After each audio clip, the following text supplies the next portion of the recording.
Hey guys, welcome to the stream. Tonight we're going to get into a little bit of development work. Not anything too exciting, but just wanted to show it off on stream, hang out with you guys. Going to be working on some Beastmaster abilities. Mostly just some over-glorified Control-C, Control-V copy pasta work, but hey, you might get into some ability stuff as well. Some additional ability stuff with them, but hey, what's going on, guys? Sup, baby? Dev Trav, 300-pound chin, and Raku Mintari, the Dev Trav. I got you already. Puddlefoot 21, Course 12, Crazy Cow 741, Echo, Angriest Autist. Yeah, late night stream. What's going on? The Tiffler. Pelton Nodi. Oh, good morning from Finland. What's up, man? I'll have you know I'm half Finnish. So yeah. Chrono Zero, what's up?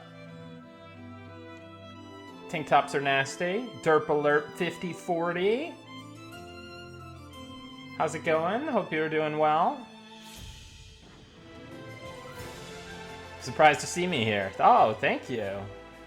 I'm surprised to see me here too, you know? Just getting started for the day. Awesome, you're still awake. Very cool. Nice to see you, Implicit Construct. Jordan Ox, Murpus. All right.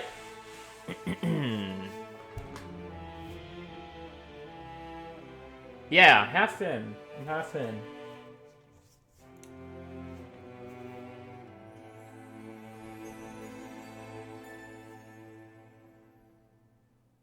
This is just what you needed tonight. Hey, what's up, Nate's Kojo? Good to see you, man. What are we talking about today? Nothing too crazy. Probably going to be doing some work. Oh, yeah. So the beta opt-in seems to have kind of leaked out there. The beta opt-in is live, so you can opt into beta and have a chance to get selected.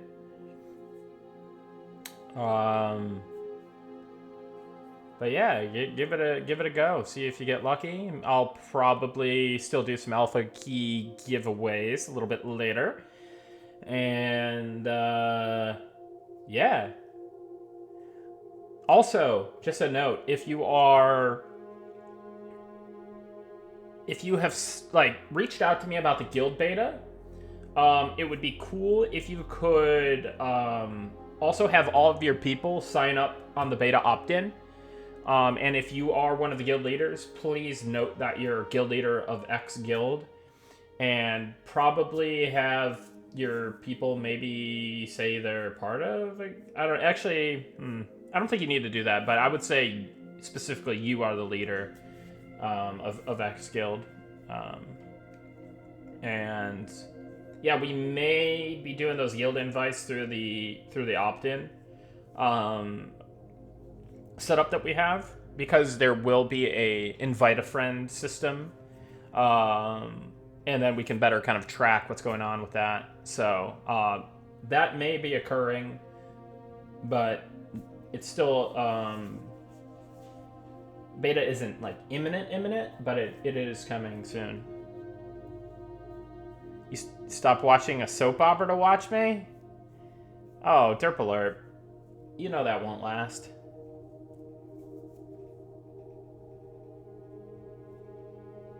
How do we opt in? So let me see here. It appears that this is the link. So go crazy, folks. Also, I just wanted to let you all know that I'm off the Kirkland wagon. We back. Now this Kirkland in particular has a storied journey. He came with me tonight to Target, where I bought Christmas gifts and other festive products. This guy's been in the vehicle. This guy's been in the car. He's been with me on this journey.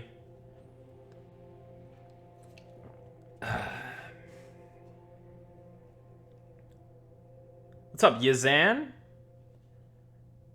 Just changed me from third monitor to second monitor? Yes. Promoted. What's up, D-Nut Nut? How the heck is this guy in the server menu? I can't even crank my meat. Oh, can you... If there's no server showing, can you not crank your meat?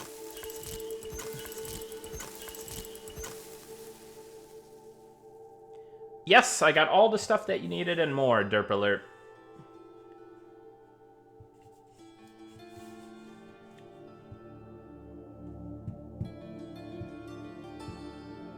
You're welcome.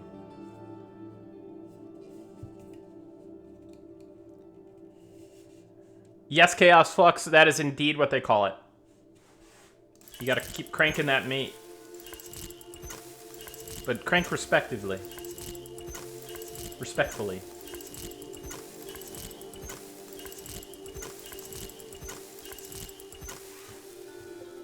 Oh. We be cranking. Look at it. Mmm.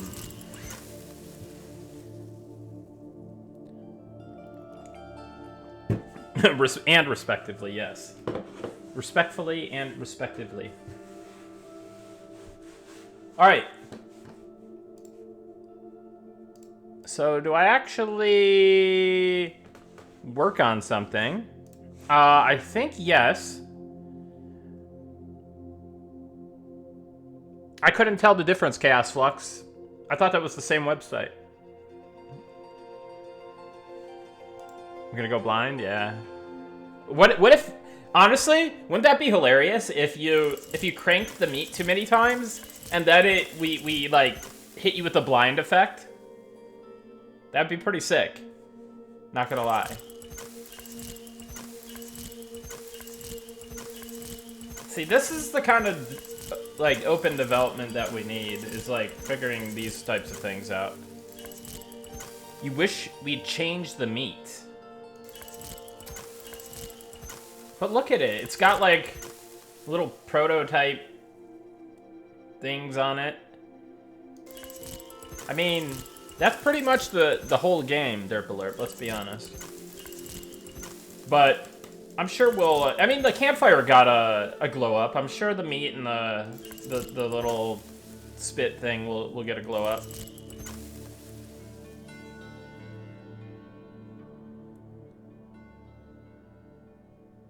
Nah, it'll be dark mode, Chaos Flux.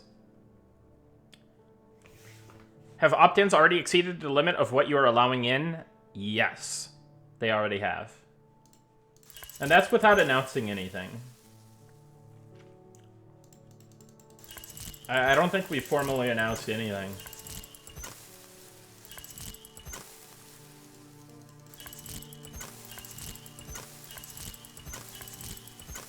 Nice problem to have. Bad problem to have if you're trying to opt in.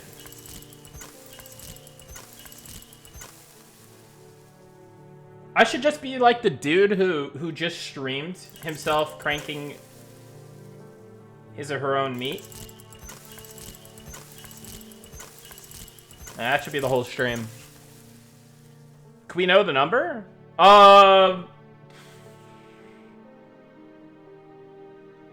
The number that we're trying to get in, or the number that have opted in.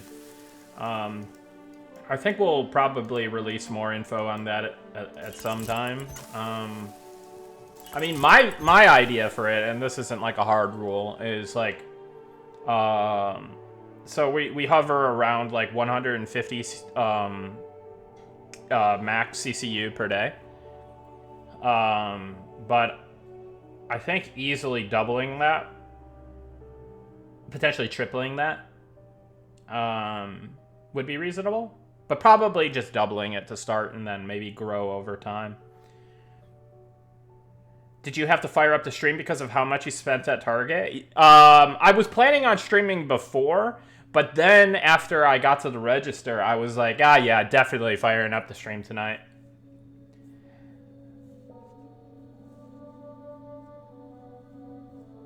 What's up, Heathen Brewski?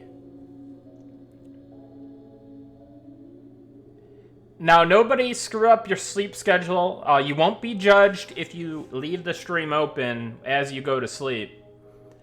That is a completely appropriate thing to do. Have you played much Final Fantasy XI? Just trying it out and love the summoners, temporary pets with big abilities. Would it be reasonable to have something like that for Elementalists? Summon Big Jin to blast someone, or Beastmaster, Giant Eagle Swoop. So it sounds like we're probably going to go that route with the Beastmaster more, but some kind of situational ability with Elementalists would be pretty neat, I think. I think that would be really neat, actually. So, like, Beastmasters is more, like, core rotation, and then Elementalist is maybe, like, cooldown-based or something. I think that'd be neat. And speaking of Beastmaster, that's actually what we're going to be working on tonight, is mostly some busy work with the data. So, I got to get some additional pets in for Beastmaster. Then we've got to duplicate out all the pets, so you can have your, like, swarm variant, which will obviously be tuned downwards compared to, like, the normal pet, and which will also be a tamed pet. But I think it'll inherit certain stats. I don't know that it'll be, like, a straight dire charm kind of situation. That would be kind of insane broken, I believe, if you could just, like, have dire charm from level whatever. But you never know. You never know what happens, right?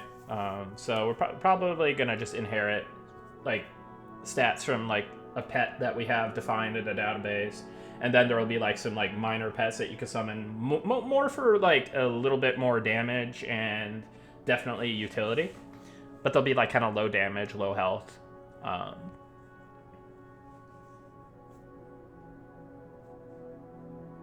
Eminem is going to destroy all our sleep schedules. We're just preparing for it.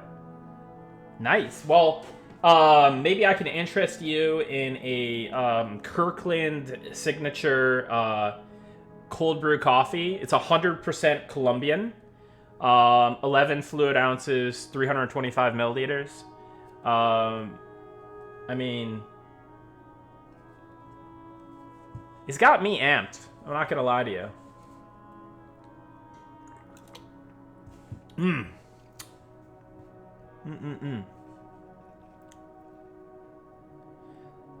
I get a little crazy, I'll crack a second one of these. This stream sponsored by Kirkland. Not yet, unfortunately, but we'll you know,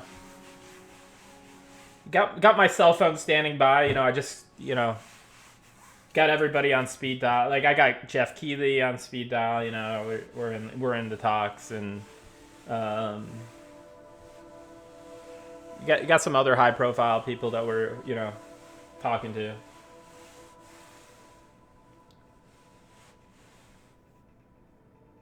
Who needs a sleep schedule? I mean, yeah, you're right. If I drink a coffee after 2 p.m., I'm not sleeping. Well, I'm on the Chinese schedule, I want to say. I think that's the closest region that kind of the Asian schedule. Like, I'm it's like the closest region that aligns with my sleep schedule, I want to say, compared to a normal person from that region. I hope you keep streaming around this time. Maybe. Usually I don't stream around this time, but it does make a lot more sense, because I could go long. I could go real long. But then everyone will fall off and go to sleep. And you know how Twitch loves to, you know, make sure that you're pumping up the metrics and all that, you know?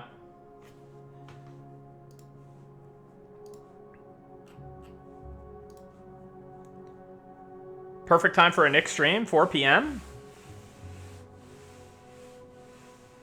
Nice. I'm trying to think. That has to be like Oceanic, right?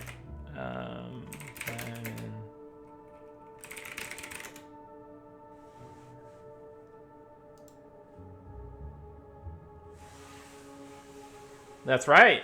I told you, Sean Heidi. I told you.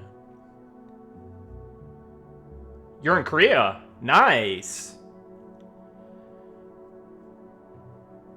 Are you Korean by chance, or you just live there?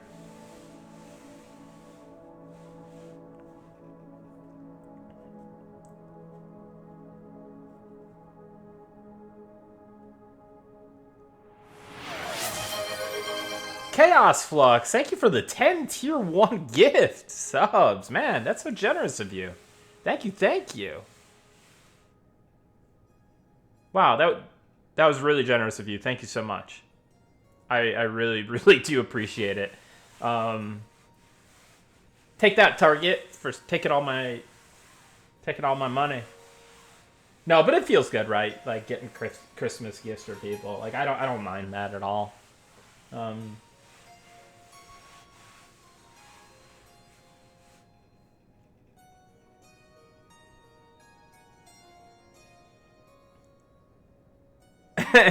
Thanks, Sean Heidi.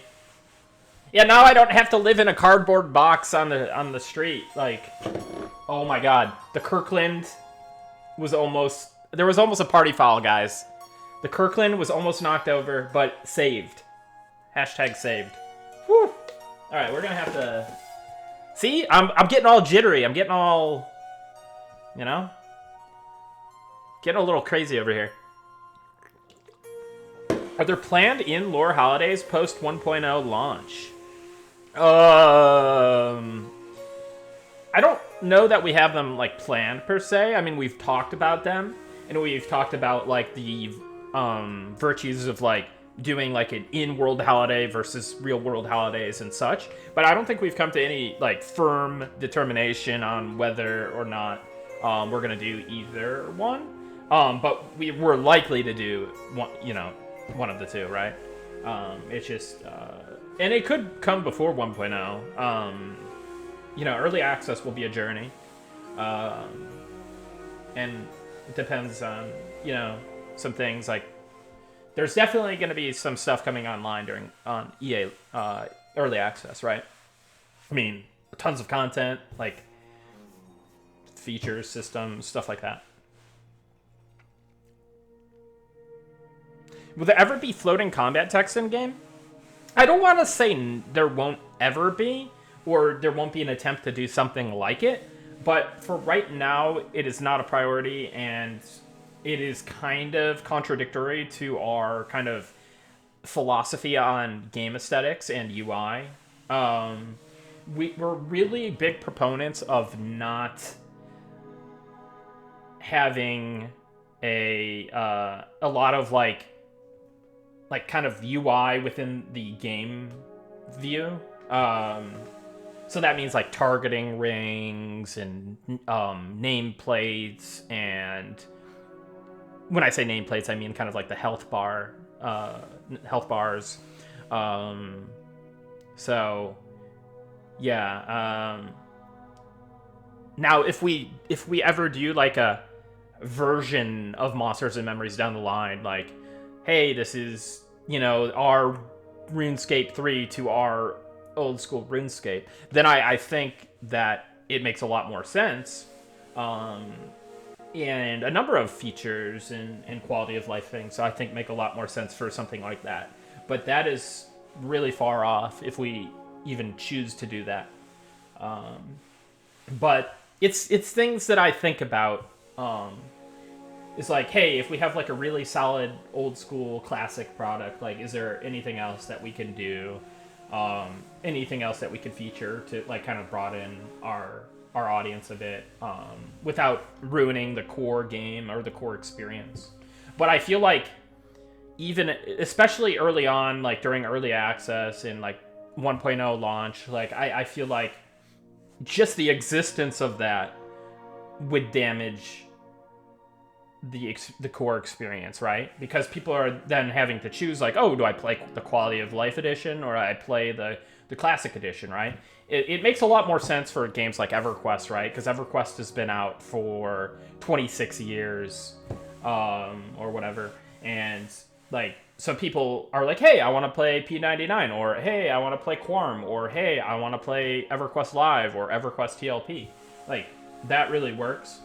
But for Monsters and Memories, it really hasn't been explored in any type of way yet. So I think if we do something like that, it'll be quite a bit down the line.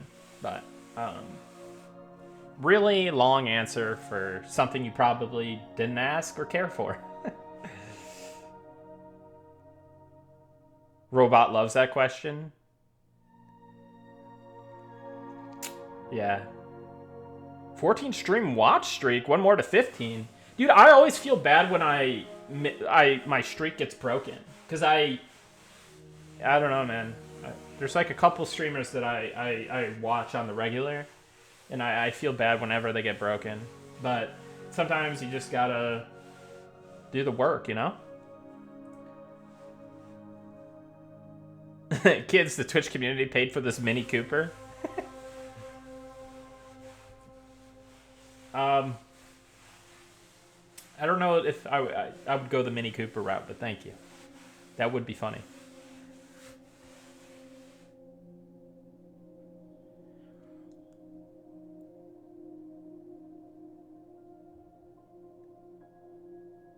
Yeah, House Panth. I think after a certain point, I think it makes sense.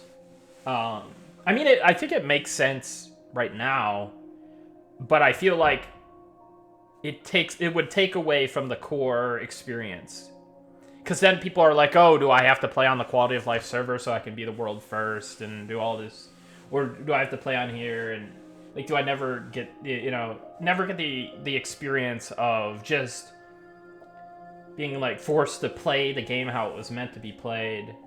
And there's definitely people out there that don't want to play it that way. They aren't going to play the game because they don't like corpse runs, they don't like lack of quality of life, things like this, right?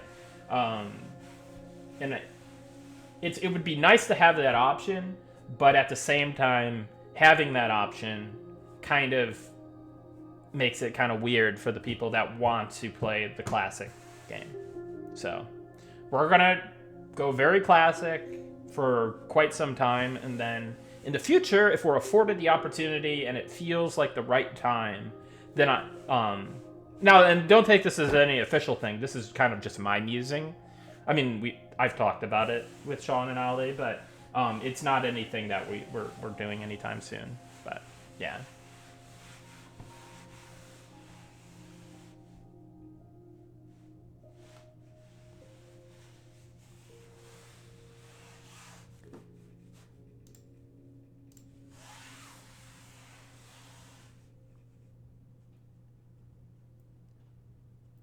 Will some current non-combat skills be innate to classes? For example, forging for druids and rangers?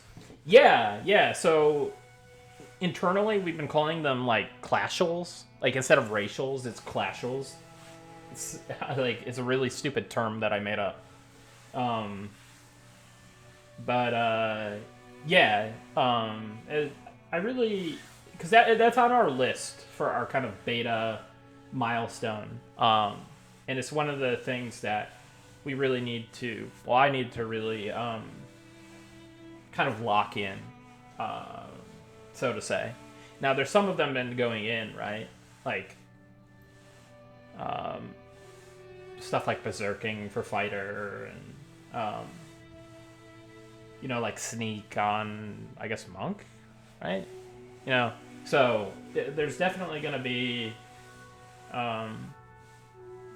some more of that, I would imagine, and just kind of define it more. Will rangers get two-hand piercing like a hunting spear? Can they not use that? Let's check.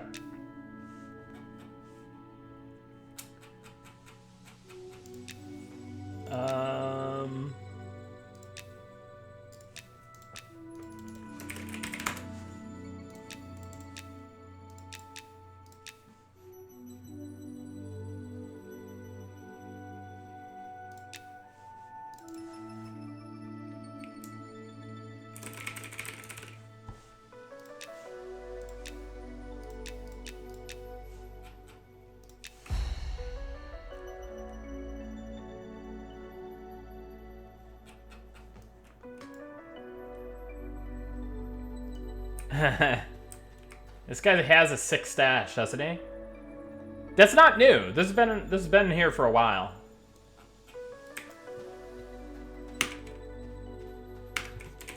Let me cut my FPS.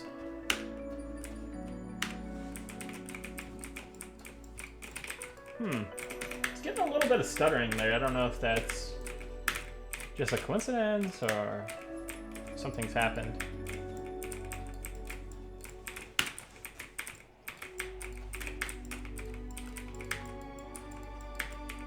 Sorry for the erratic camera movement. Content warning for anybody who might be a little motion sickness. You might want to avert your eyes for a moment.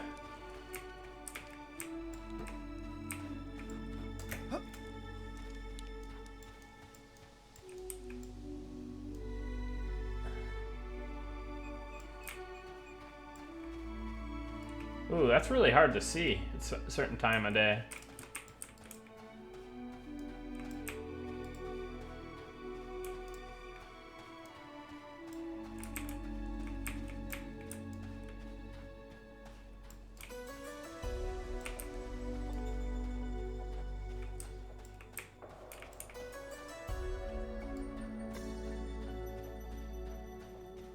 Why am I... Oh, yeah. So I was just kind of looking to see if I was getting any FPS drops when I was changing my camera angle, because if I'm facing this way, obviously that's going to... The game's going to be rendering a lot more as opposed to facing this way. So I was just looking at that. Can I relink the opt-in? Yeah, let me spam the chat with it. Sorry for the spam. I don't know why I did that like that, but whatever. Let me make my chat log a little bit bigger.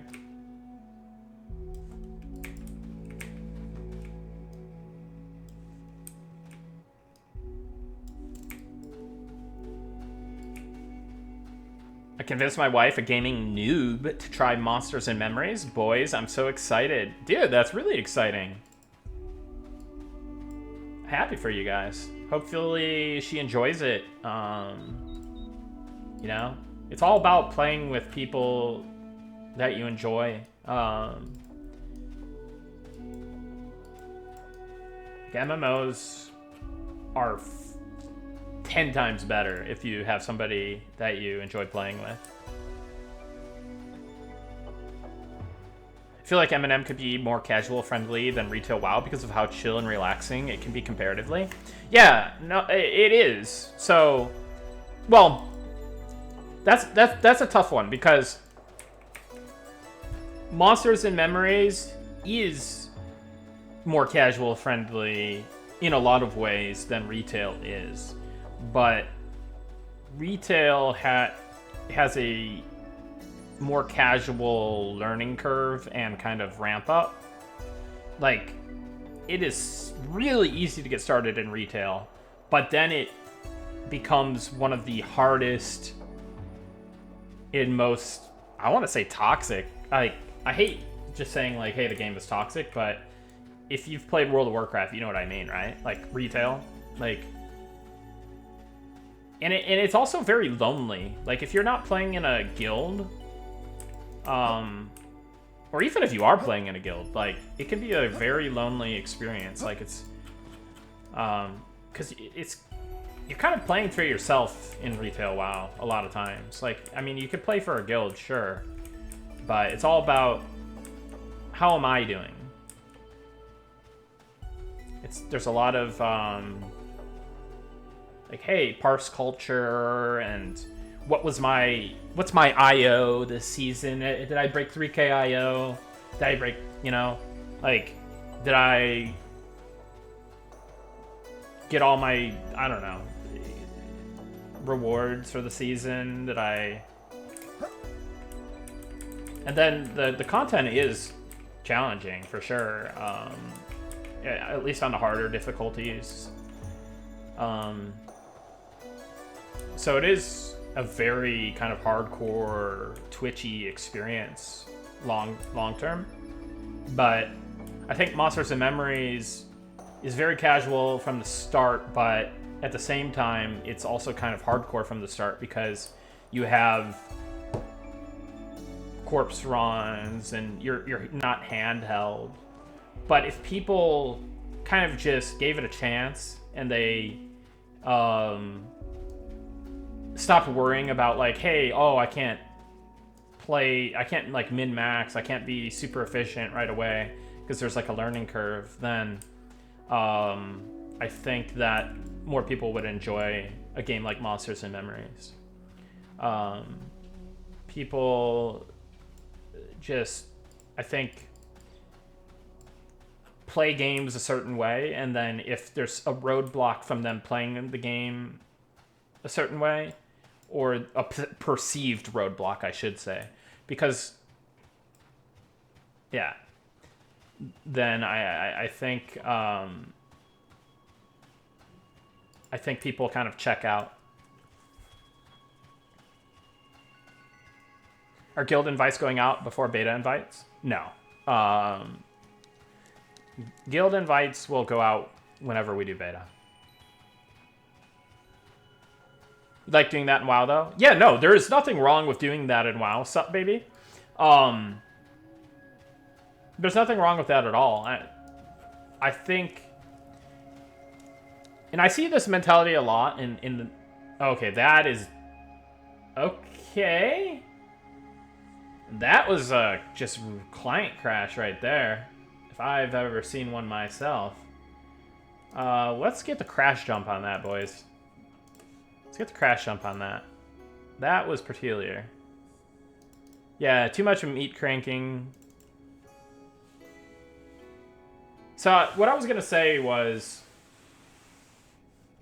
I see this mentality a lot, especially in like Monsters and Memories, EverQuest, adjacent communities. It's like,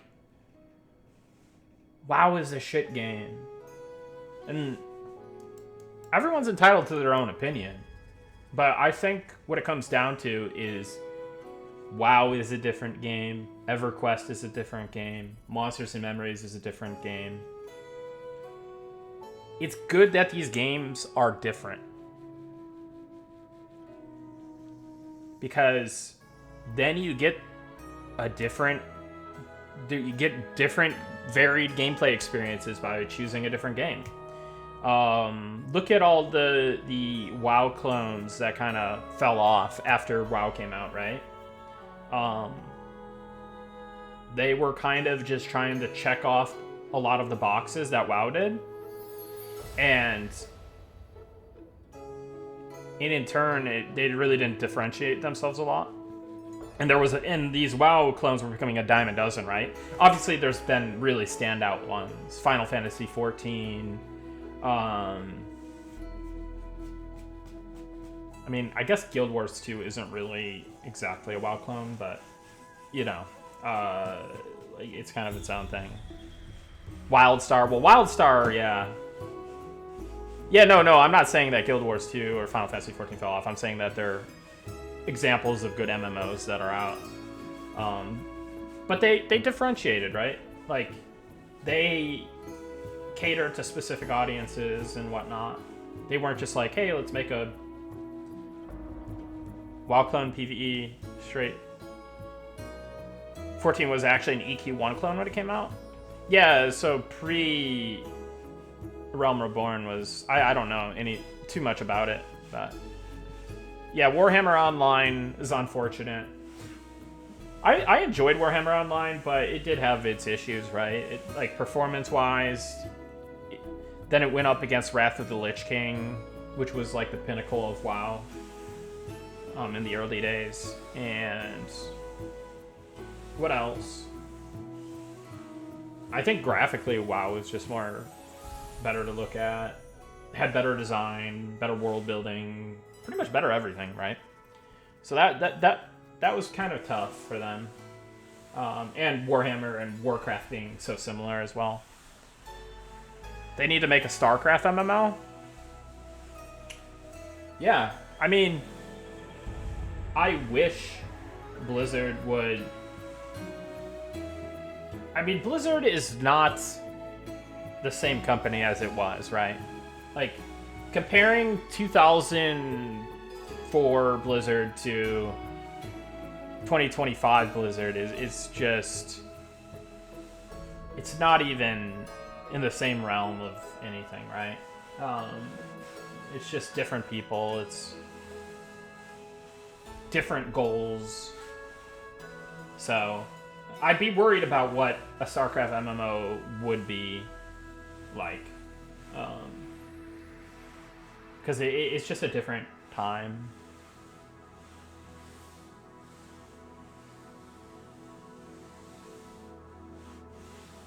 Now, if they made a StarCraft MMO FPS, like in the same vein of PlanetSide, you might have a lifetime customer in me. Alright, let me get this crash jump instead of just yapping. And then we can eventually get to what I was trying to do, which was check the Ranger thing.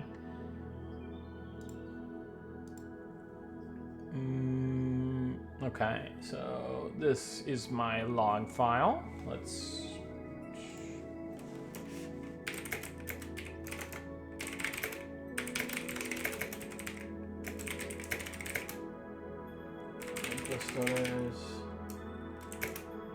After about 5-10 minutes of playing, I got a clean crashed desktop.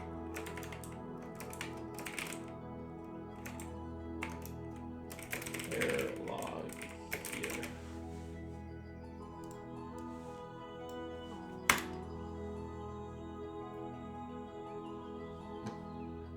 Watch it be like my hardware is failing or something. That'd be great.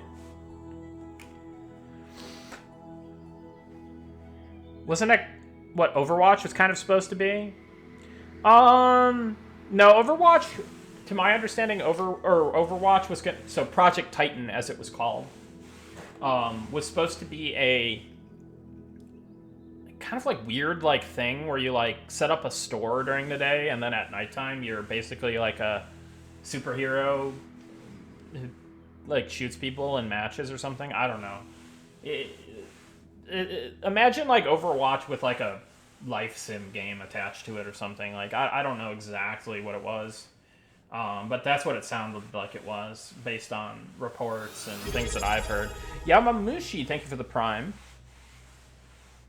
So I think they basically just salvaged what they could of the FPS experience and kind of the like superhero vibe they were going for, and then just made it a session-based game. All right, let's get back into the game. But yeah, Yamamushi, thank you for the Prime. I really appreciate that. Glad you're enjoying the stream. Thank you. Any chance to add some type of totems to Shaman for Eminem? I'm not too keen on it, but you never know what kind of little deployable objects that various classes would get. Because the Shaman is a little bit... It's not like the WoW Shaman, right? The WoW Shaman, it really... Like, the class fantasy makes sense for that. Whereas I don't know that it would make sense for our shaman. Shaman could summon spirits. Yeah, that's kind of more in line with. Yeah, they're kind of more like that kind of spirit walker kind of vibe or whatever.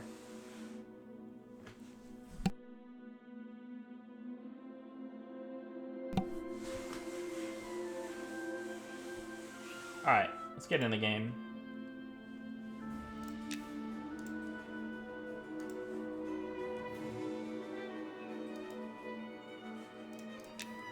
Interesting. Yeah, my settings didn't save because I crashed. Makes sense.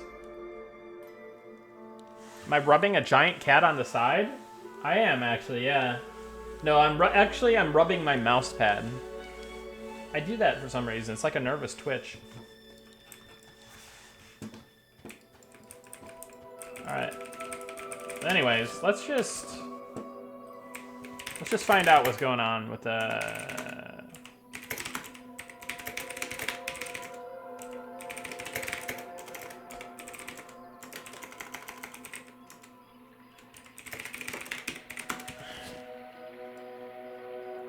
Oh great, that would happen.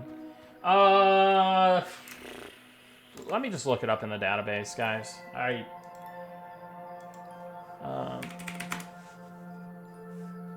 So we need to look for two-handed, and we also need to look for and skill weapon hid in statting. Oh, of course I'm just bad at. All right, there we go.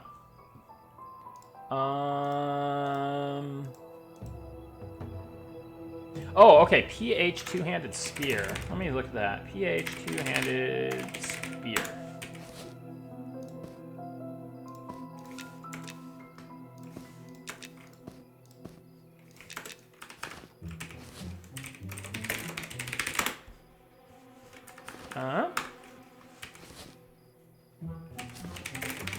You may have, whoever asked about this thing, you may have just given me another task for the night. You may have done it. You may have done the thing.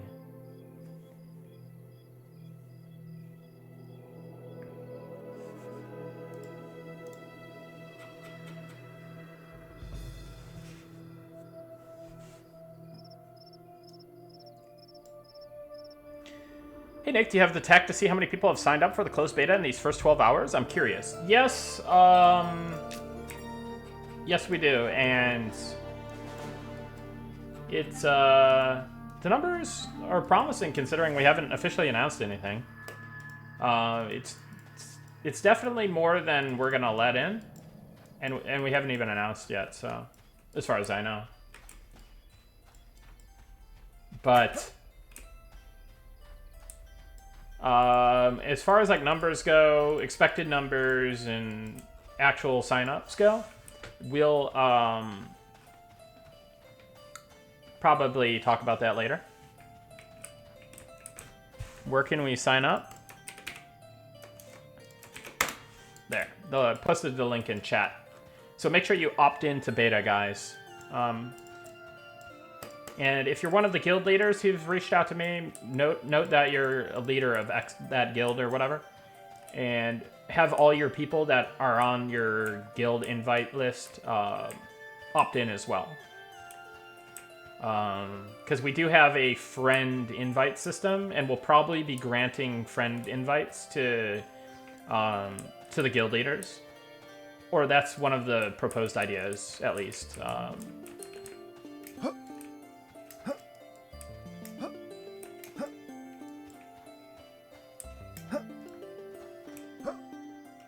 Thanks for setting up the opt-in. So stoked for a chance to play with my friends. Well, you guys could thank Swanee and the, and really Sean for getting that all sorted. And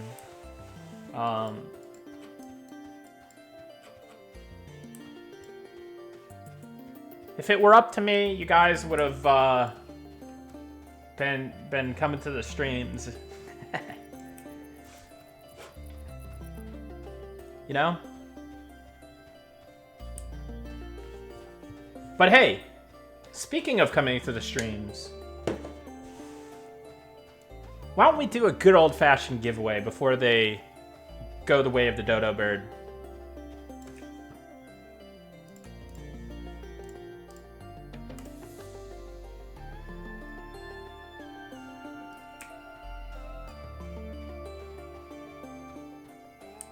Yeah, exclamation point giveaway. Let's get it going, guys. We're all Kirklanded up. We're feeling good.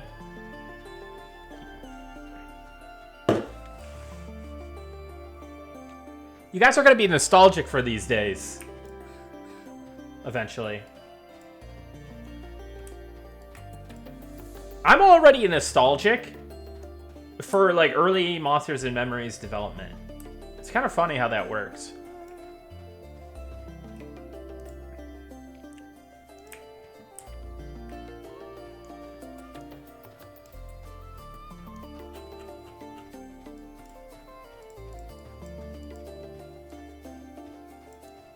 Alright, so I'm thinking...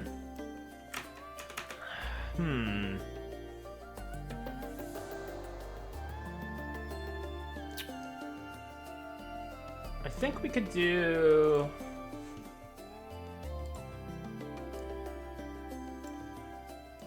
And hid like... Sorry, I'm doing some stuff in the database, but I'm not showing it yet.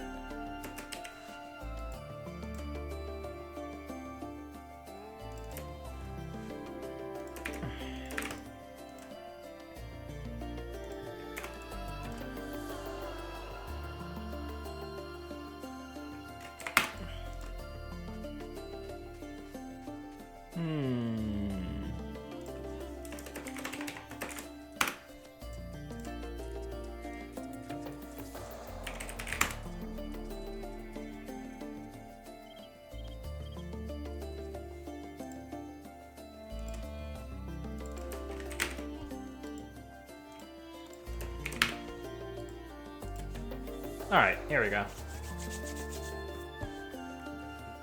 So I think I could start showing my screen here soon. How am I feeling about the current combat formulas? No, they are in flux, but wondering how y'all are feeling they landed currently. We're still looking at them. We're still hearing like various things like game's too hard, game's still too easy, or like games like the TTK isn't long enough or the TTK is too long. I want to get back to playtesting more with members of the team internally. It's we haven't been doing as much of that lately, and I feel like that's kind of a my bad thing because I historically have run the playtests that we have done. But I think there's going to be some good opportunity to do that because some of the zones that we're building that are kind of like secret are going to be coming in hot. And we're going to need to like smoke test these zones as a group and kind of move camp to camp and see how things feel. So definitely want to do more of that soon. But the community feedback is good as well. Uh-oh. That's some gnarly clipping there. I've never noticed that. I wonder if that's new.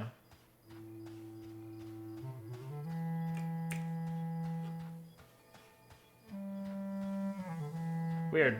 Maybe it's just always been there and I'm crazy, but...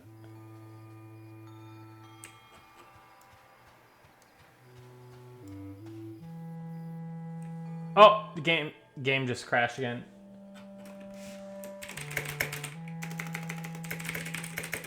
Alright. Well, we don't really need the game right now. What we do need is ye old database. Let me...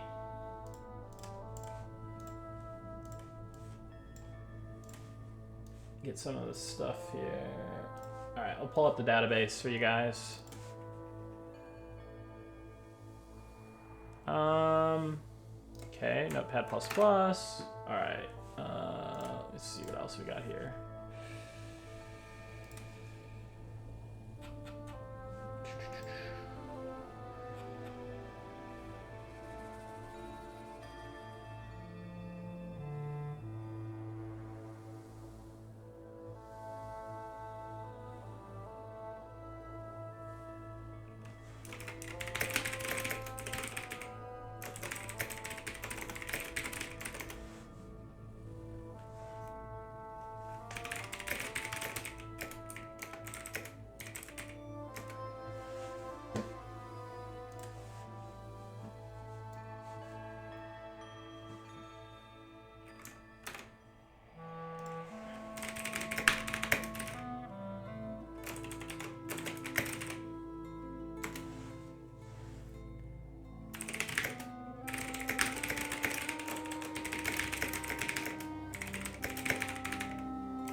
sorry guys. Had to respond to some messages.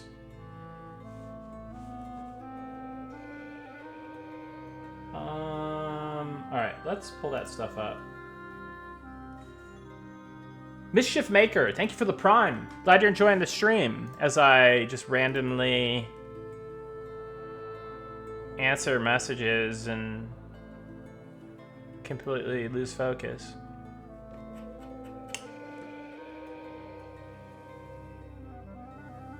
What's up, Cacklejacks? Oh yeah, we were running that giveaway. Let's pop that off real quick. I'll give you 10 seconds, guys. So that's like 20 seconds on my end, probably.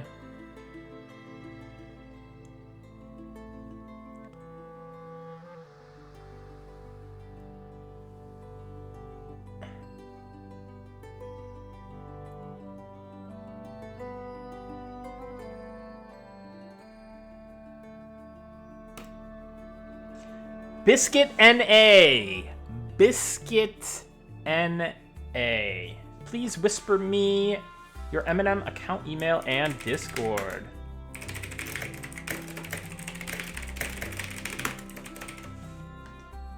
Biscuit NA.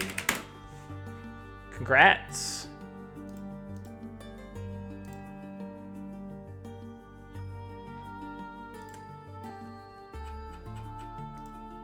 A little twofer? You never know what I might get into. Alright. Seriously, now let's actually open the database.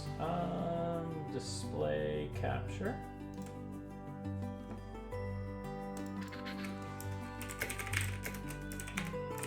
Alright.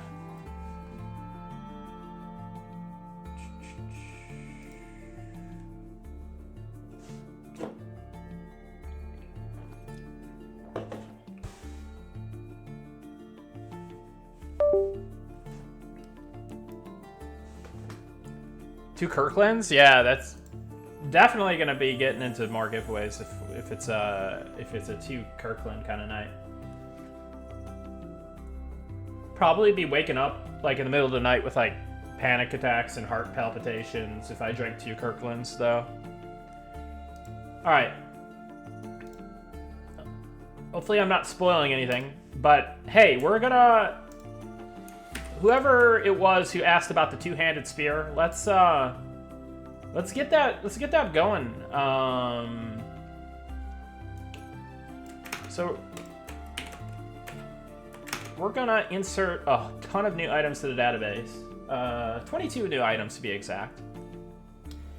And what we're gonna do there is, so the two-handed spear and the two-handed lance are both two-handed stabbing, piercing weapons, right? The difference is the lances are locked to fighter plus knights. So that class mask here is 70,208. We need it to be 113,731. Oh, actually, let me hide this real quick. Just gotta make sure that I have no spoilerage. Okay, we're good. Let's show that again. Okay, so we're gonna grab this value. We're gonna go over to our SQL insert statements, and we're going to do a find and replace. We're looking for 70,208. And we're going to replace it with this, 113,731. Replace all. Done. Okay, so what else do we have to change? The thing that comes to mind for me is, well, since I am guessing that Runaf, well, I'm not guessing, I know that Runaf will handle the damage and delay components of this. I will ignore that. What I will do is change the model. Oh, but hold on a second, they're all using the same model. So that means we need a two-handed lance graphic. Unless, hold on, let me just. Spear, yeah, I think that's the only model that we have going. So, all right, this makes my job really easy, guys. So all we have to change now is the HID, which is the kind of the identifier, the kind of like debug identifier, and then the name of the item. So we'll change it to. This isn't really creative. Two-handed spear. What would this be? What would a two-handed spear be called? What are names of two-handed spear weapons? Javelin, javelin, polearm, great spear. Oh yeah, great spear. Great spear makes the most sense to me. Pike, halberd, glaive.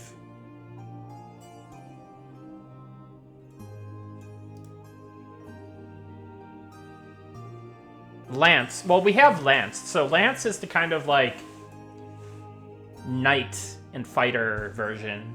Long spear. Long spear. Long spear. I'm thinking long spear, guys. Actually, because isn't that? Yeah, long spear. I like long spear. Elrinder, you're hired. You're gonna just sit here next to me, and then when I need, like, names for stuff, I'm gonna be like... What do I do?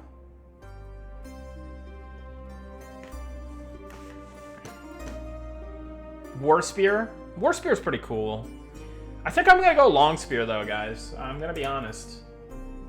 Hey, what's that? You know, don't want you guys to see my secret videos, you know? From my streams on alternate platforms.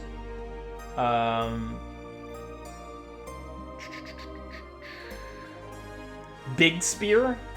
Nightburn? That's a close second. You like that? I googled Long Spear.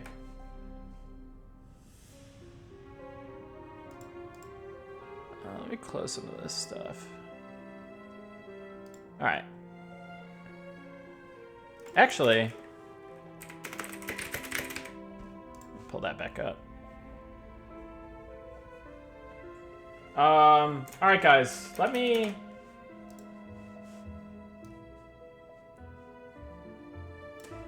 So we got War Lance. We're gonna change War Lance to a Long Spear. Replace all. We're gonna do a quick, and now we gotta change the 2 lance. We'll do that, change that to, I guess, 2 spear. I don't know. These conventions were made up very, very long ago. I don't even know that I made them up, but I've continued them.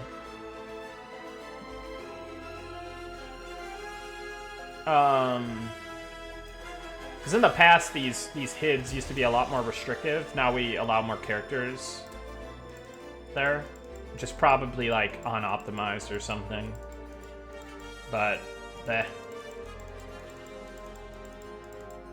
all right. Let us. I think we're just good here, guys. I think we just run it. We just run it here. Oh, hold on. Let me pull this off screen real quick. Make sure there's nothing hiding in here. Nothing too bad. Okay. All right. There we go. Items are going in. See, guys, it's that easy. You too could be a Control-C, Control-V game developer. It's pretty fun.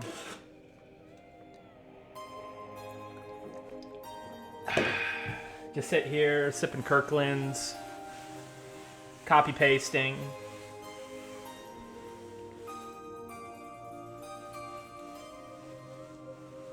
You copy paste is an important skill to have. Back on the Kirks, yeah. Let's be honest, guys. The streams are better when I'm on the Kirkies. Hey there, Nick. Hope you and fam are well. A little late to the stream. What are you working on tonight? So somebody asked if we had two-handed spears. We didn't, so I just added them. Well, somebody asked if they're ranger available. They are, and now we've kind of extrapolated them out from the test two-handed spear to actually being a spear. The next step, though, is adding them to the loot tables, and that's definitely not something I'm opening on stream. Loot tables. Let's see. Maybe I can open it. Let me just check.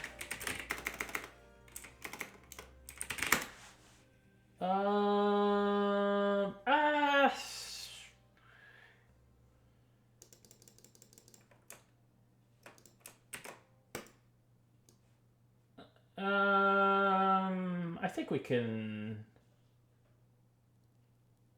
Nah, we'll just hide that one. We'll just hide it. Sorry, guys. Let me...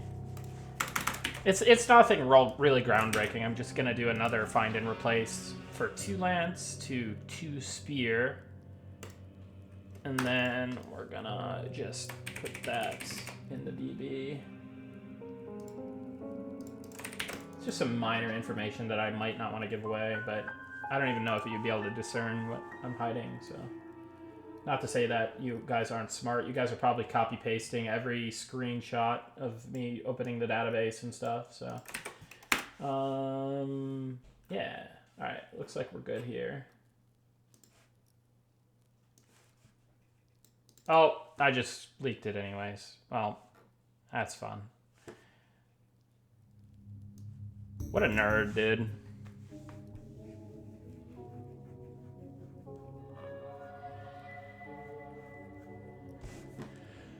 Nothing groundbreaking, though.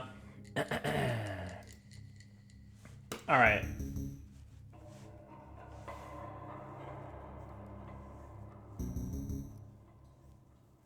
Honestly, I feel like being a DJ is probably not trivial. So I would say yes, it is easier. Well, a DJ pressing play, it's more challenging than just pressing play, but being an actual DJ, imagine that would be kind of difficult. Like, how did Long Spear beat out Lance? Well, Lance already exists. We have Lance. We have two-handed lances, but they're restricted to Fighter, Paladin, Shadow Knight, and Inquisitor. Now, the two-handed spear is kind of a more general two-handed piercing weapon that's open to more classes. Is there a short spear? Technically, the normal spear is kind of more of a short spear. Standard spear. Or maybe dagger is a short spear. I don't know. However you want to think about it. Hope necromancers can wear plate armors. Super plate even. Probably not your standard plate armor, but you never know what might pop up. I think one of the cool things about like EverQuest and like Monsters and Memories and this kind of game is like there are really interesting fashion quest chases, right? Like think about the golden Afridi armor from EverQuest, right? Is it not all, right? So you get that plate look. Or you think about the brown chitin protector. Chitin. Kind of like black. What are the black leggings called again? Black and iron. What are they called? Black. Are they also the chitin leggings? Yeah. And then like the ruined mythal bracers. Like my druid on EverQuest looked like he was wearing like pretty significant amount of plate. Nick, why streaming this late? I'm gonna be honest with you guys. This is kind of my daytime. I'm a weirdo. I'm like a weird, like, late night person. Ever since I left my job, at least, and kind of kept an eye on my kids. Speaking of my kids, where the hell's my baby monitor? I gotta ask my wife for that. I think she's looking at it. I don't know that she's Hey. Sorry, guys. I'm just, like, all over the place. What are you, some kind of night owl? Yeah. Full golden plate for Plane of Sky? Exactly. Golden Afridi boots. Yeah, I also had the Golden Afridi boots. Of course. But yeah, the other Golden Afridi armor was also all, right? The sky stuff.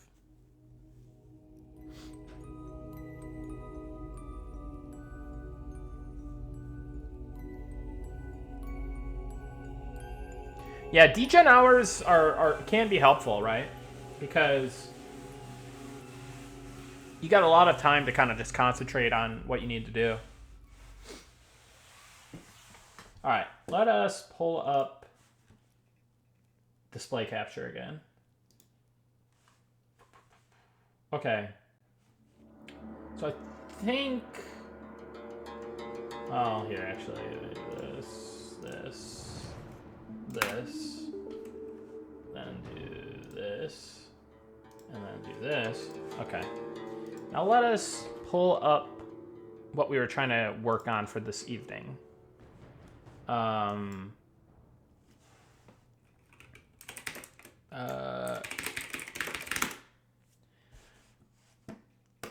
So we're going to duplicate out a Beastmaster pet line. Oh.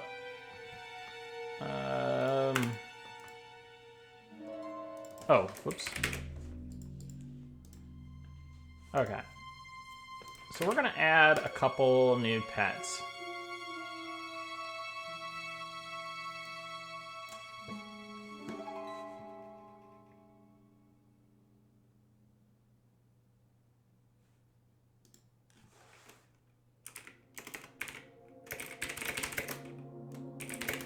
Sorry guys, got a message on Slack here.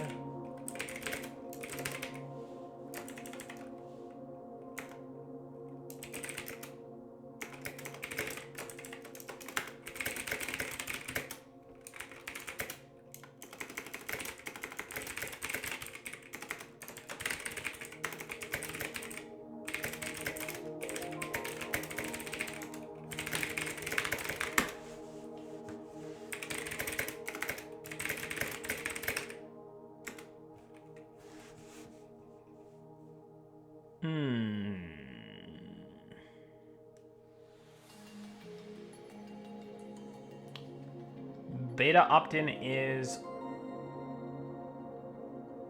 Yeah. The beta opt-in is already open on the community portal. That is correct. Let me drop that link in here again. Should I just pin this? Can I... Hold on, let me see if I can figure out Twitch. This is gonna be amazing. We did it. It's there.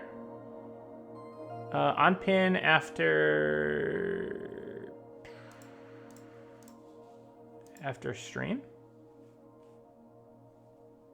All right, it's pinned.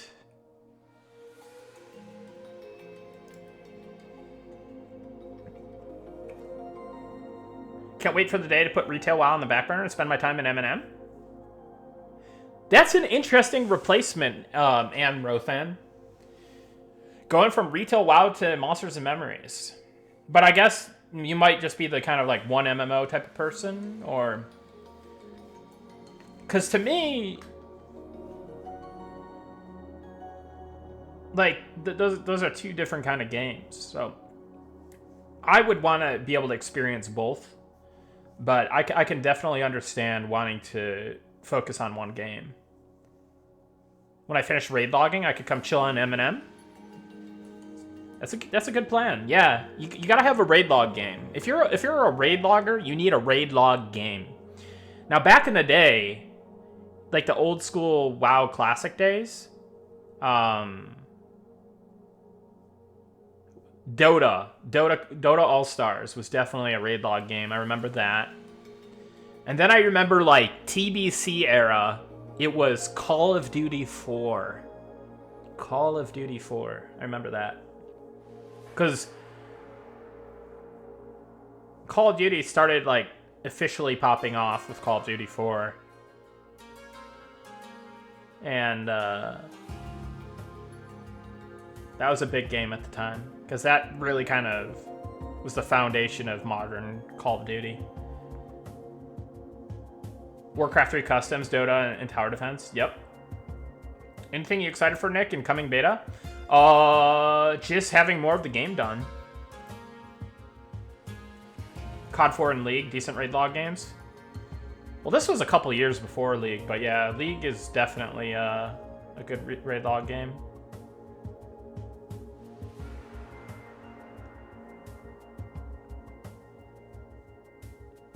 Muffin Chat, I don't think we would ever stop anybody from killing a mob like that.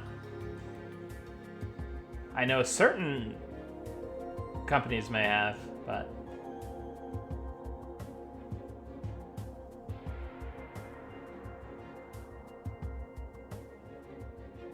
yeah, League of Legends, Valrath. What's up, Namdrip?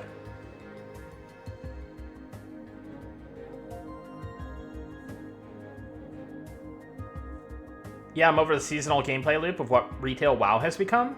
New season comes out and your tune essentially resets. I prefer the older versions of WoW, classic WoW, Wrath of the Lich King. Yeah, I do too. Like, so I don't know. Like, I don't like the seasonal gameplay loop of retail WoW, but I do like diving into new raid content, I guess. I mean, that's cool, but the whole experience feels off to me, right? Like, it is a solid, well-designed combat experience and content, but everything else feels like a little meh. It feels a little isolated, lonely. But yeah, like, I prefer the old way of WoW, classic WoW and stuff like that. I would say, like, classic WoW and TBC are my two favorite versions of WoW.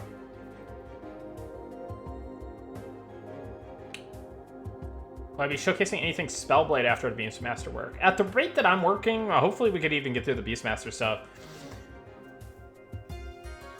Yeah, no, I got you, Anrothan. I didn't think that you were dissing it. I'm playing classic WoW right now. Would much rather be on M&M figuring stuff out. Hey, thanks, KT Stunner. Wrath with the 10 and 20-man raids was fun. The thing I didn't like about Wrath was first tier Naxxramas, which is just recycled content, easier. I mean, Immortal and Undying achievements were kind of fun, but that was like, it was kind of more just PTSD-inducing. Then you had, like, replenishment and all the things that's kind of kicked off, like, the retail WoW design. And also having to clear, like... Wait, you couldn't clear normals and heroics. You had to choose one or the other, right? I think that's the case, right? That was nice, if I'm remembering correctly, because you didn't have to do, oh, I have to do my normal clear, then I have to do my heroic clear. It was just like one or the other.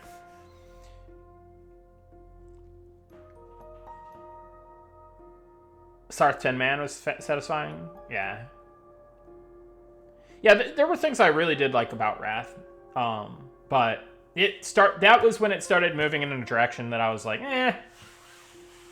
TBC was all around great. I would say there's a couple things with TBC that stick out to me. Flying mounts, of course, and then linear dungeon design. The fights and difficulty of TBC felt really good, though, in my opinion. But some of the dungeons were really uninspired. Like, just too linear, too simple.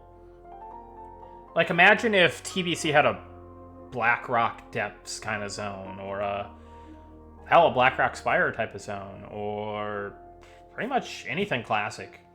Like, if they kept that same vibe, oh man.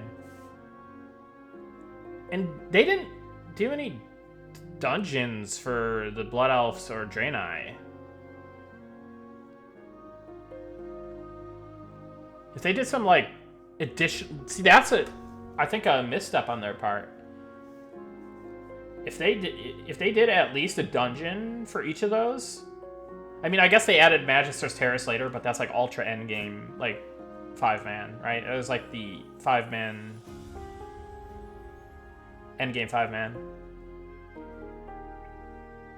And even that dungeon was very linear.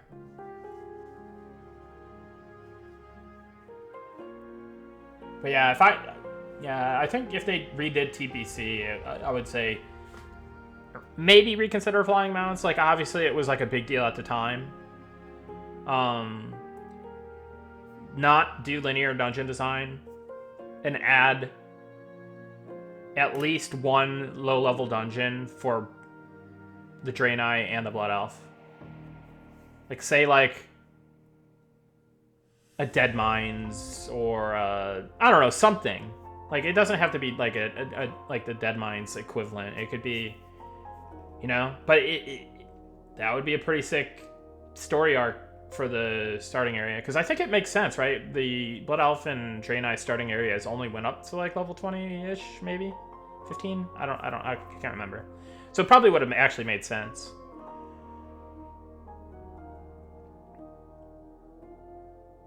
I think I read that they're going to re-release TBC Heroic Dungeons to one of the TLPs or servers or whatever. It was challenging and fun, even if it wasn't open world. So what they're doing is they are releasing the unnerfed versions of the TBC Heroic Dungeons for the upcoming TBC Classic Anniversary, 20th Anniversary server. They are also considering releasing the pre-nerf Tier 5 as well. But Tier 4, so Gruul, Magtheridon, what's it? Gruul, Magtheridon, and Karazhan are the nerfed versions. That's just firm. But Tier 5, maybe. Heroics, definitely. Should be pre-nerf T4 as well. Yeah, pre-nerf Gruul, Magtheridon. Crazy.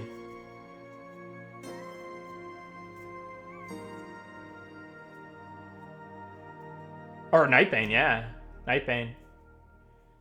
Yeah, I forgot what all the Karazhan changes were. I kind of vaguely remember that, like, Gruul was like a real pain, and then Magtheridon even more of a pain, I would say. But yeah, TBC is definitely my most cherished time with WoW. Like, I had the best group of friends playing together. It was in my favorite raids and stuff. It felt like classic plus, really, in a way. It wasn't like that Wrath angle. Anyways, I could go on about this for days, years. Let me just let's get going on this. So let me do this. So we're gonna be. I don't know, I just want to confirm with somebody on the team about the pets that we decided that we're gonna do.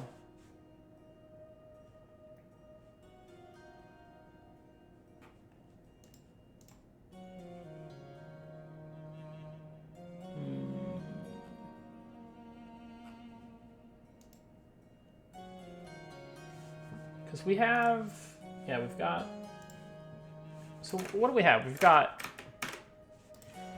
snake pet, we've got bear pet, we've got wolf pet. Do we have jackal pet? I don't remember. Yeah, jackal pet. We've got crocodile pet. We've got snake pet.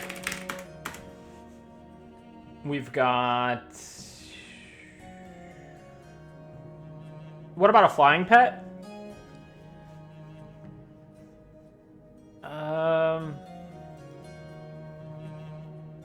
thought about something like that, but kind of like a flying Eye of Zom, but I don't know that that's going to actually work with how we're designing the zones. And I think it would be kind of too crazy.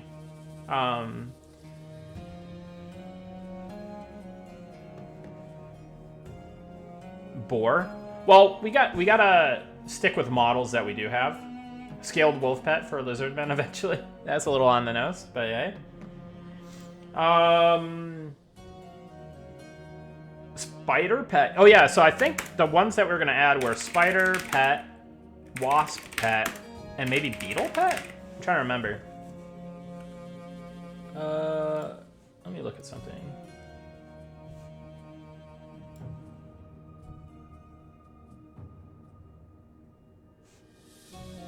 Yeah. Fire beetle for the light. Well, you're gonna be able to tame. You're gonna be able to tame various pets. So you'll be able to get like kind of unique feeling pets. Certainly. I think I'll throw in a beetle pet just in case. Yeah, so spider, wasp, beetle.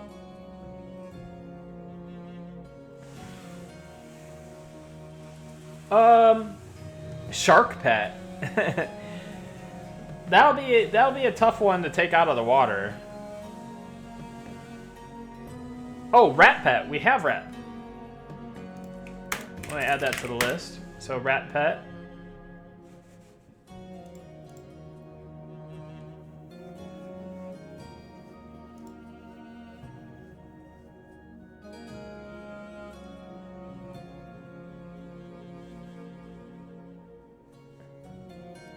Gorilla pet. You know what? I'm gonna actually just look at something in the DB on my other monitor here, just to make sure I'm not missing anything obvious.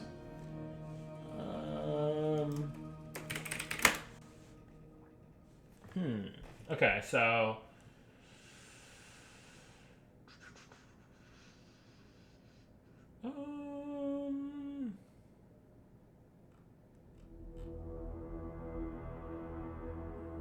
I guess there's the difference between spider, like, so I guess we could say like,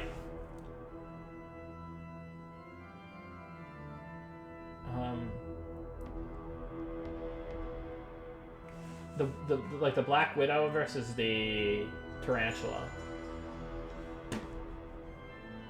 Should I do like tarantula pet and then?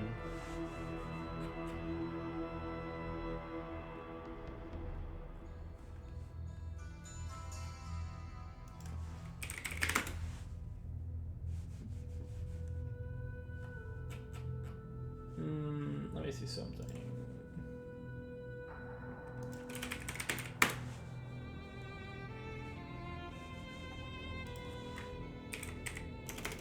We'll do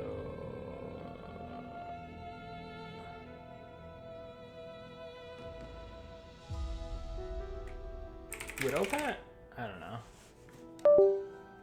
I think I might just call it spider pet because it's referred to as kind of a giant spider in the database. Alright.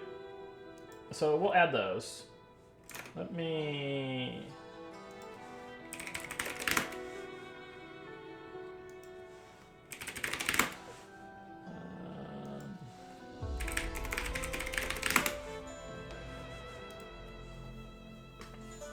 Okay, so we're gonna need a couple blocks of this text here. So let's paste that, paste that, paste that. And then we're going to do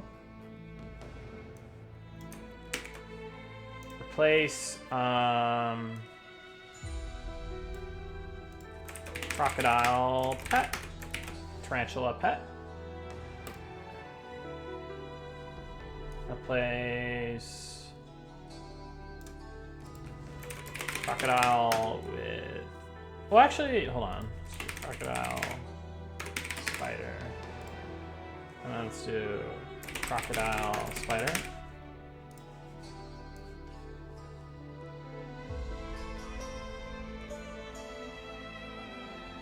Oh, no, we're... Oh, wait. Not spider. Tarantula. What am I saying?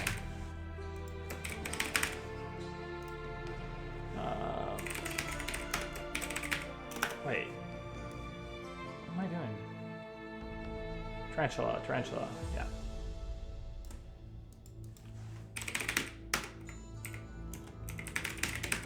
Am I spelling this right? Tarantula.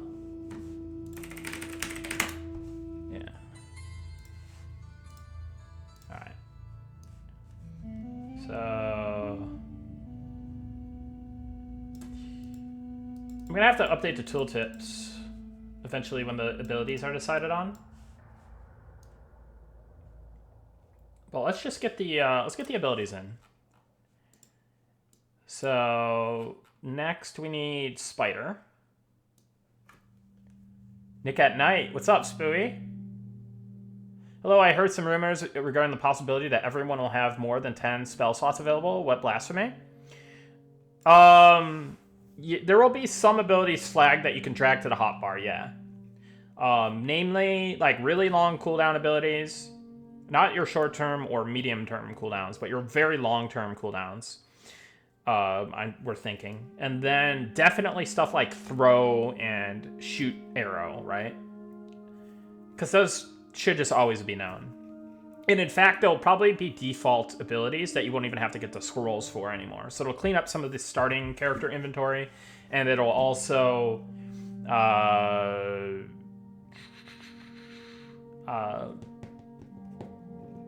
just, yeah, you won't have to go grab them. You'll just always know them.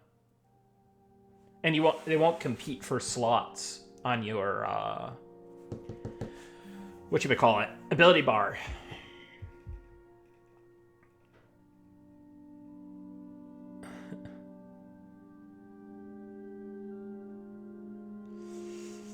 Yeah, but it'll be yet to be. Yeah, I'm assuming Master of Elements will be a long one, but yeah, Lay of Hands for sure. Stuff like that. Oh,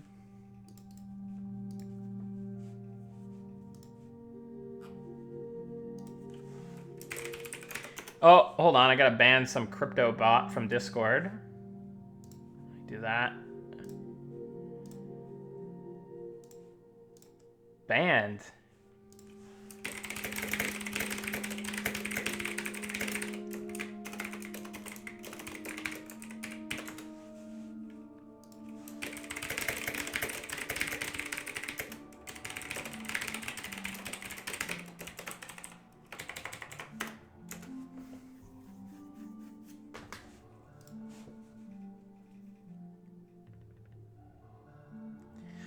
Hey Nick, will player housing be limited? UO comes to mind, but understand that it's probably different. Yeah, so player housing is limited. Now you'll have to maintain your like maintenance and rent fee and stuff, right? But so houses could come on the market if they kind of lapse. But in general, yeah, it's limited open world housing. But there is plans to like, if you're not getting like some of the premier real estate in Night Harbor or wherever, right? There's going to be stuff out in the world. There's going to be potentially like a bed that you could grab in like the guild houses, the NPC guilds. So like class guilds, trade skill guilds, stuff like that.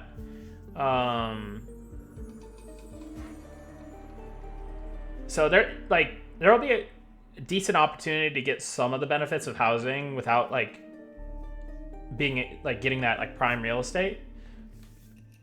What is the benefit of having a house? So you can get a bigger rested bonus there. Some trade skill stations will only be available via housing. It gives you a place to hang out. It gives you like kind of a more prominent place to sell your wares in town.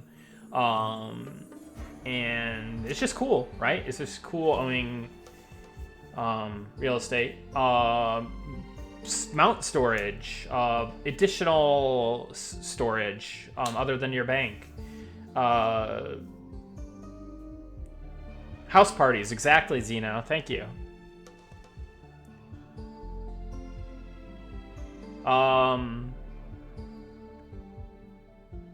activities that we can't condone on live stream or in game or publicly.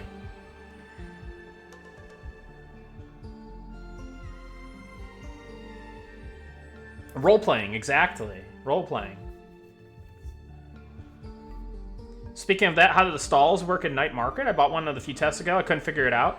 So when there's a volume, an invisible volume in the within the stall area that you're going to be able to place like display crates and stuff. So like a display crate, imagine it's like a container or like a bag, right? You click on it, it opens up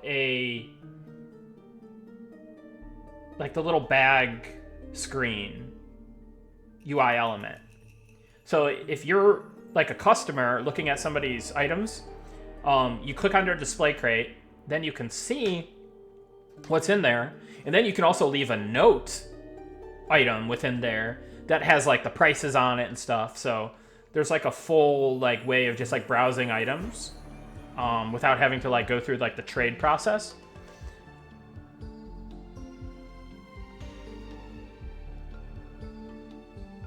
Yeah, I really need to start streaming multicasting on YouTube and Kick. I talk about it all the time. But yeah.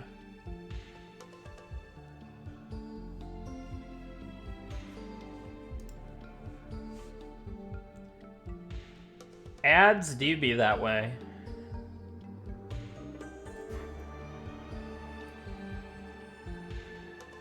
It's a good question, Sunumi-san.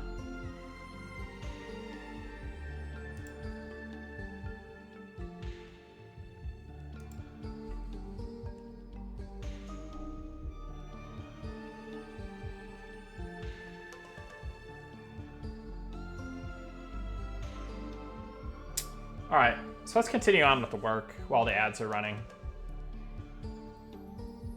Sorry about the ads, guys. It's lame.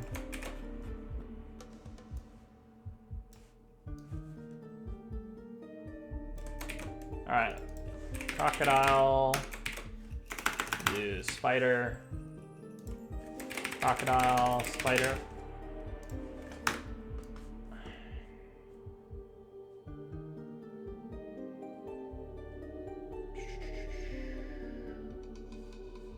Okay.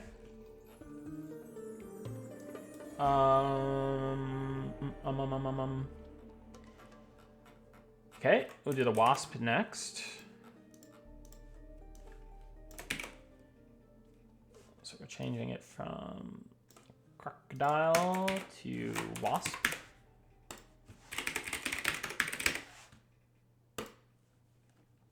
Okay.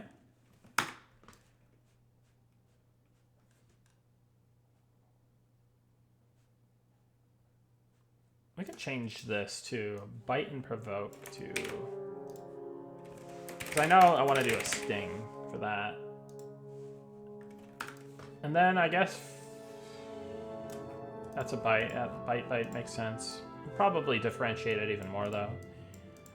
But sting makes sense. And then beetle... What?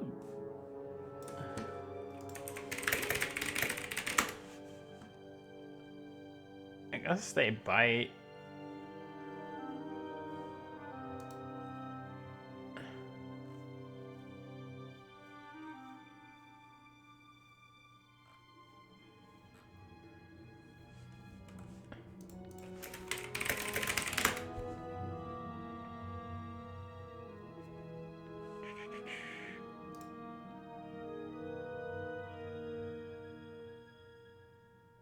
Oh, interesting. Apparently some beetles use like toxic spray or something. Acidic liquid.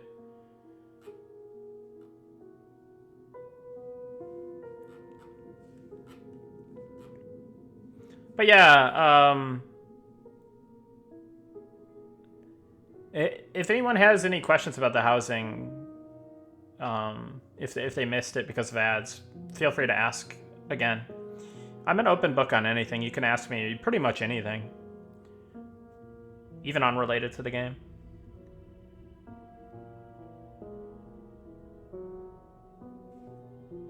Pinch, pretty much. Oh, describing the containers. Okay, so yeah. So within a market stall volume, you're permitted, and really housing volumes in general, you're permitted to put furniture, essentially.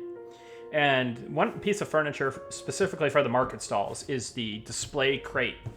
And that allows you to look but not take, using the kind of typical bag UI element, the various items that a player has for sale. So you go up to their stall, click on their display crate, you see the items, and then there's also a note item that you can place in there with like the prices for the various items. And then you can kind of construct that note.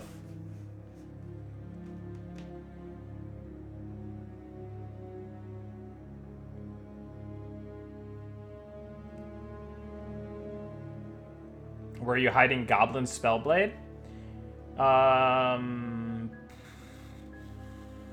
Good question.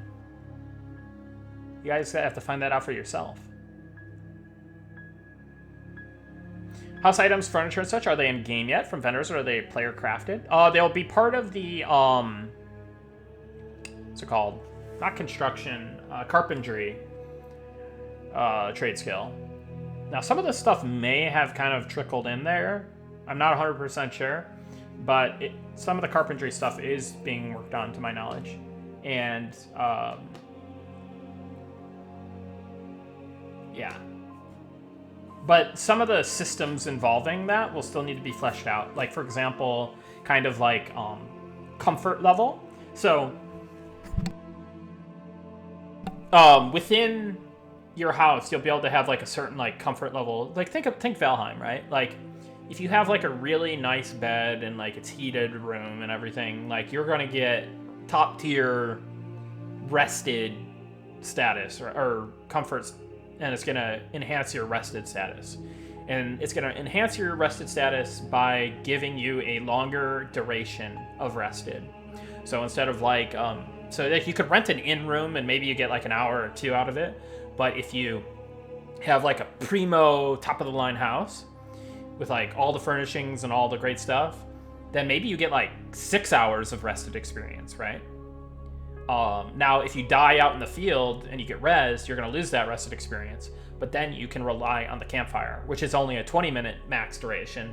But if you have one going consistently, then it's probably okay, right? As long as you're not like doing a lot of kiting and stuff like this. But if you are like the solo kiter type and you're like not, and you're mobile a lot, then you're definitely going to want to get the rested buff from housing, because you're gonna be mobile. You're not gonna always be by the campfire, so you might let that lapse a little bit, the rested XP.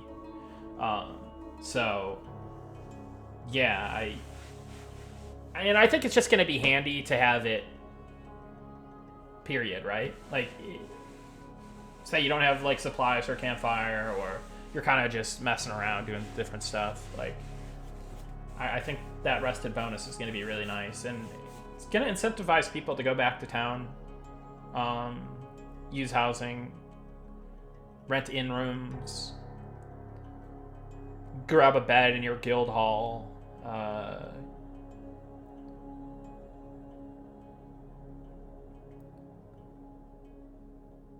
no, you don't lose this buff. You don't lose rested buff in bad weather, no. You don't lose that as it is already. Now, you can't obtain the buff in bad weather unless you're sheltered. So if you're sheltered, you can benefit from a campfire and get the buff. But if your campfire is out in the rain, then it's scuffed, right? You're not going to get any rested bonus from that. And we'll probably add a way that you can even build shelter for your campfire. So if you're really wanting to have the campfire in a spot that is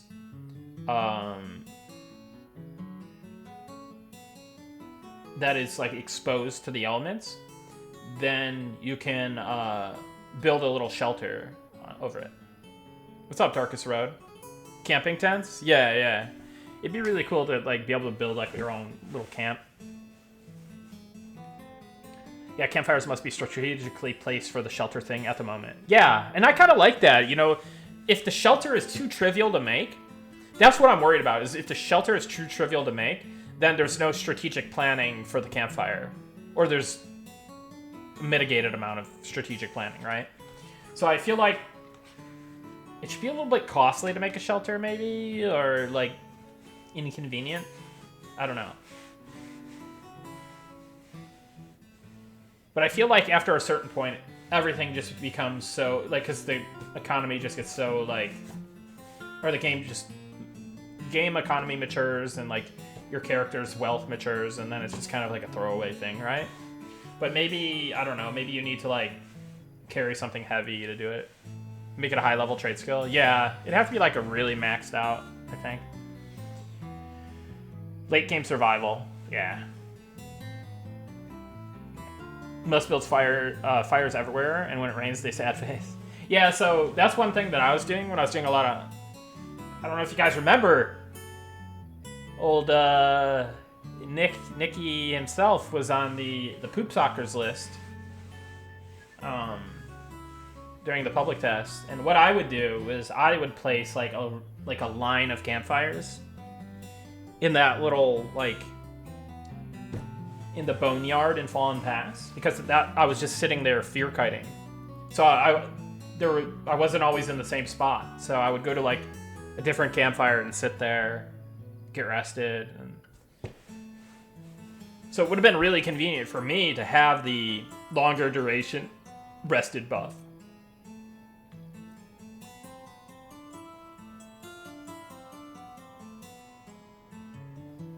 Don't think we've had a full life story yet, so no giveaway. That's true. And honestly, the pace of this work, this should be like a frickin' 2-minute task. And it's becoming like a 2-hour task, so let's get going. Let's get going. I just like yapping. I don't know, I can't help it. I'm a yapper.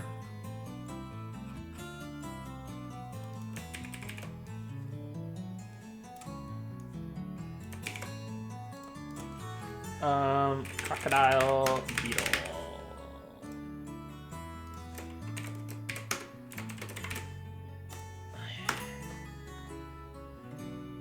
You have a question? Okay. Shoot. Why make a new fire when I can add, still add 2 logs to it? So the reason you would do that is if... So at Campfire A, you start your poll. Then you're fear kiting, or kiting in general, and then the fight ends near where a prospective Campfire B would be. So instead of moving back to Campfire A while, like, sitting med ticks or whatever, you could just sit there at Campfire B and not do anything. See what I'm saying?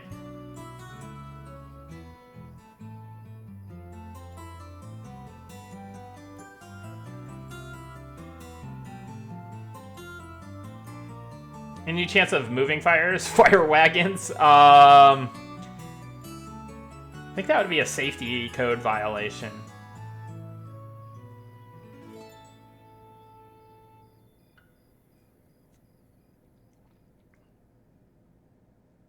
Maybe environmental camps need different skill sets. Cold needs lumberjack, leatherworking, cooking. Oh, that's an interesting idea, Gink.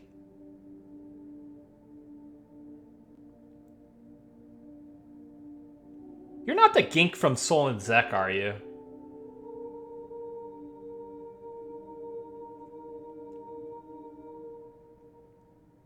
Okay. Just checking, just checking.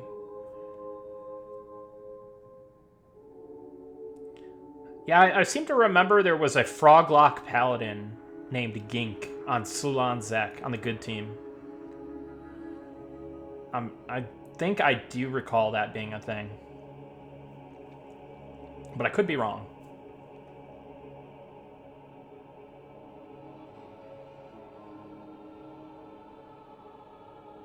Gotcha, gotcha. Muffin chat, what about giving muffins instead?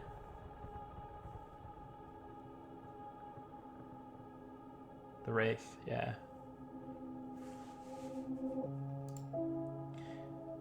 Nick, what do you think about the idea of Necros being able to resurrect the corpses of defeated mobs as pets? With some subset of their original abilities, it would require some work to ensure balance, and there would have to be limits on what could be rezzed as a pet, but it would add some cool variety to Necro pets. Yeah, it's something that we brought up in like year 1 of the game. I like it. I could see us adding it eventually. It's just not like a super priority at the moment, because especially Necromancer is definitely one of the more fleshed out classes. Maybe I'm wrong on this, but I would say it's pretty in a good spot, and I kind of want to share the love on some of the other classes at the moment. But it's definitely been on my mind, and it's definitely a cool idea and something that definitely could support down the line. But yeah, it's good to keep reminding me on these things. Basically charm, but not. I feel like it'd have to be like, it'd be cool if it was like multi-pet, and then, but it's not charm strength. Because if it was charm strength, it would be kind of broken, I feel, maybe? I don't know.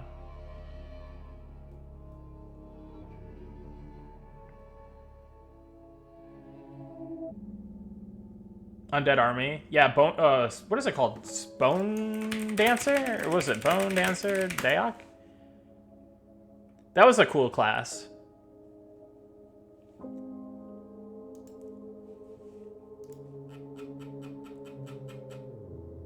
See, Nick admits Charm's broken. Well, Charm has a trade-off, right? I mean, it's very strong, but it has its limits, and it has its drawbacks. Is it totally worth it? Yes. Absolutely. The trade-off is not being one of the cool classes? Yeah, exactly.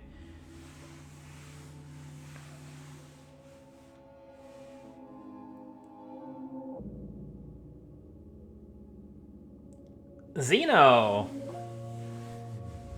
You and I think alike, then. Love that. Don't be surprised if you see something like that.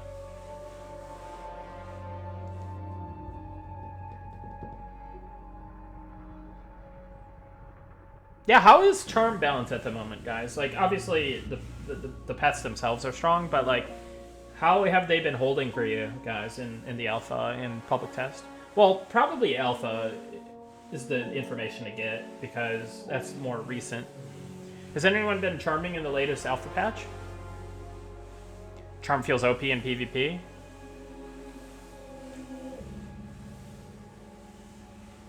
Charm is too easy? Can easily maintain Charm on Redcons. See, that goes against the philosophy of Charm in my book. It should not be easy to do that. In Alpha, it's fast to break. Well, as Bard, yeah, I mean, that's just gonna happen, right? But are you saying it's breaking a lot before the 18 seconds? Charm feels very strong, leveling 20 to 24. White con should be easy, red should be nigh impossible. Yeah, I feel like red cons should, if they land, they should be breaking in 1 or 2 ticks. Like, almost always. If you somehow land it, 1 or 2 ticks.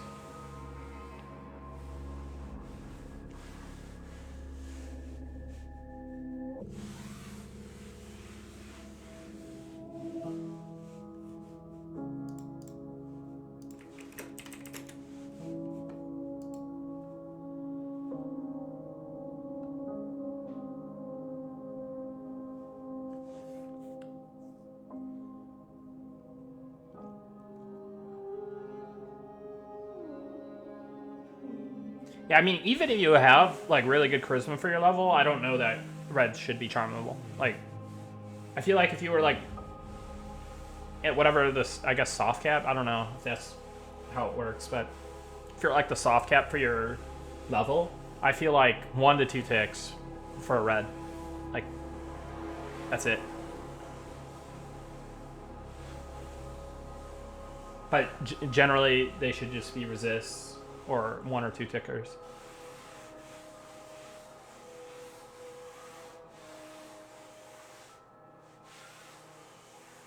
I'm SSF and never dare charm a red on Bard. Well, are you hardcore SSF? Because that's different.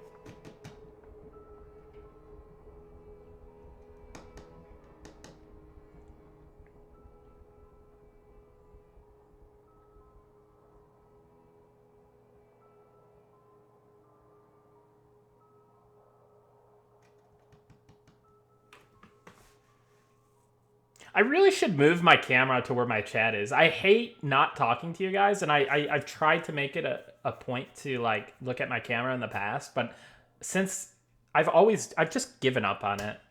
I wonder if I might consider finagling things in the future. Thanks, Gink. Good to know. I don't know. Wait, hold on a second.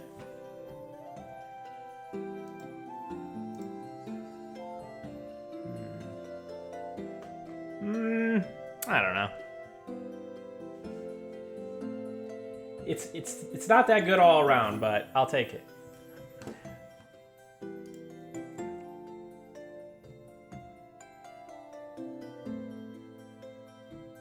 Best Mountain Dew flavor? I'm gonna just say Baja Blast, but I don't actually know.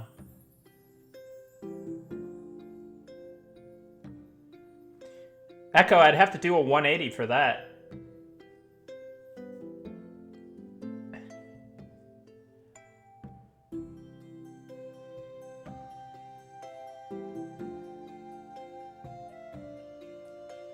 I should do a taste test on stream. Little Baja Blast versus OG versus Code Red. Is the stream lagging? Oh no. Yeah, no. Only 214 drop frames. Alright, this 2-hour task, 2-minute task has become a 2-hour task. That's okay though, we've got all the time in the world.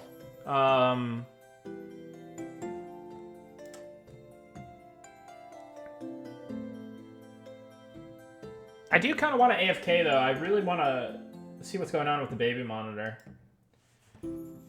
I'm going to take a quick break.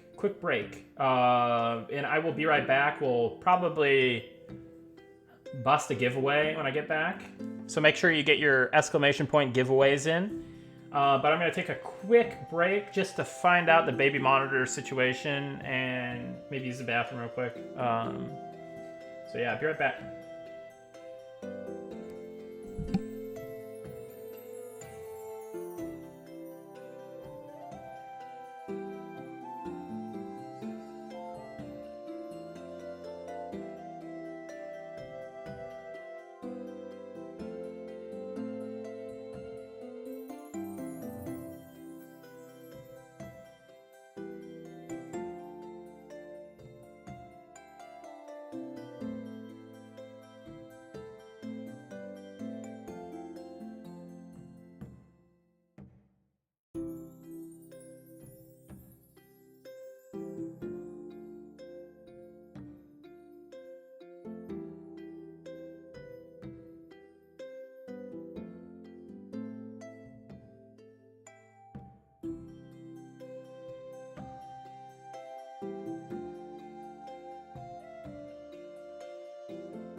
Alright.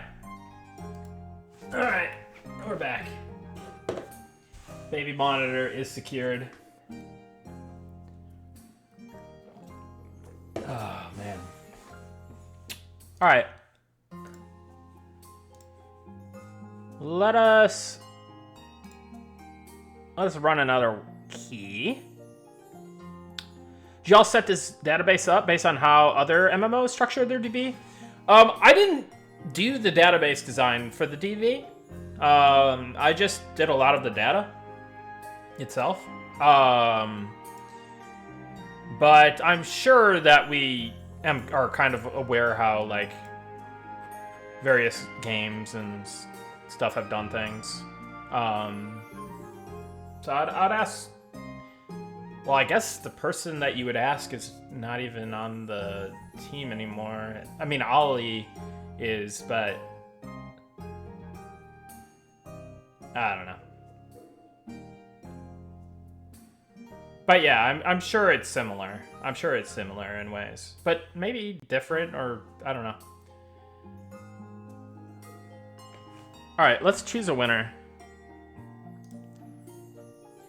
Cyranok.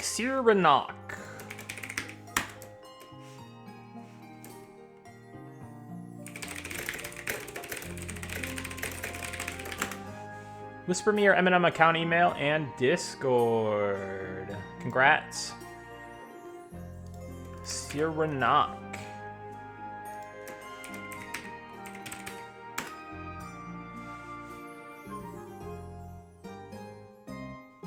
GG's.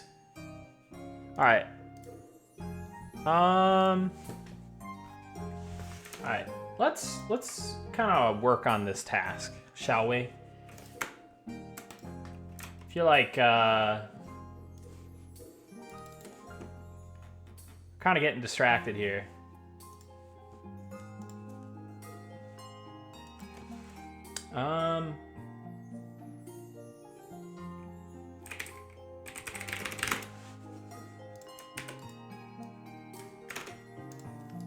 Alright. Copy paste some more bricks. Alright. Crocodile pet. We'll replace it with tarantula pet. And we replace this one with spider pet. Replace this one with wasp pet. Then this one with beetle pet.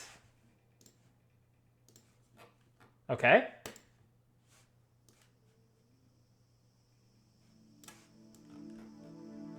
Done.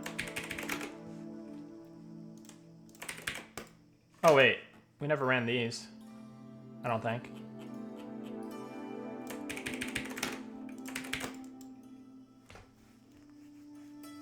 Running queries 128. You have some insane letter per minute typing skills. Thank you. I try. High-speed whack-a-mole over there? Yeah.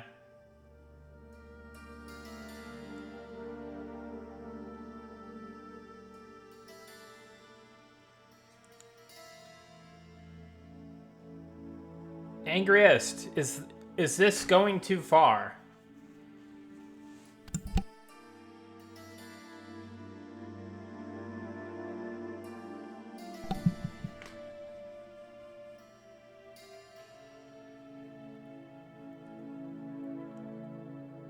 What about a mini Ashira pet? Well, just charm an Ashira and then shrink it. Then you got your mini Ashira pet.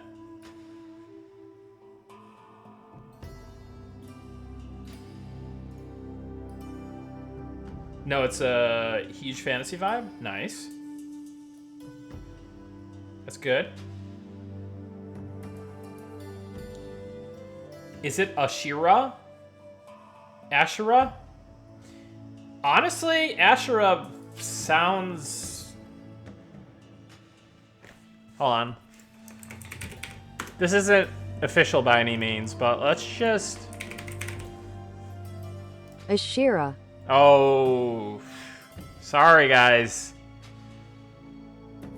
Ashira. Ashira.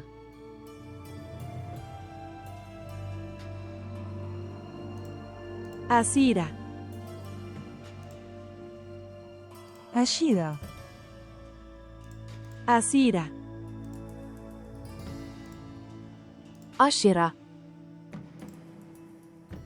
Sorry, this is gonna be a minute.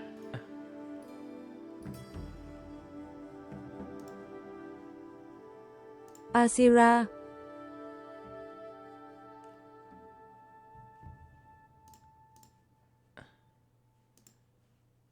Hey, where did it go? Where the... Oh, there.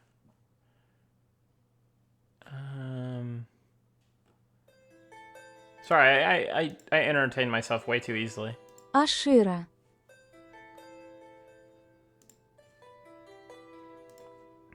Ashira.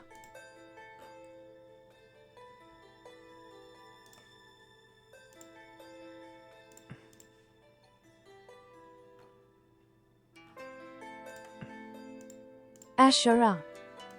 Alright. Sorry, guys. You guys got ads again? Dude, they just never stop.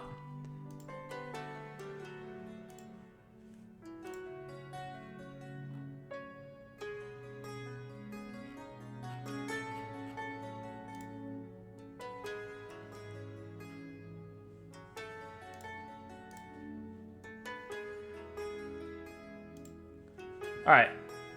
Let us continue our work here. Let me move this over here real quick, just in case. Then we're going to open the NPC table. Alright. This is going to require a little bit more work.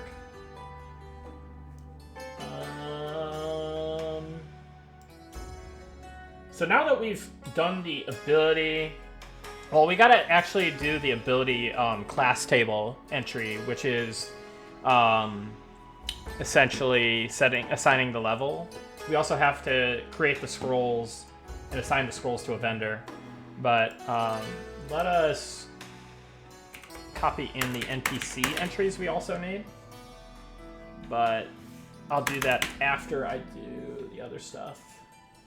So let me go to, oh, yeah, let me do this. Ah, that's benign. Okay. Crocodile pets. All right.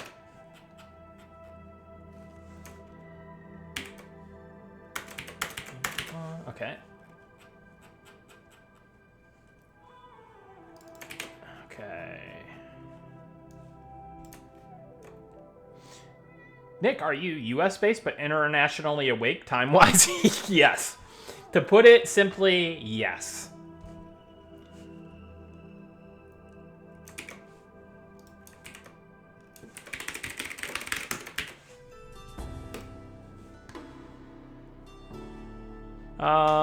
Let's see here. I'm curious what's going on with the software and game development category at this hour.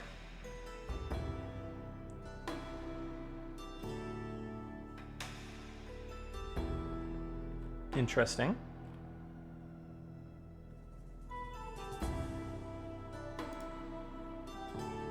So I remember Thor used to stream these hours a lot. I don't see him on.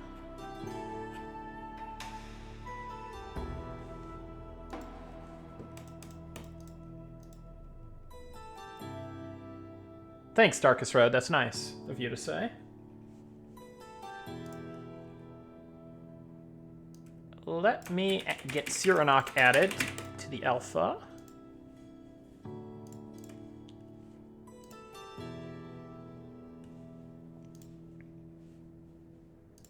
Oh man, I gotta set up a two-factor. What is this? Alright. Accounts. Dang, that's a 2023 account. Legit, not a bot, guys. You love to see it.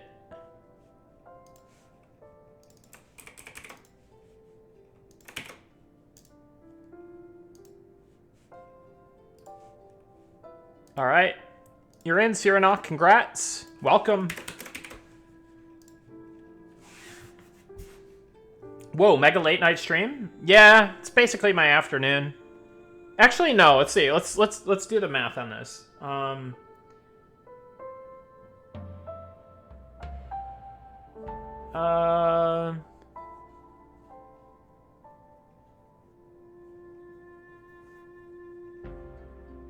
Okay.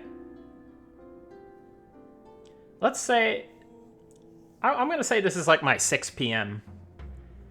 This is like 6 p.m. for me. If I was a normal person.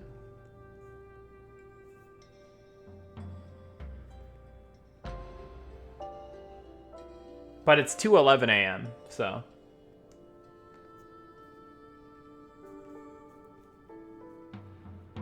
You as vampire? Yeah. I mean, look at my complexion. It makes sense.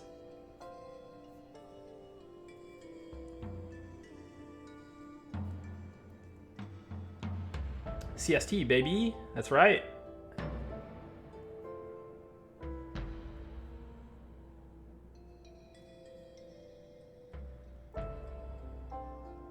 Come from EQOA? That's cool. Yeah, there's a decent amount of EQOA people interested in Eminem. It's very nice to see. Nice, Angriest.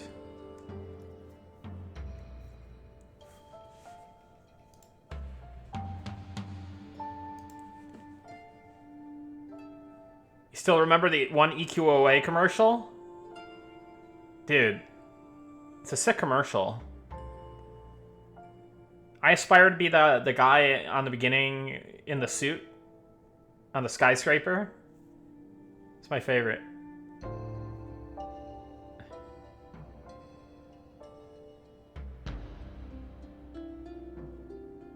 How's controller support for Eminem?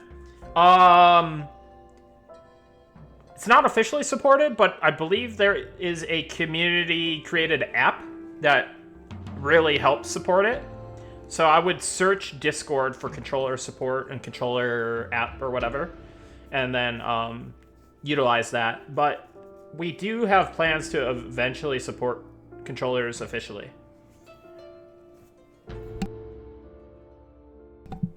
But there are people playing with controller, so definitely check that out.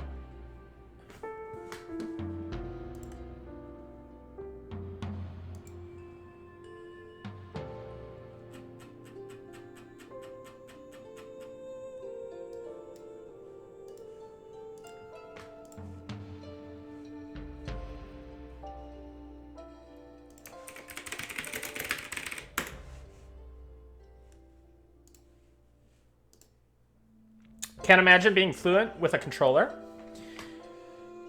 Yeah, I had to use a lot of controller at my old job when I was working on some console games. It's definitely it's kind of interesting. I'm not as good on controller as I am on keyboard mouse, obviously. And I actually recently bought a controller. There it is. I finally, and no spoilers please, but I finally have said, okay, I'm gonna play Expedition 33. So I had a PS4 controller, but I think I have to download some tool to get it to support right. So I was just like, just gonna get the Xbox controller. I like the Xbox controller anyways. Guys, if you haven't played Expedition 33 yet, like, I know everybody's glazing it. It really is that good. It really is that good. It might take my, depending on how the rest of the game goes, it may take my all-time favorite game. Not even kidding you. because like there's just something about the combat and the music together that just hits so hard. God, I love it. It's been so long since I've had a game where I wake up and the first thing I think about is that game. And I can't get the music out of my head that I just started listening to. And I just can't stop thinking about the game. And like, winning a boss fight is actually super satisfying. Like,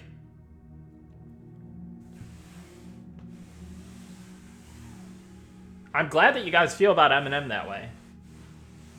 I also feel about Eminem that way in a completely different way.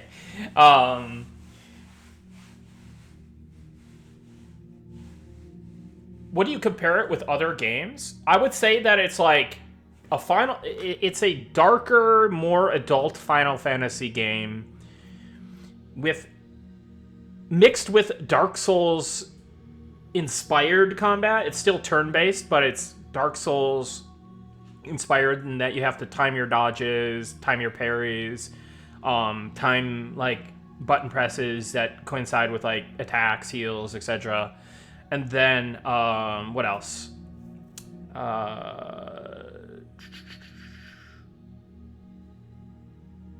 But yeah, like the world is kind of set up like a traditional Final Fantasy game. The story is very like is a very story influenced game.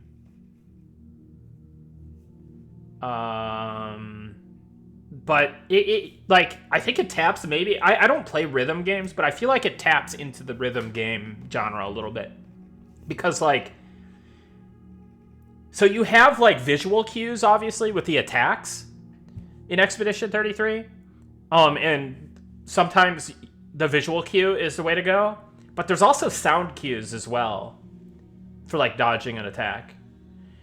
And just like kind of like getting like the rhythm down, because sometimes you're dodging a combo of attacks, and the combos sometimes are rhythmic, like there's like a even increment between like the rhythmic button presses.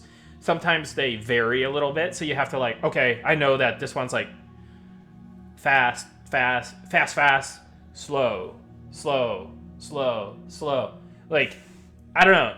And then like you're doing all this kind of like rhythmic pressing while you're listening to the absolute most banger soundtrack of a game that I've heard in such a long time. You should stream it. No, I don't want to embarrass myself. But yes, do yourself a favor. Game is worth every dollar.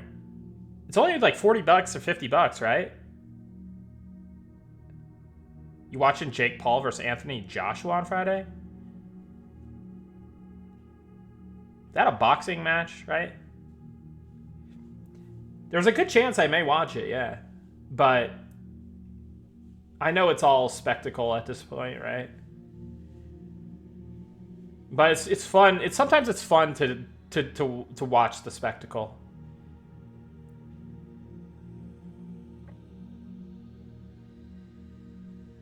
So yeah, long story short, definitely play Expedition 33.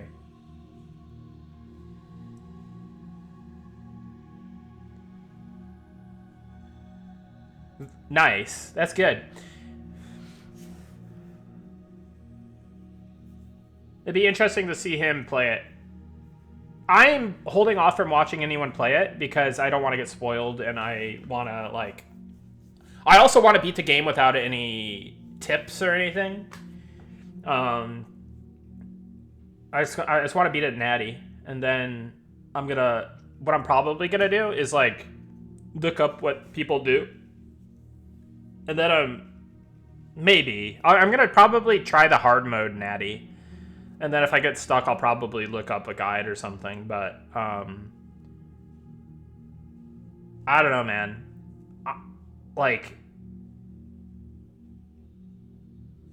I am just having a blast with it. And I respect Dark Souls. I respect the Souls-like genre. I respect the hell out of it, like games like Elden Ring. But I'm not really into the like action-y combat and like stuff like that too much. Maybe I will be after this game. I don't know. But there's something about the turn-based combat integrating the Dark Souls kind of like dodging, parrying, and timing your button presses that, and combined with the amazing soundtrack of the game that just is so good. I love it. I love it so much. PlanetSide gameplays, dude. You don't have to please me or ask me. I'm all in on that idea. Hey, have a good night, Heartstock. Hope you sleep well and have a good day at work. But see you next time. All right, let's continue on. We continue.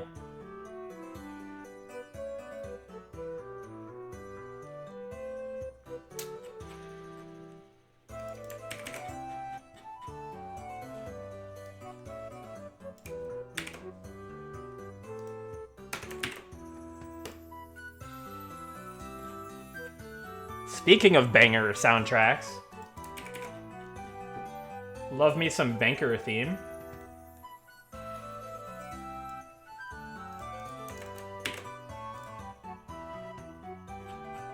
And somebody asked if I'll play Eminem. I'm definitely going to play Eminem. But it is going to hit different for me, unfortunately. But that's just kind of the nature of the beast.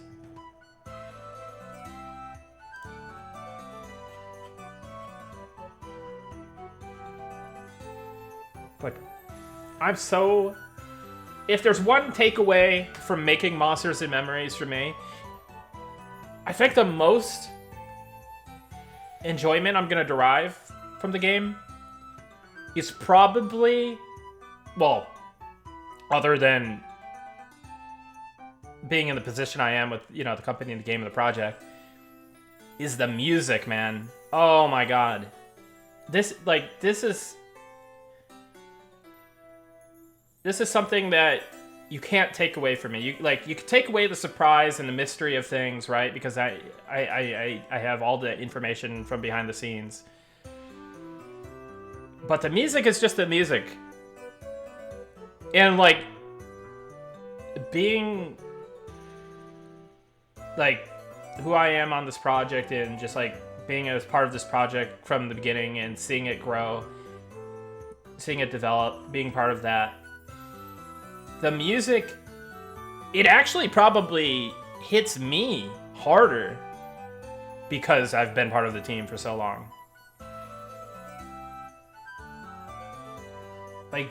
As somebody who's a music enthusiast, and I already have nostalgia for this music, already have a strong emotional investment in this game project, the music just... there's sometimes where I'm not on stream and I'm working on a game. I just throw one or two of the songs on repeat, and it's all the passion I need.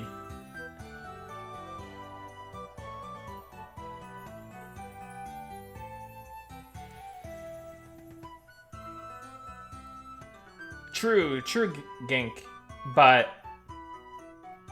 I'm just glad that it exists. But no, that being said, I do enjoy playing the game, regardless of, I enjoy EverQuest. I know a lot about EverQuest. I still enjoy it.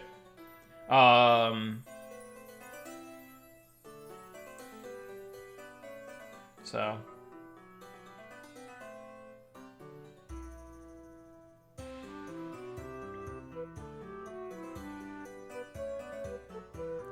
How do you all make it? Are you talking about the music? That's an art called music composition, if that's what you're referring to. And I mean, it just really requires a good understanding of music theory and orchestration and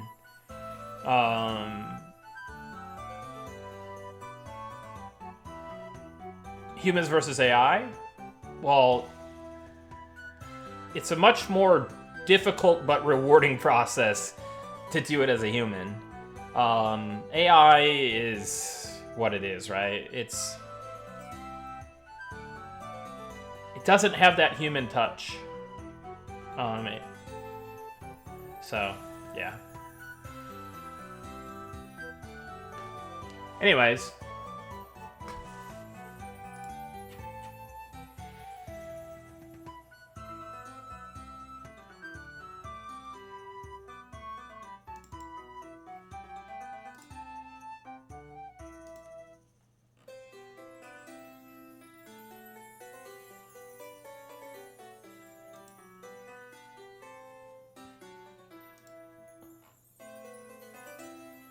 Oh, nice. I just saw the closed testing numbers. That's getting up there. That is getting up there. It's cool to see. Alright. I'm just sitting here yapping about random crap when I should be working on this. Alright. Class.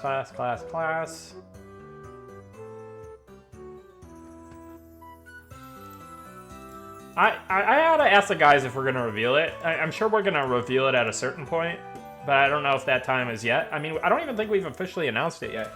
Let me ask about that. Hey, should I announce the beta opt-in?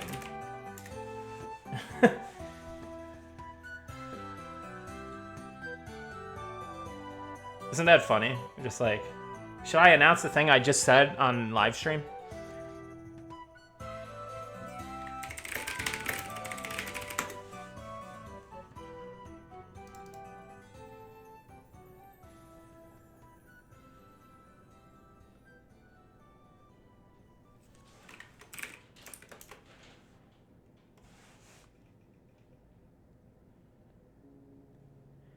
Yeah,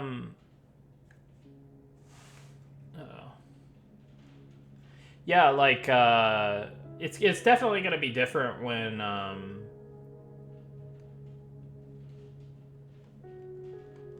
it's announced, like, officially.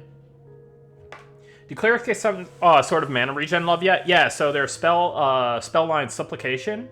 The first tier gives you 1 mana per tick, and then each subsequent tier of that ability gives you an additional 1 mana per tick.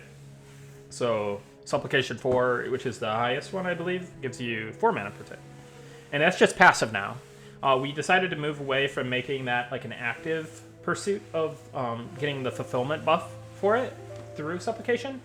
And instead we're going to tie any like future implementation of fulfillment to the kind of battle cleric, right?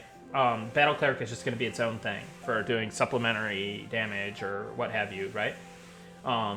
If you're kind of more into the cleric caster, kind of passive caster gameplay loop, you're not going to have to fulfill those requirements to get fulfillment for the mana regen. You're just going to get that passively by keeping up the Supplication buff.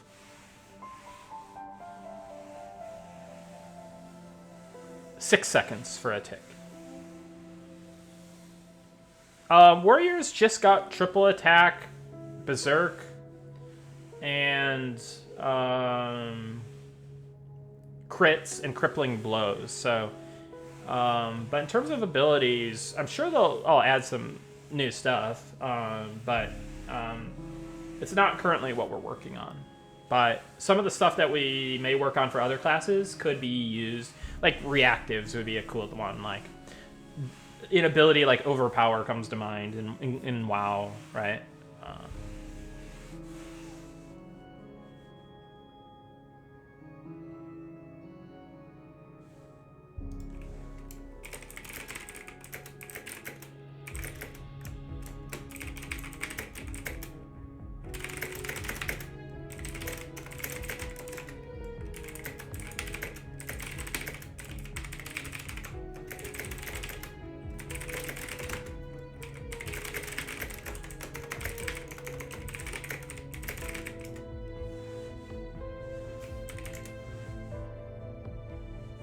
Alright, let me do a quick announcement.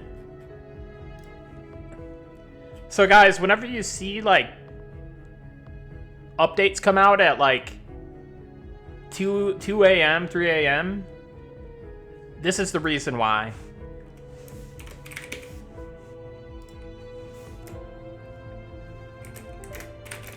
You can now opt in to have a chance at being selected for the Monsters and Memories for the upcoming Monsters and Memories beta test. You can find the opt-in at this link.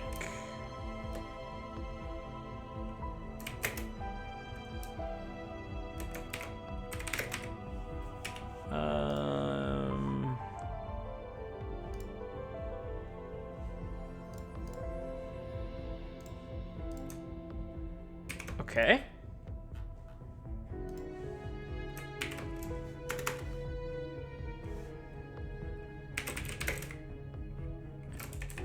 Good luck to all.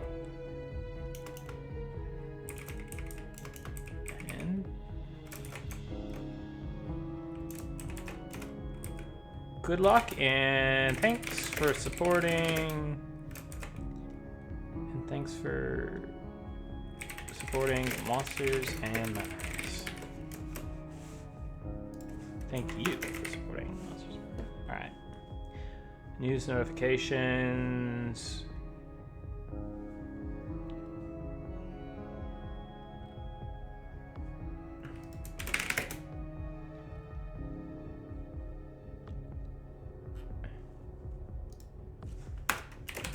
And I think we send it.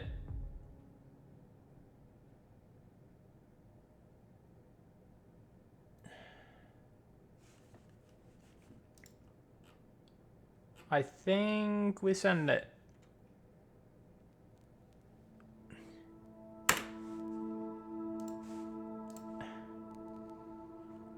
Done. Published. And now, this is where we... Sorry guys, I'm kind of just like doing my thing today. Like, I know I'm streaming, but I'm kind of just doing what I would naturally do a little bit. Real-time news, how fun. Yeah, isn't it? It's kind of weird, right? It makes me feel like a real-time streamer.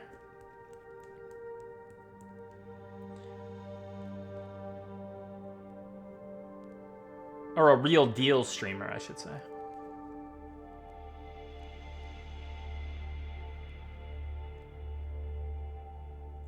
Is this beta test in place of the hinted playtest?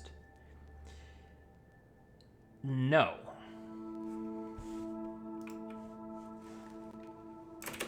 Let us go on to the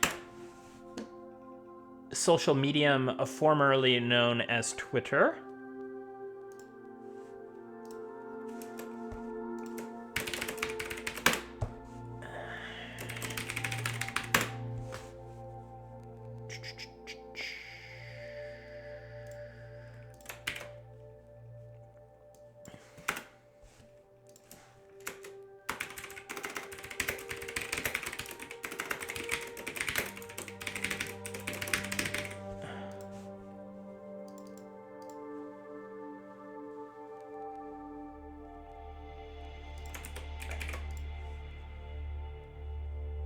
Boom.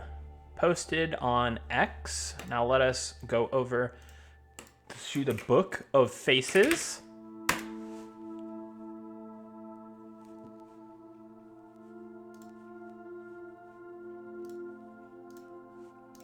And just rock a little copy pasta here. Boom, boom, done.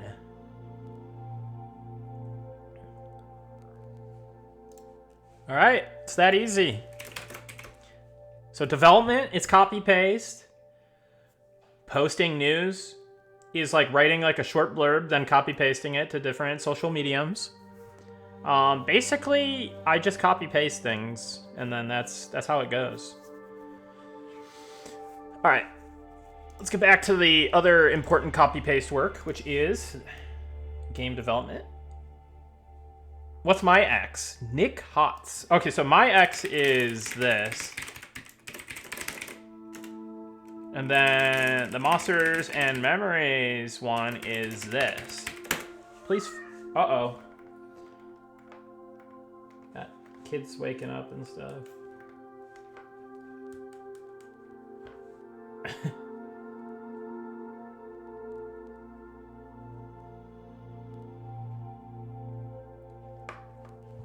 Baby monitor does work. It does.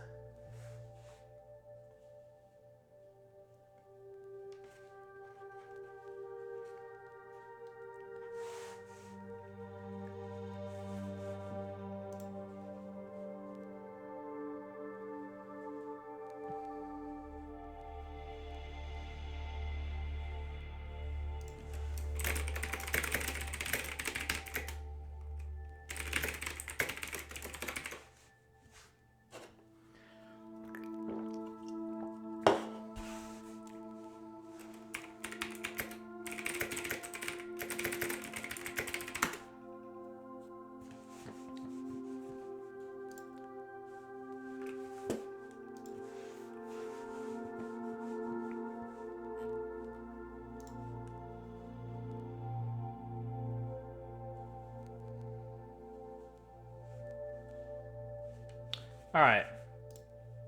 Let's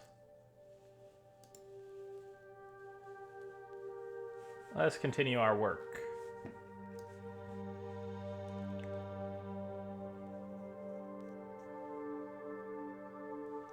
Travel on your keyboard sounds like it feels great. It does actually feel pretty good. So I use the Logitech Pro keyboard. G Pro, maybe. I think it's just Logitech Pro mechanical gaming keyboard, actually. I don't know, man. But it's nice. It's nice.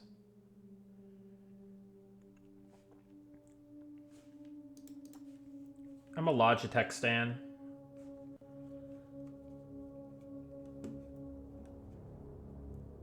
What type of switches do you use? I'm not sure what type of switches are on this keyboard, actually. What type of switches are on the Logitech Pro keyboard? GX blue clicky switches is what it says, allegedly.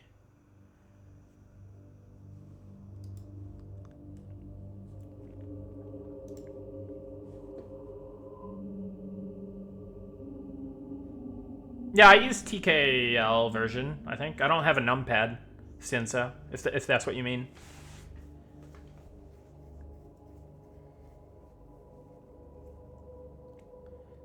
Which is kind of funny because the numpad probably would come in handy as a game development thing, but too much of a gamer.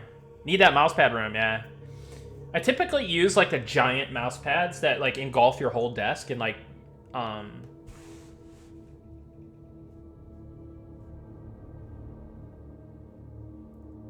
this has been a good month for games.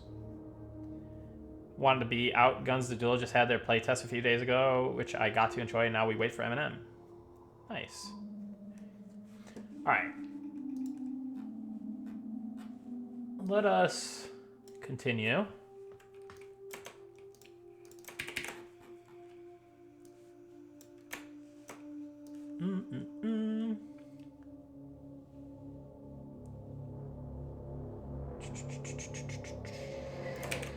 Okay.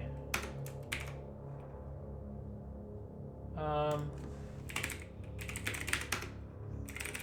think we just do this.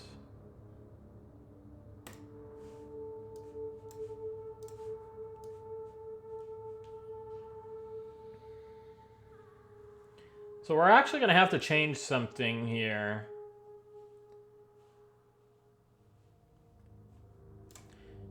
And I'm going to have to look in a secret part of the database or something. So let us notate what I need right here. So spider is SPD. Tarantula is TAR. Wasp. WAS. And Beetle. Do we use... Well, this is an interesting one. Do we use like a generic beetle at all? Let me see. Oh yeah. Okay. We'll do a generic beetle then. BTL. Okay.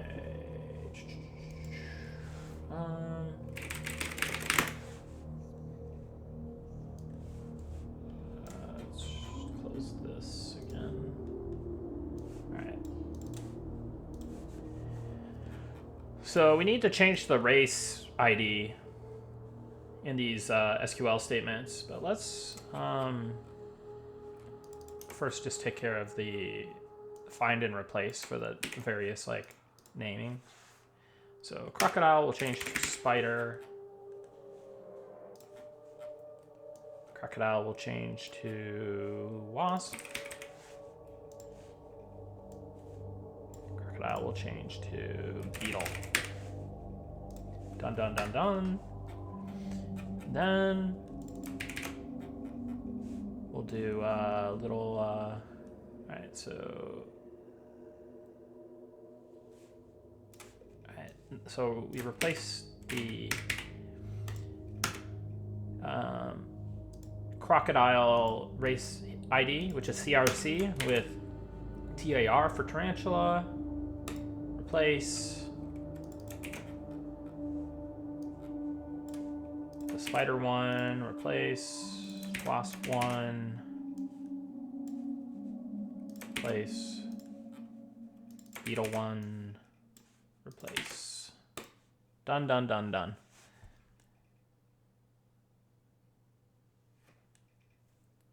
Do you think a fair mechanic would be charisma being tied to aggro? Wait, is CHR, do you mean charisma? CHA is typically what? As both a way to balance enchanter charm risk in groups. Yeah, it sounds like you mean charisma. It's both a... Yeah. Okay, cool. You think a fair mechanic would be charisma tied to aggro as both a way to balance enchanter charm risk in groups, as well as giving tanks an interesting, not straight damage-based stat to focus in for aggro maintenance? I think it's an interesting thought. Now, I believe there's an understanding that it is already tied to charm. And potentially other mechanics. But how and to what effect, people will have to kind of figure out. So I think it already kind of does affect the charm risk. But it may need to have to be affected more greatly, right? It might not be in a good spot tuning wise. As far as tanks go, it was actually kind of an interesting stat in EverQuest because charisma affected your chance of divine intervention proccing. You guys remember the old divine intervention from EQ? Bestows the favor of the gods upon your target, granting them a second chance at life should they fall in battle. Consumes a pair of emeralds when cast. The chance for this to succeed is affected by the target's charisma. So actually, I think the main tank / guild leader of SEAL Team, when he made his Ogre Warrior for P99 green, I'm pretty sure he went... I don't know if he went... I think he went full charisma.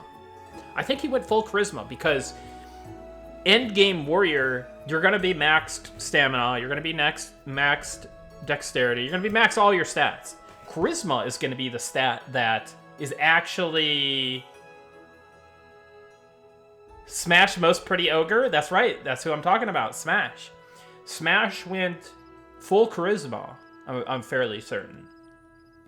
Which is a 500 IQ play because he knows he's going to be getting all the best gear. he knows he's going to be maxed in all of his stats, except for Charisma.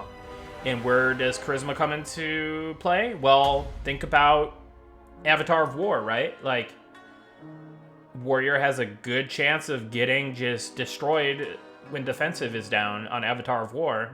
So might as well go Charisma if you're going to be the main tank and the best geared warrior on the server. What a hero of an ogre, that's what I'm saying.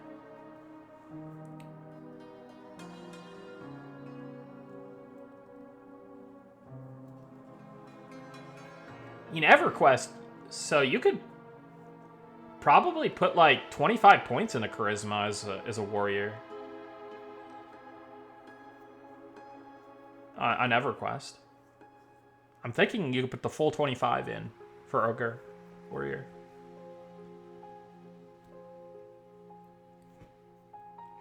I believe that we have stated that Dex affects range damage, but I'm not 100% sure if we have said that. And there may be some tweaks there, because we were talking about it in... Maybe that's just a perk of being a ranged class. Because Dex is a good stat, regardless of it affecting bow damage. But if it's also your bow damage plus, you know, what we've stated it is, then maybe it makes sense for that to be kind of, I don't know. Well, we're going to have to mess with it a bit and talk about it more. But this definitely came up recently. Yo, what up? Any word on the next M&M playtest because I crave it? Stay tuned. That's all I could say, really. It's probably sooner than you think. Definitely be in the Discord. Definitely have your playtest notifications enabled. Stay tuned. Opt in. Yeah, opt into beta as well, guys. It's in the sticky link in the chat. You make it sound so ominous. Good, then I'm succeeding at my intent. Hopefully at the start of the year and not the week of the holidays. Gotta look at my calendar.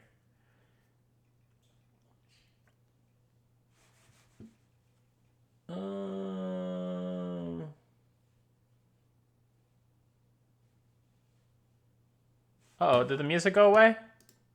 Rip.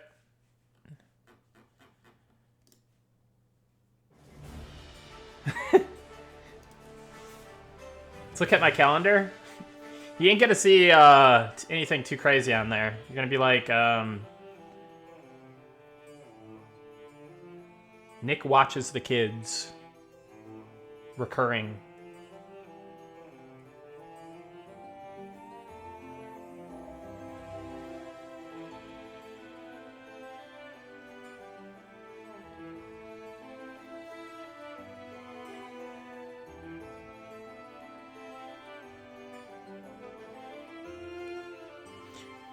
The Bard movement speed song scales, though. It does scale. And eventually it becomes the fastest thing in the game. Maybe other than, like, really fast... Oh, I don't know. Actually, I don't know how we're going to be doing the mount speed at the high end. I think maybe it would actually be as fast or faster than that, but... I opted in. Thanks, chat. Nice. Good luck. What's up, Wool Socks?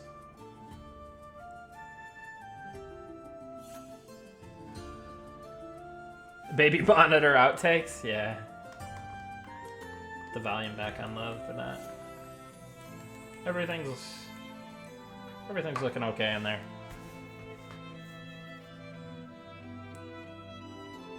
You've seen some zoomy guys? Hopefully not too zoomy.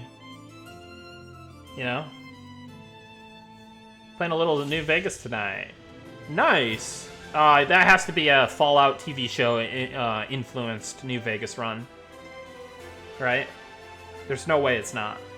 The timing's too convenient.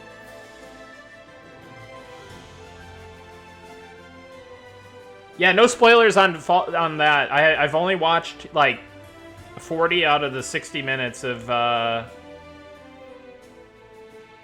I don't even know what that is, so... I didn't play New Vegas. I heard it's... might be the best Fallout game, though. I think I maybe played for 5 minutes or something. I don't know. I heard a lot of good things about it. New season is out for Fallout Vegas. This TV show, Fallout Season 2, is out, and it does prominently feature New Vegas, to my understanding. But yeah, I've only watched like 40 out of the 60 minutes of the first episode so far.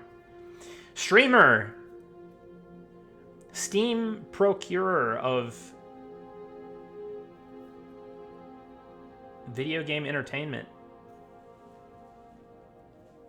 What's up, Sadmans? Dude, there's so much I need to do and watch right now. What I really need to do is beat Expedition 33.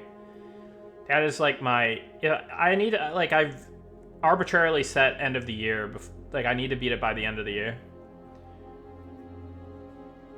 So much good dialogue and RPG elements. Yeah, I have a friend that's like really big into Fallout and Bethesda games in general. I think his favorite game is Fallout New Vegas.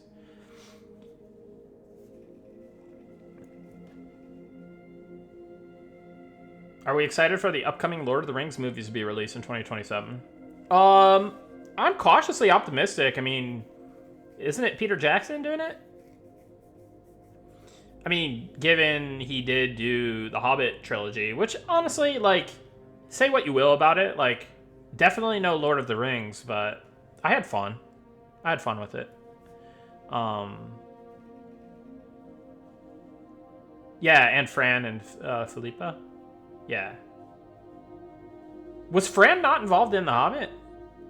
Fran is the other name that I recognize from all that. Because I've watched some behind the scenes stuff. iTide, thank you for the Prime, buddy. Glad you're enjoying the stream. Welcome in.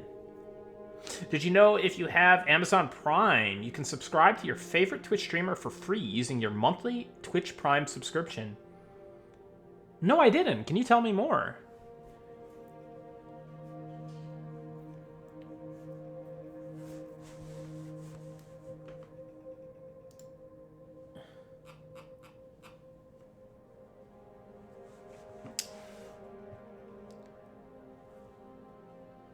Gotcha, Stinzo.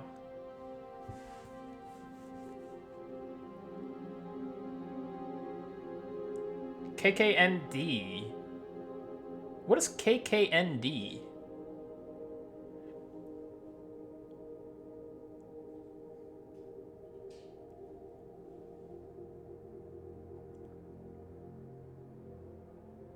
They don't have to be your favorite streamer. It works on any streamer.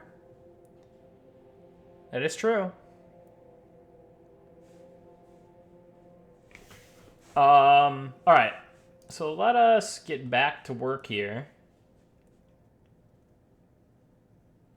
Cool.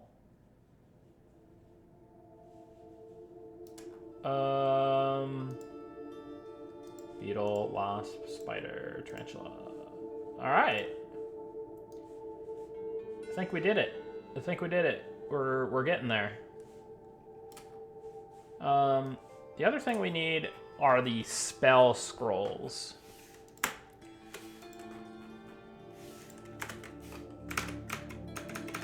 Let me move this here.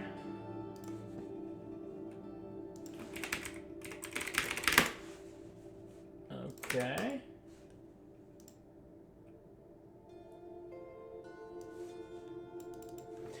So, guys, I don't know if you... let me just try to explain this. Let me get a little explanatory here for a moment. Just to explain this copy-pasting operation. Essentially what I'm doing here is I'm taking... So these are the scrolls, the item scrolls for the crocodile pet line. And what I'm doing is I'm selecting all of them. I'm right-clicking, I'm copying as an SQL insert statement. So all of these, the SQL for all these are being copied to insert them in the database with all of these data values are being copied to my clipboard, essentially, right? So all the data is being copied. Then we're going over to Notepad++. We're pasting in all of these statements. And then we're modifying it, because we know that these ability scrolls are going to be very similarly set up to... because these are also Beastmaster pet scrolls, right? So we're just grabbing those. And then we're using Notepad++ as kind of a scratch pad, right? And we're going to be using the Control F, find and replace. So it finds, it's not only finding something for you in the document, it's finding and replacing it. So we can use that to our advantage. So, for example, crocodile, that's the scroll we're copying. So now we're going to change that to tarantula. And we're going to do it twice because it's case sensitive. We have a match case so that it pops up in the right spot. Otherwise, it messes things up. So I got to do that twice. So now that's been changed. Hey, Zelton33, thank you for the Prime. Glad you're enjoying the stream. Thank you so much for that. In my quest to scratch M&M addiction, I found a couple games, Ancient Kingdoms and Aaron Shore, both pretty enjoyable, while keeping the M&M addiction at bay. Nice. I'm glad you got something to play, Caden. Aaron Shore is really cool. Yeah. Man. That Aaron Shore really did really well. And I'm sure the developer of Aaron Shore is quite pleased because he sold a good amount of copies. And the game is a really cool concept, and it's solid. So I'm really excited for him, and I'm glad that he's got some success with that. Had some success. Yeah, any people who are like solo deving a game and release a game and have any type of success, first of all, I'm gonna say you're psychotic. Congratulations. You've done something that I can't do. That is 100% fact.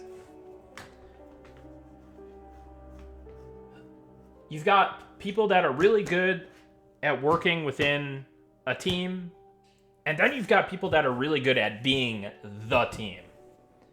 Like, eternal props and respect for anybody, any solo devs out there. Keep going, because if you have the skills and dedication to ship a game solo, then you're basically a god in my book.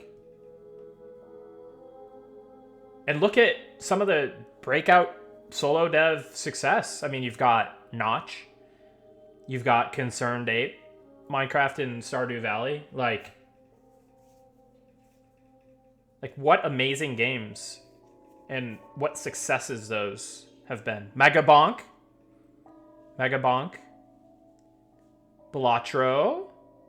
Yeah, there's a lot of them. There's a lot of good ones that I am neglecting. I'm obviously mentioning like the two of the biggest success stories that I can think of. Vampire Survivors, Metro Gravity. Shoutouts to my boy Mr. Co, or is it Mirko, Mr. Co?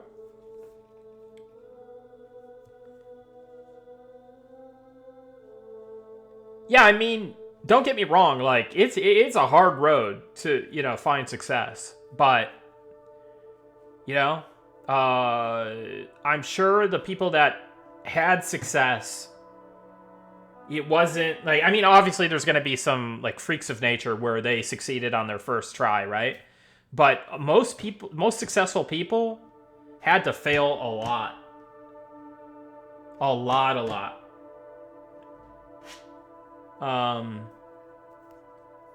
So I encourage anyone out there to keep grinding and keep trying to make your dreams come true. being on Monsters and Memories is very much a dream come true for me. Have a good night, Zombiezi.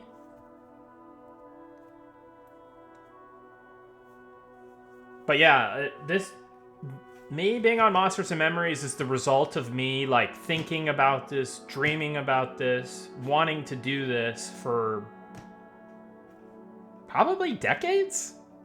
I'm gonna say decades. I've wanted to make games for decades, and I wanted to kind of be a major role in a game's development and the development of a game that I want to play, I want to make. And it's a very fulfilling to be on Monsters and Memories. That's awesome. It's pretty rare for people to say they work on something they are passionate about.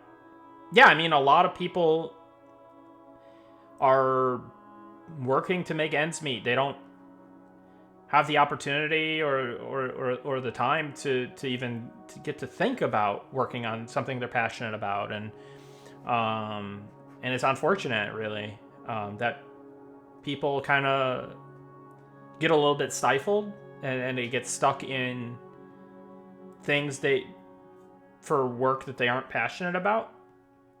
And I hope they're finding their passions outside of work, at least. But to do your passion as your work, chef's kiss. This is the best thing ever. Because it doesn't feel like work. I mean, sometimes it does. It definitely sometimes does. And sometimes it just, it takes a little Kirklandio to get you motivated. But Zelton, have a good night. Thanks for tuning in. And good morning, Popol Bard. M&M Special, getting so big community to help is amazing and special, and it paying off. It is special. It's very special to me, and it's a very special community and vibe and team especially. And that really, now I won't speak for myself here, but the other members of the leadership, Sean and Ali, that's where it all starts. It starts from the top down, and those are special guys. And yeah, it's just been a great project to be a part of. Very fortunate to be in the position I am, and just right place at the right time, lucky. But opportunity is when luck meets skill, really. And it's just, yeah, it's a blessing, really. And the team has been very cool, very chill, very great to work with. The community has been fantastic. And things have just gone well. Their projects have a lot of turmoil and issues and things going wrong all the time. It feels like a lot of things have gone right. And that always feels good.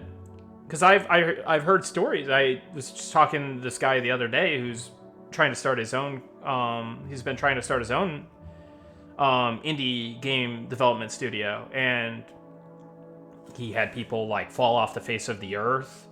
He had lots of internal strife. He had just crazy stuff happen, right? And a lot of people in those situations, it's a loss of your investment. It's a loss of your time that you never get back. I mean, you only live once, to my knowledge, so it's unfortunate to spend time on something, your time and money on something for years, and never get to see that come to fruition. It's a depressing thing. Hey, Goblin, what's up, man? Sorry, you just caught me at like was trying to get all deep and stuff. But hey, welcome in, Raiders. I'm sure many of you know me. I'm Nick. I'm one of the lead designers here on Monsters and Memories.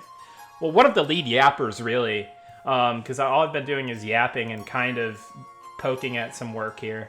But hey, welcome in. Thanks for the raid, Goblin. Hope you had a good stream. Hope you're having a good night, and hope you're I hope you're feeling better, man. I know that you had, you know, whatever.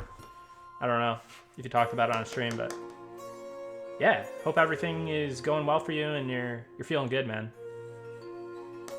Sorry, I'm getting all sappy because I had a Kirkland.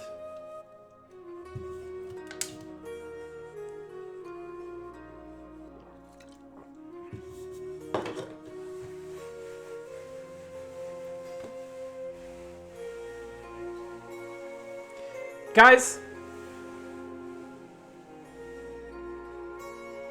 helping you earn that bread, coming in clutch with the ad timing. Oh my, dude, the ads are crazy on Twitch. The ads are crazy. Dude, I don't know if I have to like tweak something or just like multicast to YouTube and Kick. I feel like multicasting to YouTube and Kick would probably be the play, because people can like open that stream if like ads start up and then they can hear what I'm saying. And then like, I think I get some kind of monetary benefit from also multicasting over there, right? So, might be interesting to try out.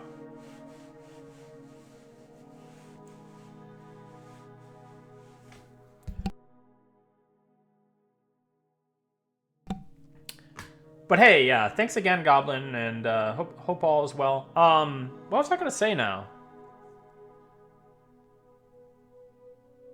And I completely forgot.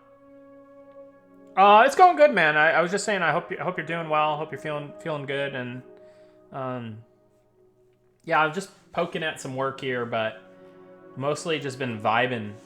So I'm off the Kirkland wagon, so. Oh, giveaway. That's right. Owen, sir. Thank you.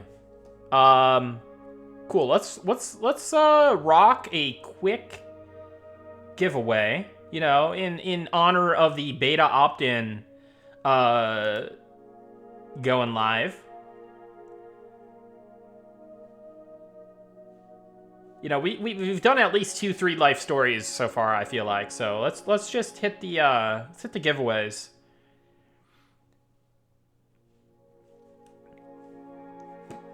All right, while you guys are spamming the chat, I'm going to attempt to continue working. So we're talking about how my kind of workflow here. So let's finish up on the things that we need to do here. So item. All right, so this one will be crocodile, and we'll replace it with spider. And we do the lowercase version as well.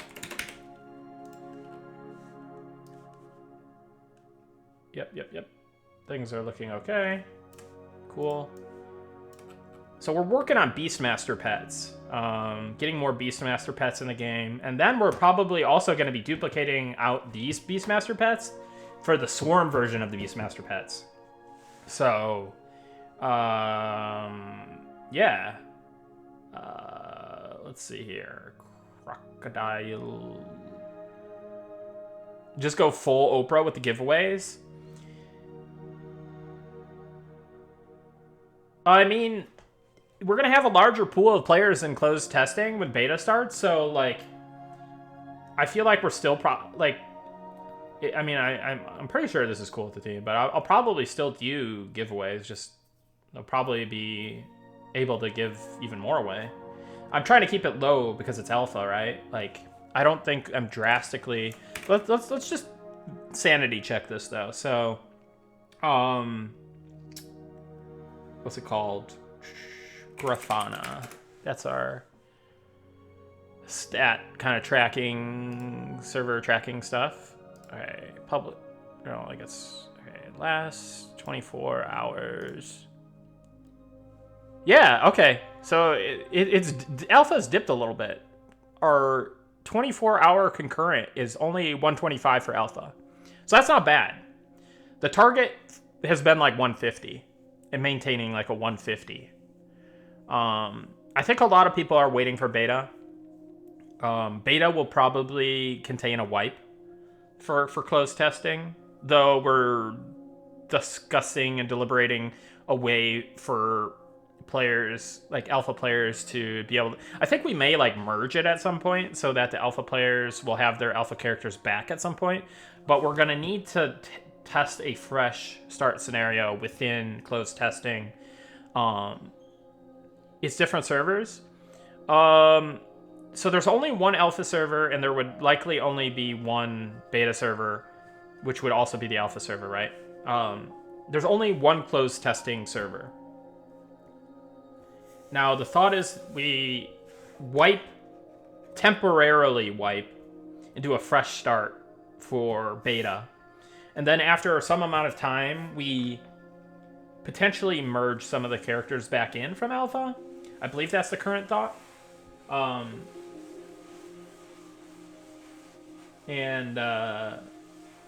Yeah. But we really need to test the low-level progression and balance and economy and trade skills and just see how everything is feeling from a fresh start perspective. Because the alpha server is quite mature. You know, there's a good amount of level 60s, there's people doing endgame content, stuff like that. And there's been a lot of items obtained that are not obtainable anymore. So, and just people have progressed in a way that is not progressible anymore, essentially. So we really need a fresh look at Monsters and Memories progression.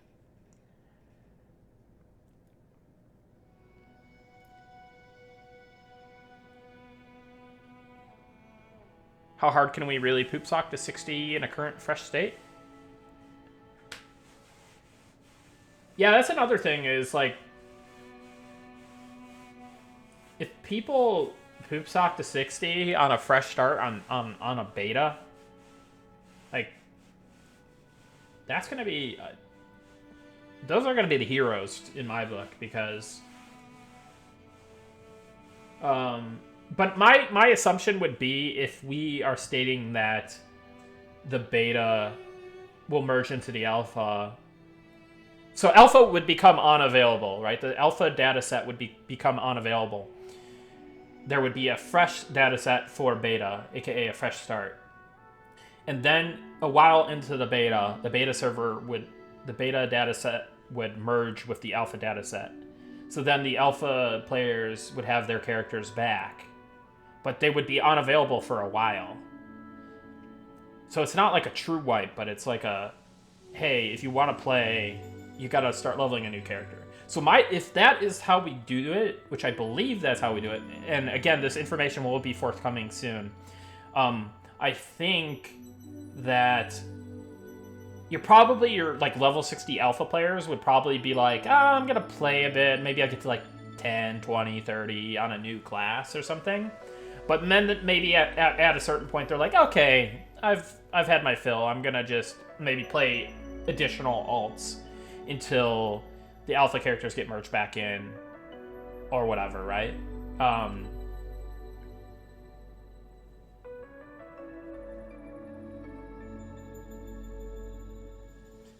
Yeah, exactly. Yeah, kind of that, Caden, I think.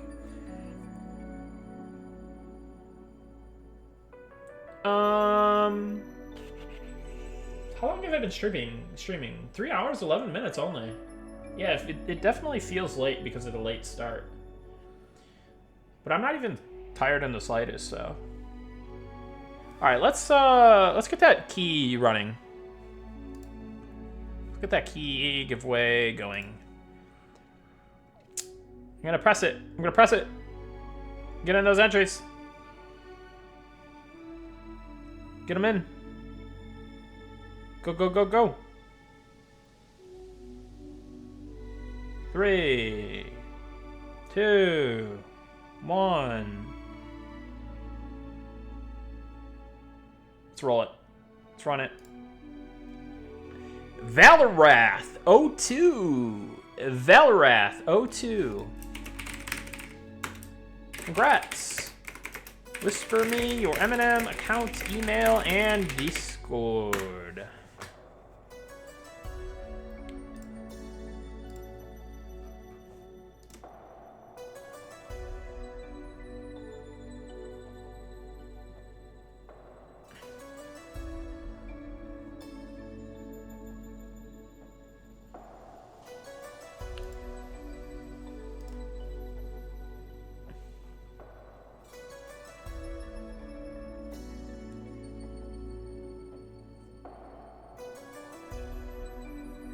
Yeah, we gotta plan some event stuff. Cause I know. Okay, that's actually. I gotta check something. Cause we have an internal issue for tracking our like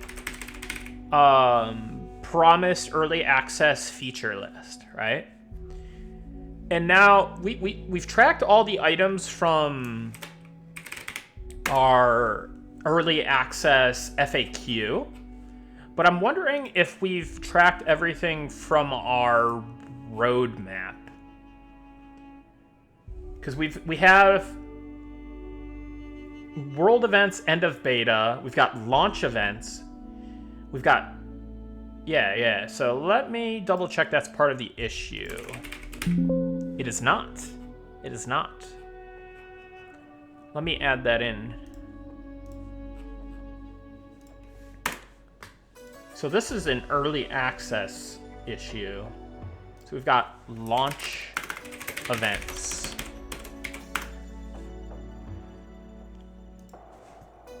Let's add that in there.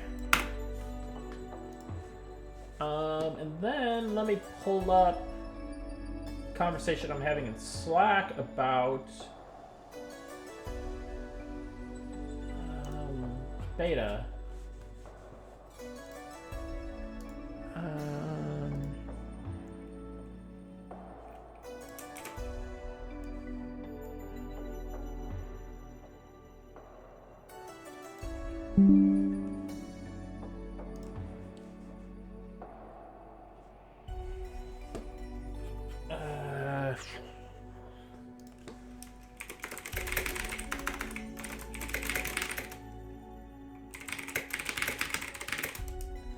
Beta list, we've mentioned world events, end of beta as a bullet point.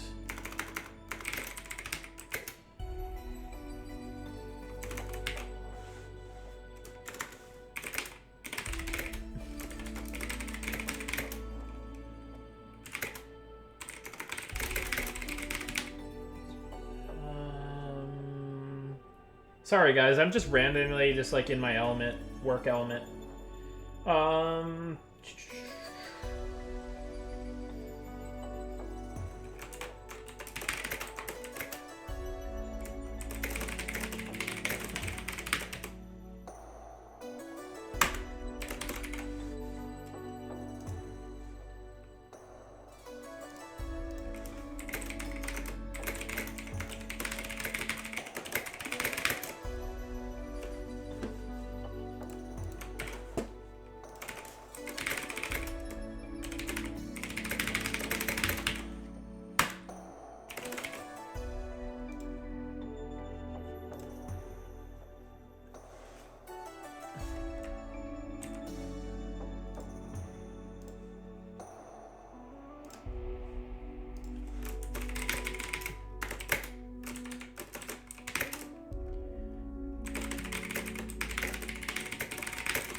Okay.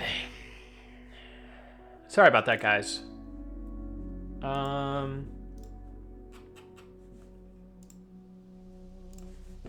right, let's continue on here.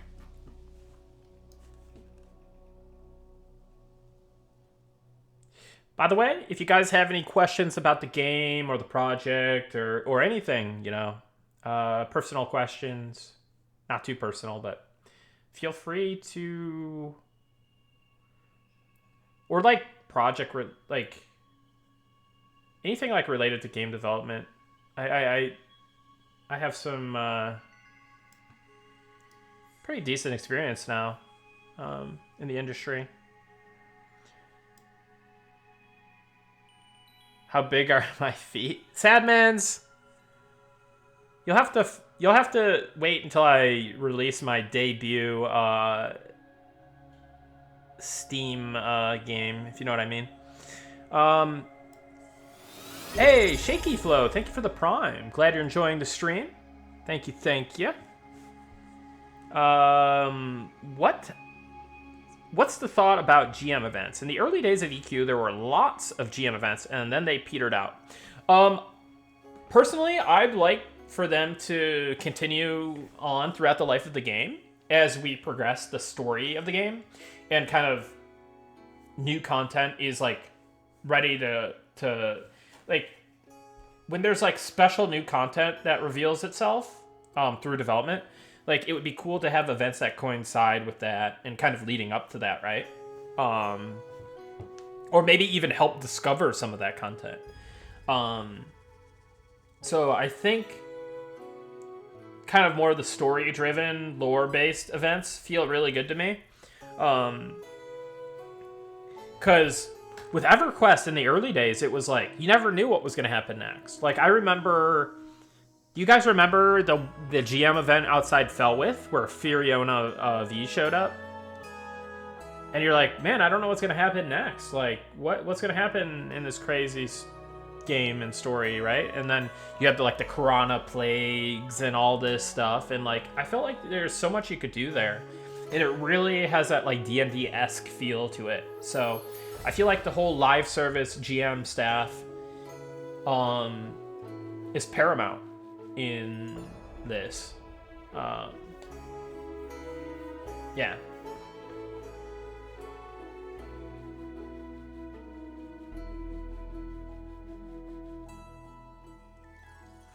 Nathaniel Marr fought Inaruk at the end of EQ1 beta. Was fun. Dude, that sounds amazing. What was his model back then? Because there was definitely no Mythmar model. Right? Yeah, there's no way. Because Nathaniel Marr was human in silver armor.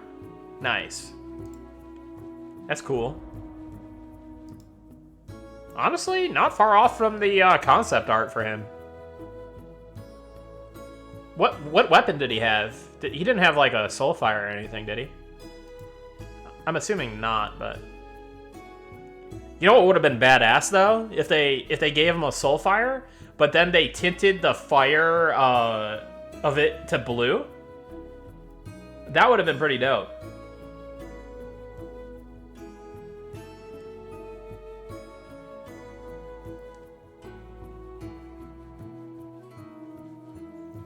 Because I think Nathaniel Marr eventually did have a fiery blue fire sword, right? In Pop. That would have been a pretty easy win, I think.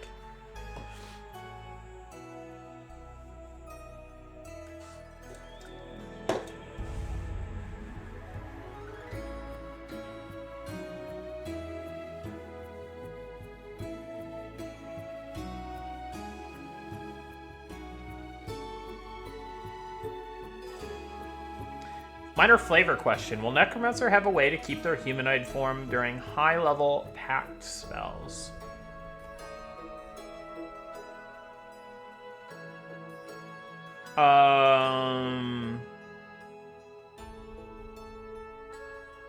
That's a good question. That is a good question. Maybe there's something we could do there. So at least in this game, you do have the ability to turn into the skeleton of the race that you are. So that's kind of cool, but yeah, I mean that is a good point. You know, some people may want to be their more humanoid form. I don't know. Maybe you could like turn into a zombie or something, because we changed how zombies are now. Zombies are based off of like the races now. So I'm wondering if you could illusion like zombie, like a zombified version of yourself. But I don't know if you can, because I think it's only one face. I don't know. That's a good question. For right now, probably not Revenant, but that is an interesting proposal.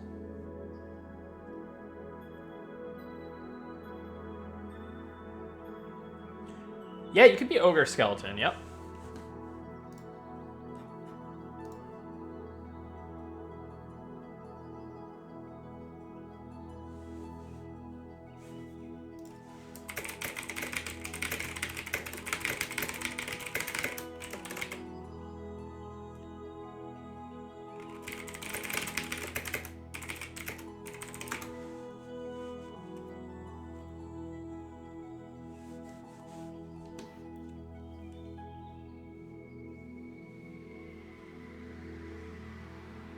Oh, that's an interesting idea, Todd.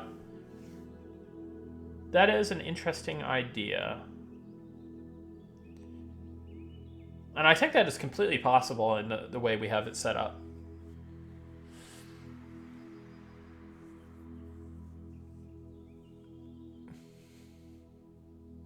Can you show us the Ogre Skeleton? Yeah, I could do that.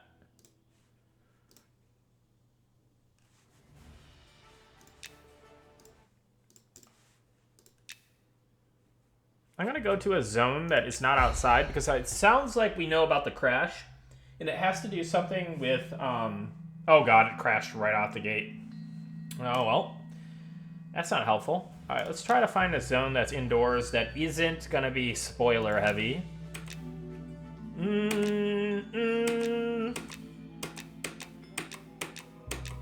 Nah, nope, nope, nope. Oh! Oh, that's not it. That's not indoors. Gonna be a tough one, guys. Oh, man. Alright, let's try to get in again. Let's zone real fast to Wormsbane Tomb. Alright. Yeah, so you can have up to 25 characters per server per account. Well. Oh, shoot. Well, I think I may have just spoiled something here. A little Wormsbane 2 texture glow up. Exclusive. Well, shit, guys. We done it. I was trying to avoid the major spoilers, but we hit you with a minor spoiler instead.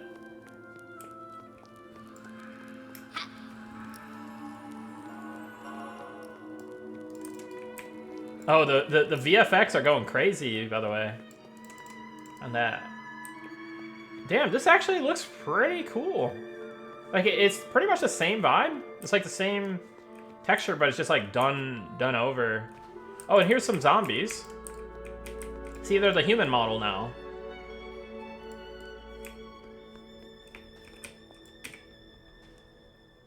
Dude.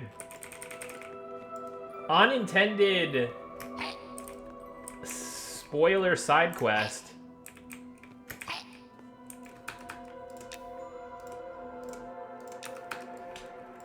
Hold on, let's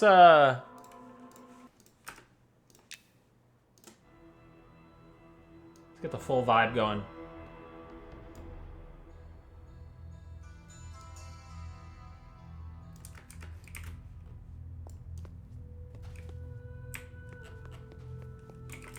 Yeah, you can jump up here.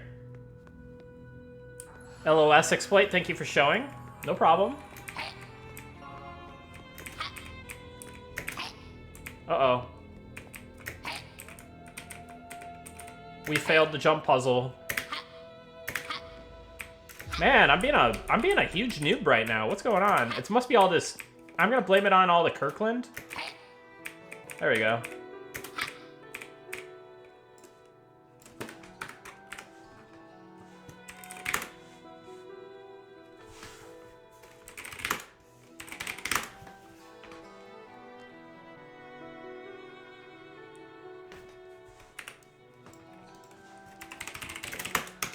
Let's do a little aggro on, do a little damage. See what happens. Well,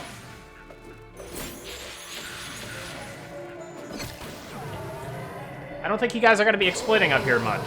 Hold on, let's see if there's anything more we can do here. Let me put on walk.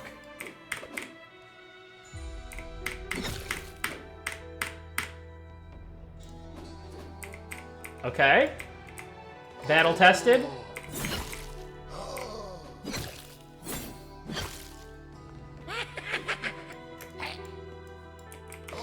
Check the other arm out.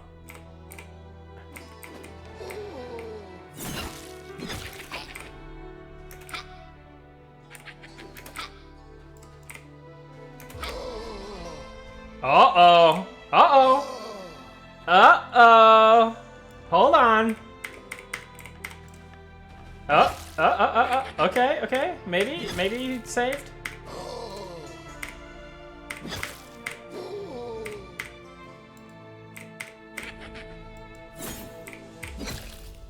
Oh.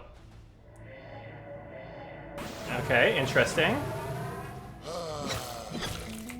Seems legit. But there's that one spot up there, though, that seemed a little bit iffy.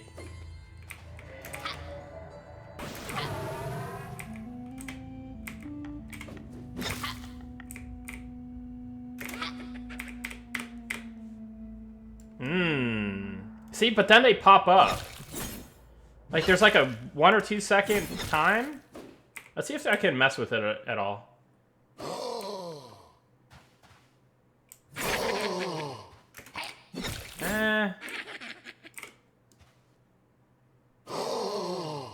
Not really.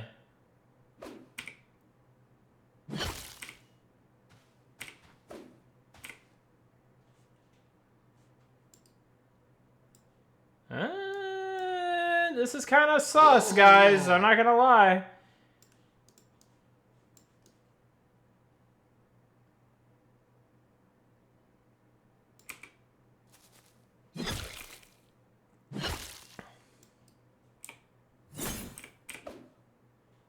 See, but then you get a little bit further away, and then they hit. Okay, hold on. All right, so if I kill these guys...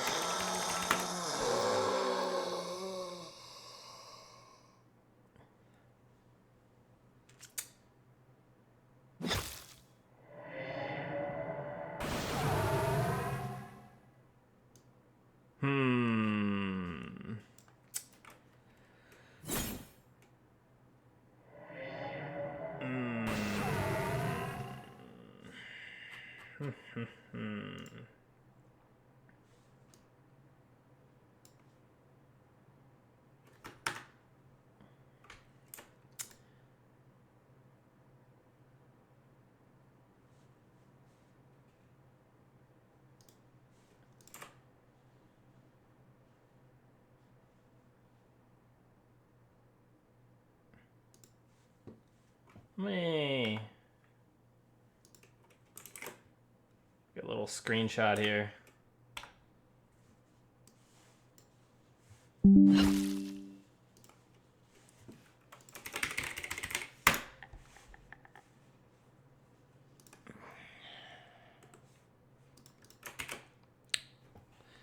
Now, I don't want to catch any of you guys messing with terrain pathing exploits, all right? We're going to keep an eye on you. We're going to set up a security camera right here in this room. So if you guys mess with any shenanigans, we'll find you. We will find you. We will ban you. We'll do something.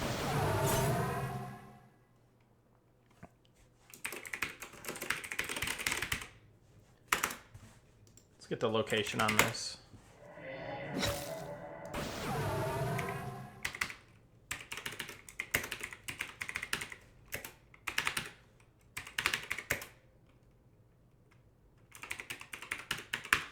All right. We've got it documented.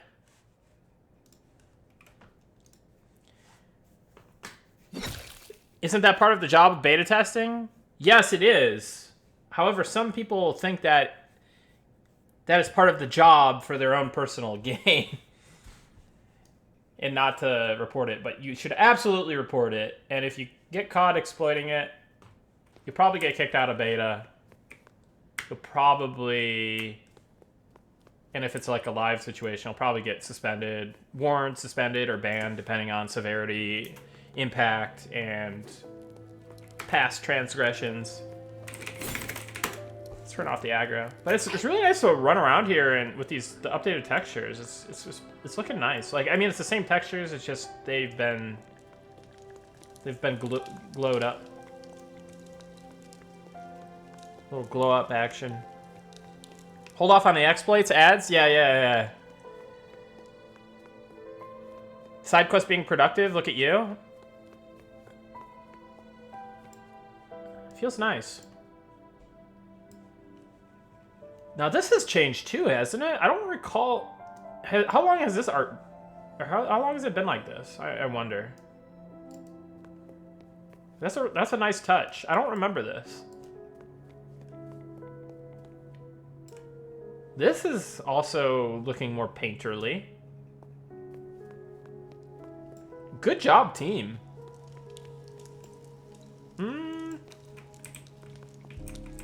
I don't know if this is like a tiling thing or like this is intended.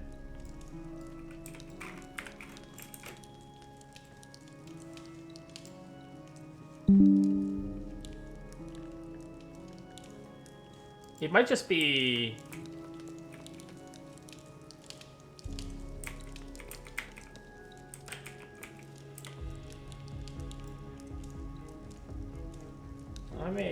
Let me send this over to Goblin.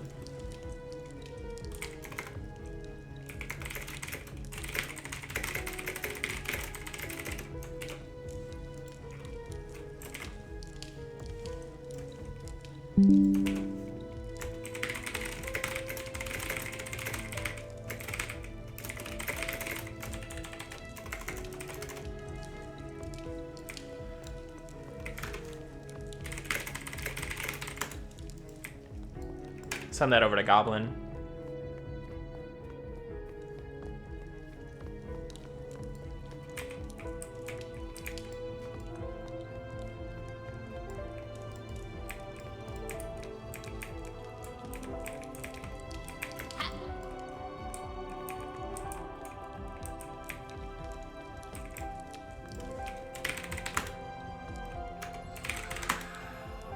Those spell effects are hilarious. It's like turbo, There she is.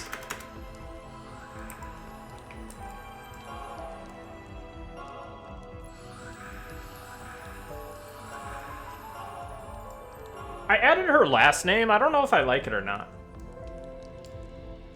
But maybe it makes sense. What do you guys think? Yay, nay?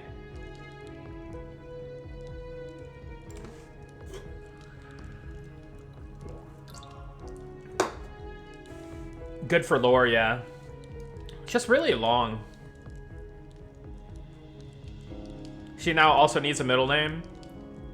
Yeah, we'll get her a middle name, confirmation name. We'll get her instant aim screen name. We'll get her Twitter handle in there.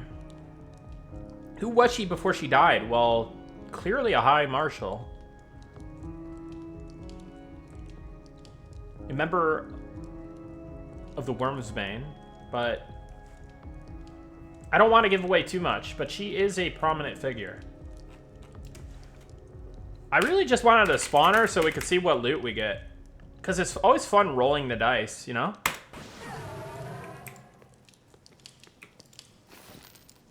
Got shield. Oh, wow. BP drop. Wow. The GM luck is enabled. That's crazy. That's wild. All right. GM luck equals on. Random 100? Okay, let's roll. I'll roll for me first, and then I'll roll for you. I won. You see? I rolled first. I won.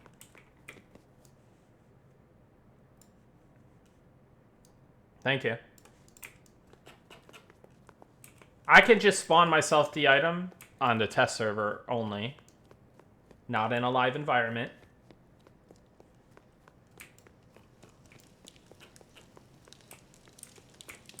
And I still decided to roll you for it. It's messed up. I think another thing we really need to hone in on is the physics of walking upstairs. Look at this guy. He's a little jitterbug.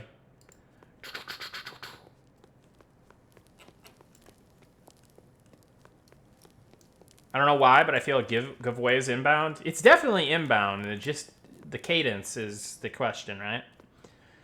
How does the dev team feel about the level design of Vextall, if that has ever been discussed? I don't think we've really talked about it. I don't have a lot of opinion on Vextall. I'm gonna be honest. I'm not much of a Lucklin Andy. I'm more of a Trilogy Andy. So I'm going to have to take a gander. I'm more familiar with Shraza Temple. But not overly familiar.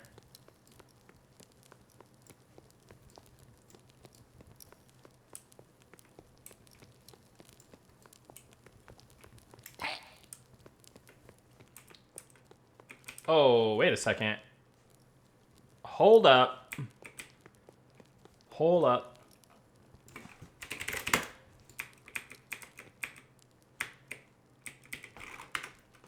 That does not seem right.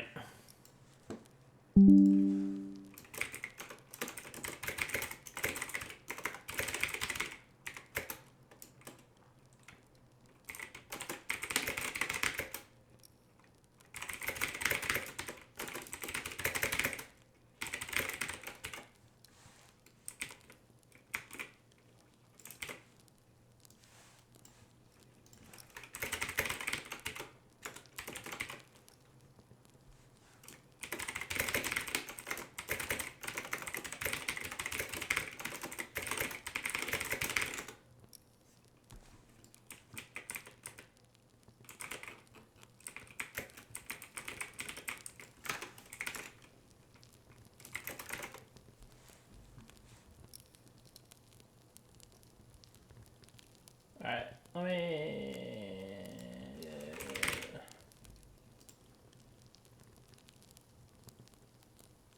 forward these to Bjorn. For some reason I just messaged a goblin on this, but I don't know. Alright, let's forward.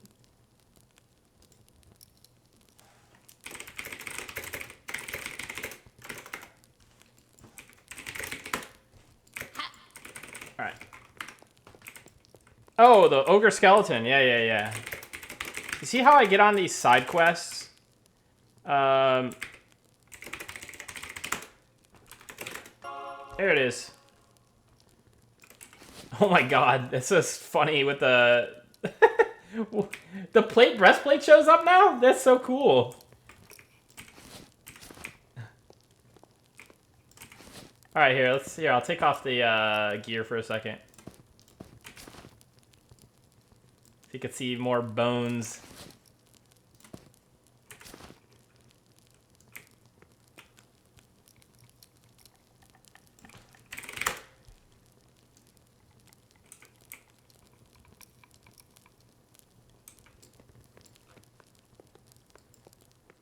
That's fun. That's real fun.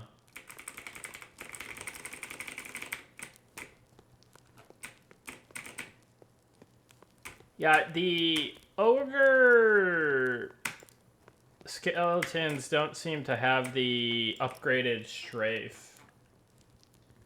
Let me message Erkenstaff. Hey, the ogre skeletons check. Doesn't have the updated strafe counts. Still looks directional.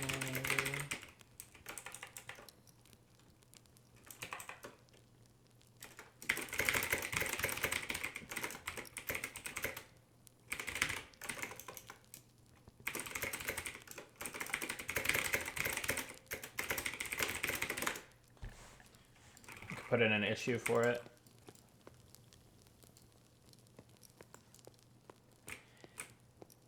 Yeah, so Goblin, obviously, we went kind of in a different direction with the strafe, but this seems like the old version that you were showing us back when. But this is meant to be more of like a, here, I'll take the illusion off. See, it's more of like a actual strafe versus a directional thing.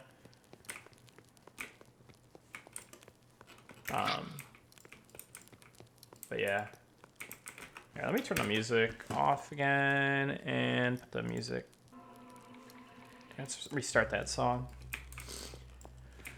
But yeah, when you go skeleton illusion, it still does the old version. But yeah, I don't know what is involved with changing it over. All right.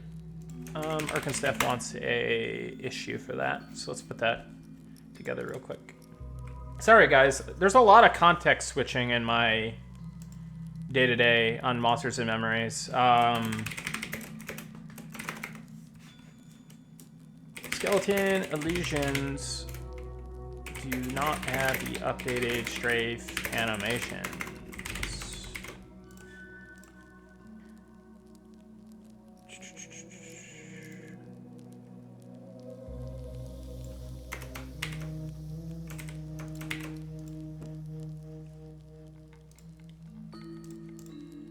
Issue, bug, project, monsters and memories.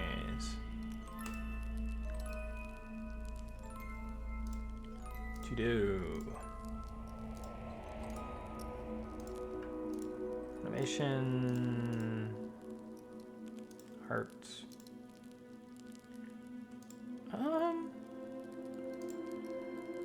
Wouldn't say this is a beta. I'd say this is an early access milestone.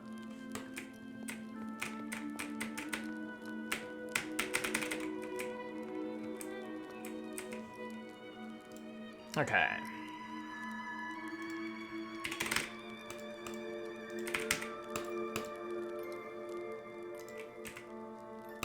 Done and done.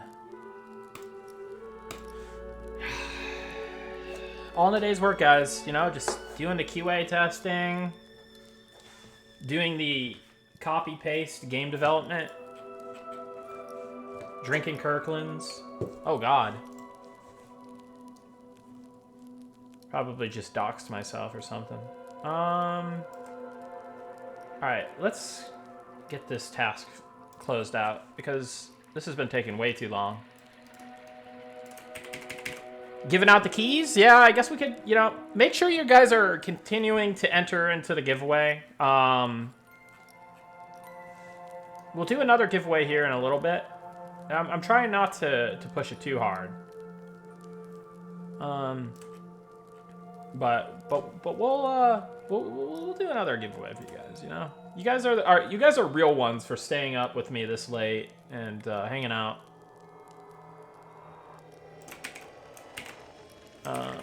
Crocodile. What are we doing? Wasp.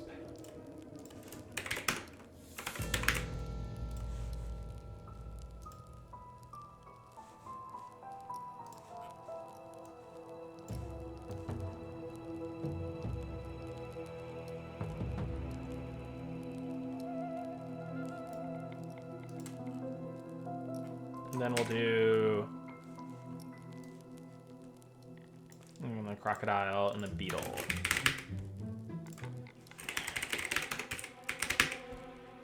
Okay. So we got the scrolls. Now we need the merchant assignments. So let's do that. Oh god, I haven't been showing the display capture. Well, at least I didn't dox myself. That's always good. Hold on, let me turn this off for a second.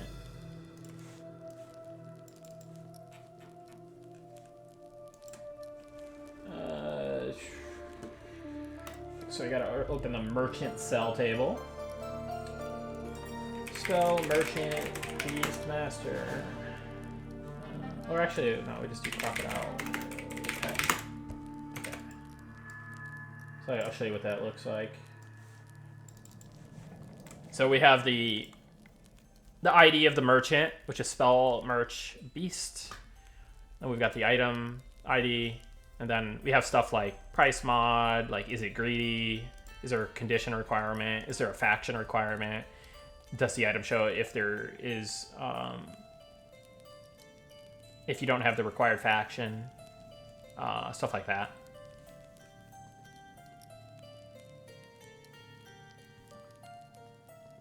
Oh god, I've turned it off again. I'm stupid. Alright, sorry. This is... Alright. So yeah, this is the merchant ID, the scroll ID, item ID, sorry. So like this is the scroll that for all those. And then, yeah, we can like change the price modifier. We can make it like greedy, conditional requirement, faction requirement, and then like, will the item show up if you don't have the required faction? Sorry about that. I was not paying attention. All right, so let us get those spell scrolls in now.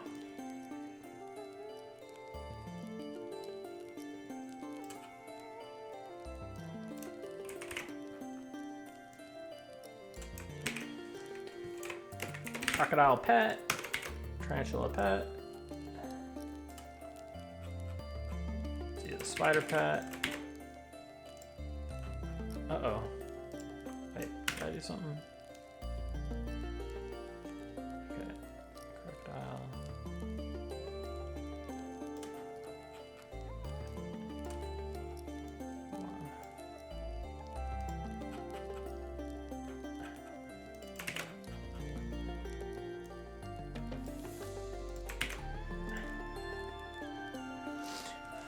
Faction requirement is cool. Like, we gotta grind the rep to use it.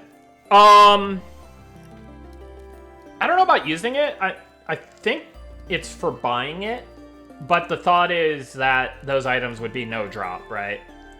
So you can't just, like, buy it and then give it to somebody. But that would be kind of interesting if you could. But also kind of gimmicky, right? But it could be an interesting thing, like, hey, I grinded up this faction, so now I can sell these items. That would be kind of... Maybe it'd have to be, like, a limited quantity. I feel like that'd be too... I feel like it should be a no-drop, like, unique item or something. Because otherwise... And maybe... Because then you could, do, like, farm it for, like, enchanting mats now. I don't know.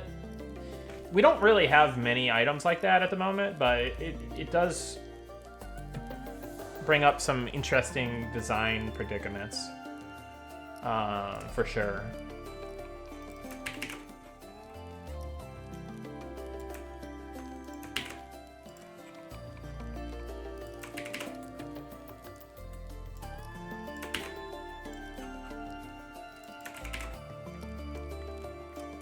Guys, I can't tell you how much I enjoy streaming. Thank you so much for tuning into the stream, especially at this late night hour. It's really fun. Oh, thanks, Kraft. Enjoy you too. All of you.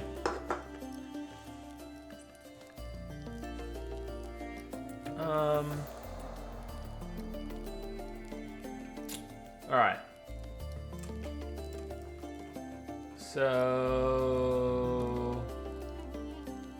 trying to remember what is the last thing that I inserted.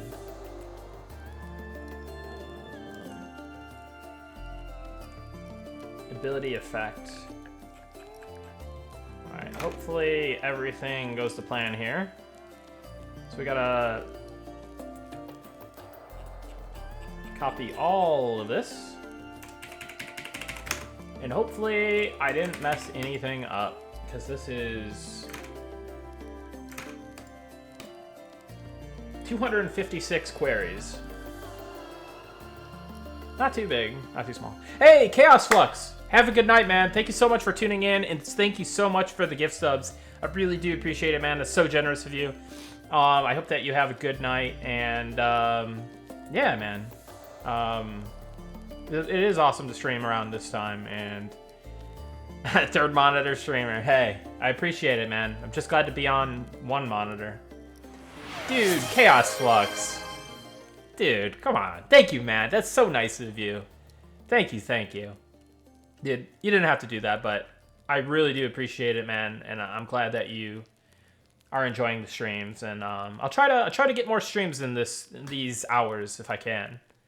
But I appreciate you, man. Thank you so much again. That was really, really nice of you. And you're welcome, and have a good night.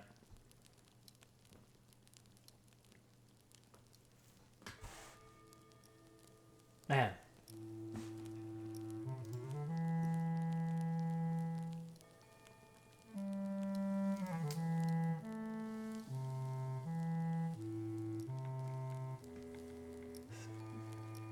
Sometimes you're just lost for words, man. It's streaming is such a it's a warm and fuzzy feeling. It's not only streaming, it's just the game and the project and the community in general. Like, I love yapping, but to see all the people excited and just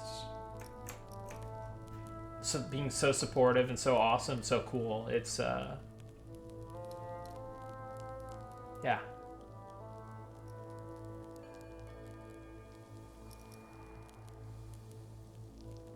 All right. So the next part of this task is going to be grabbing all of these and then duplicating them.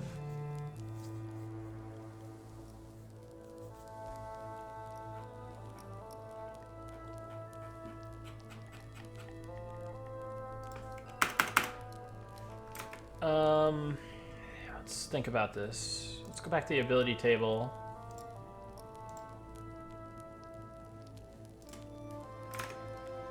We're gonna have to write a filter here. I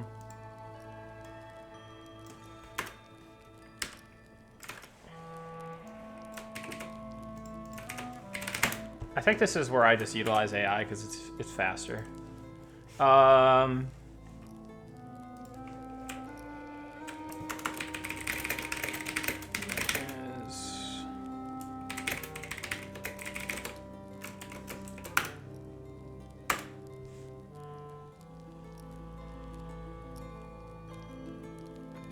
Yeah.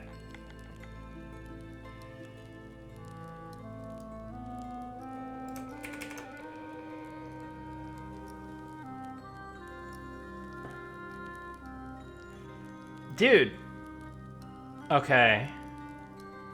I don't know why.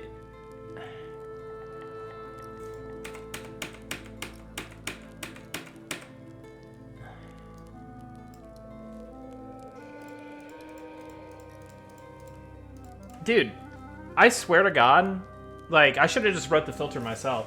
All right. I'm actually gonna do that because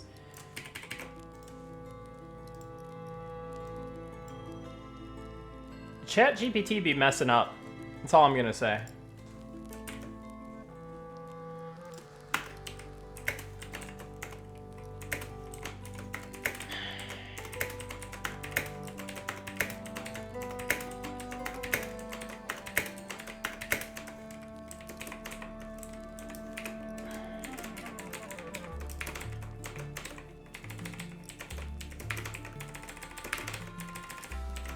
Like, if you guys are utilizing AI in your workflow at all, You need to be double and triple checking what it sends you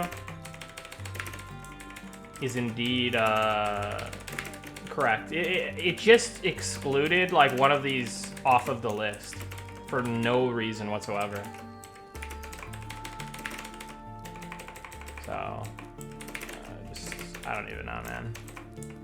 I don't even think I'm doing this right. On. No, I think I am. Or, I don't know. We'll figure it out.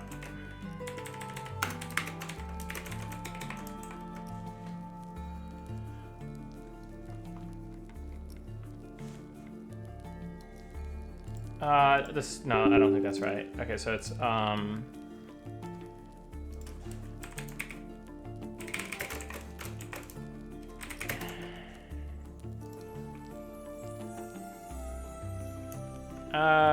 wait.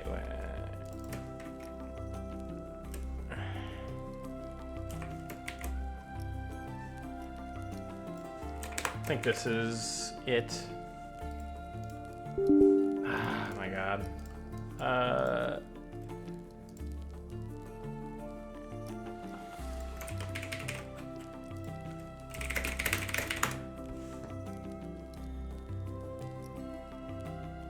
Oh, it doesn't accept, like doesn't accept the list, okay.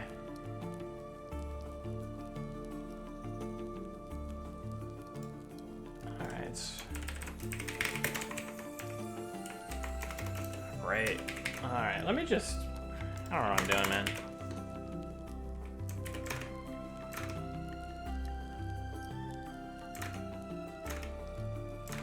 I'm annoying myself.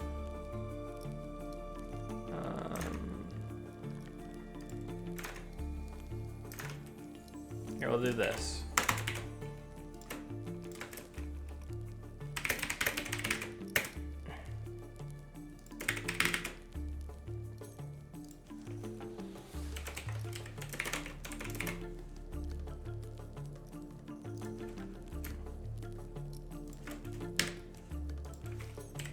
Forgot what do you press to get something at the end of the line. I think it might be like a find and replace thing, but I'll just manually type it. Oh, I should have did this too. This is not efficient, but it works. All right. I think this is right.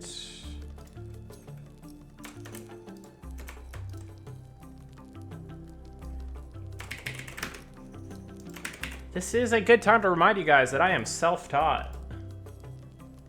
All right, there it is.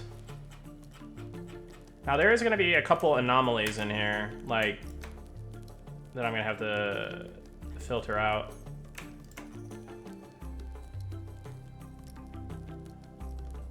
So there should be 16, let's see.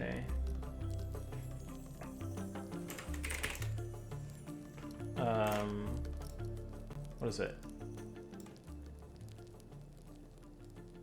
So there should be 176. So I've got 176 selected. Should be right. Okay.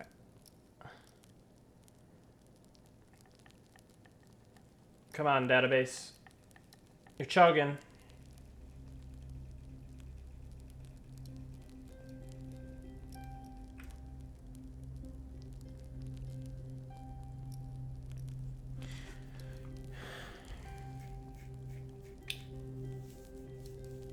Yeah, I'm sure this is like a very haphazard way of going about things, but hey. Sometimes we just do what we gotta do, you know? Come on, database. Why can't you be on the fast box? All right, here it is. SQL insert.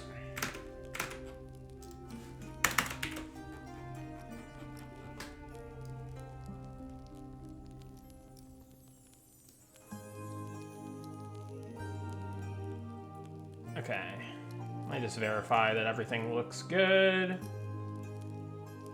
Oh, nope, nope, nope. Wait, that's weird.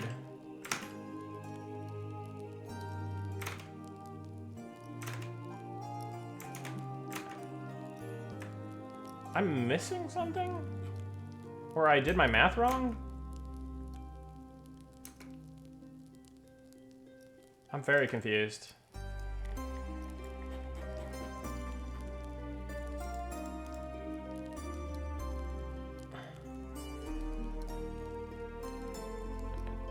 Let me just...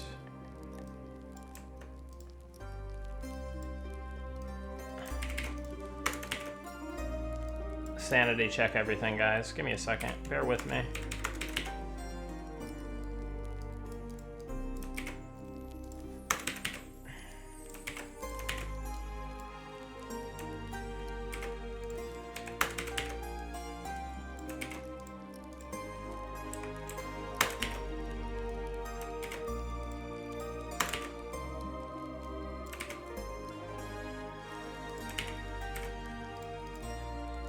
Wait, what?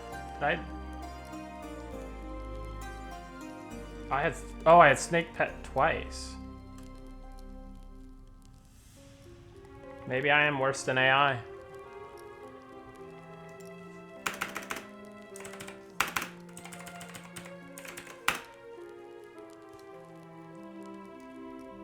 So, it should be... 160. I gotta see what I did in here. Let me...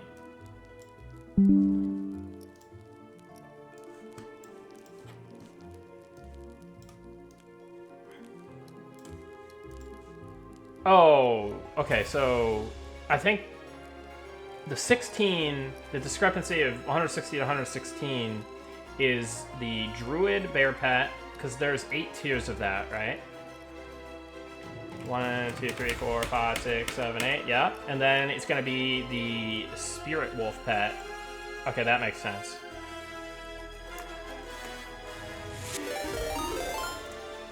Hey! 36 Raiders from Quados. What's up? How's it going, man? Good to see you. Thanks again. Thank you for the raid. And hey, if you guys don't know who I am, I'm Nick. I'm one of the lead developers on Monsters and Memories. And we're just doing some very exciting development work, aka just like copy pasting stuff. But yeah, welcome in. If you have any questions about Monsters and Memories, or you want to get in on an alpha key giveaway, exclamation point giveaway. But yeah, other than that, thank you so much for the raid, Quados. Hope you had a good stream tonight, man. How is the old school RuneScape grind going? Hopefully good. Let me do a little shout out.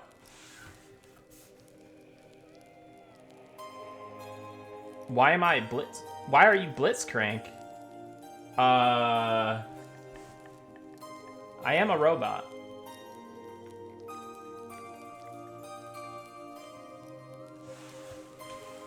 But hey, thanks again for the raid. That's really nice of you. And hope everything's going well with you, man.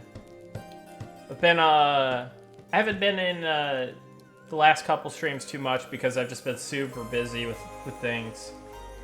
But I try to lurk for a little bit, but it's tough, man.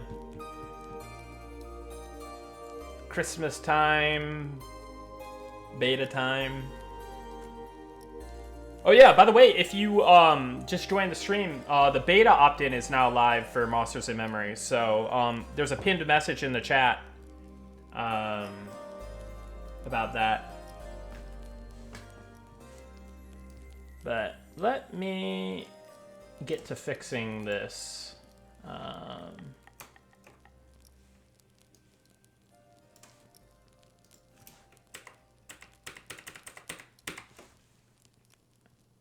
So this should be good right here.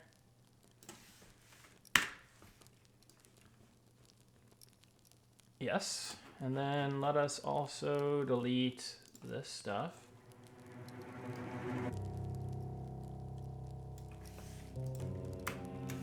Nick, what if we change that streaming the beta part? There's been some talks about that. We'll see what happens. I no promises, especially probably at the beginning of beta, but the topic has been floated. So we'll see if there's any update on in that realm.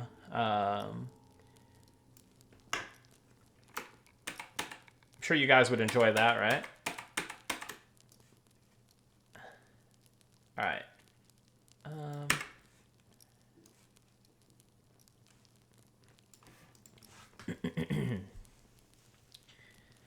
Honestly, if we did do that, it would probably be a...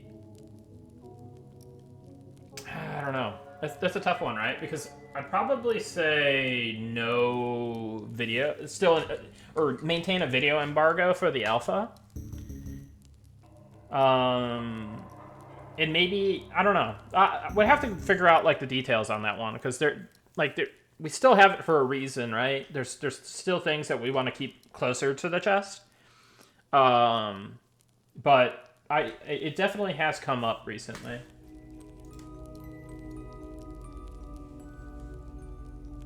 All right, so let me make sure I have all the proper abilities here. Okay, indeed I do.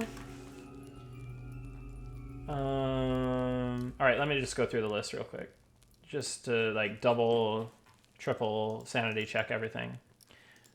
It's got bear pet, beetle pet, crocodile pet, jackal pet, rat pet, snake pet, spider pet, tarantula pet, wasp pet, and wolf pet. There it is. Okay.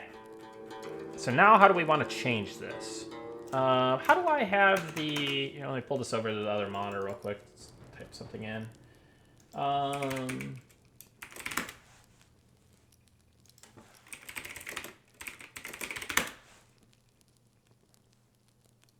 Okay. So we'll do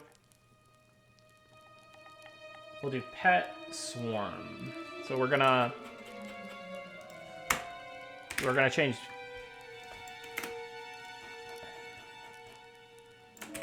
Oop. I don't know what I just pressed. We're gonna replace pet with pet. Well, let's see. We'll replace, just to be a little bit more accurate, we'll replace pet underscore with pet underscore swarm underscore. Just to make sure that we don't like accidentally hit something else to find and replace.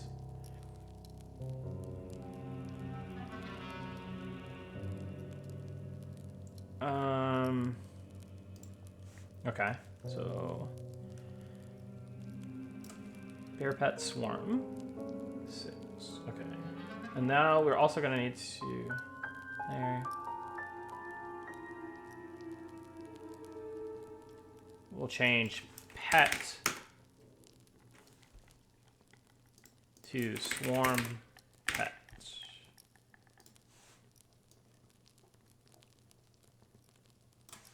$160. That seems legit.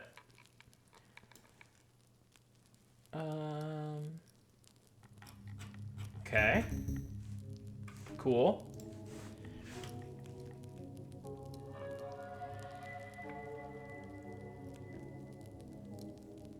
Beastmaster feels very strong after leveling a rogue first. Yeah, rogue might need a little love. They did get some love in the form of their melee attacks. There was a bug that was not applying the hit modifier, the increased hit modifier for special melee abilities. That got essentially removed, even though it was in the database. And it had been like that for a very long time. So I don't know how long it went on for, but I remember people being like, I always miss my ambush. I always miss my backstab. Like, and I was like, I don't know why. Like, you should be hitting almost every single one of those. And sure enough, it was bugged, so.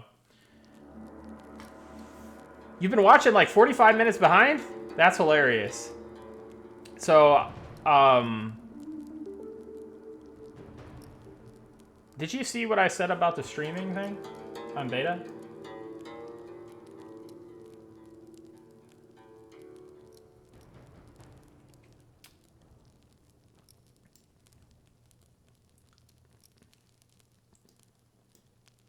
All right.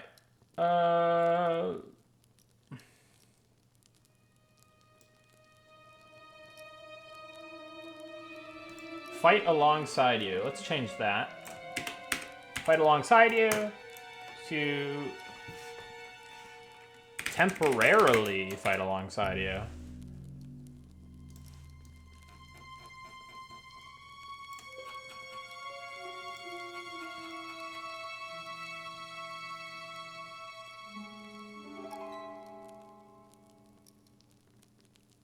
And then we'll change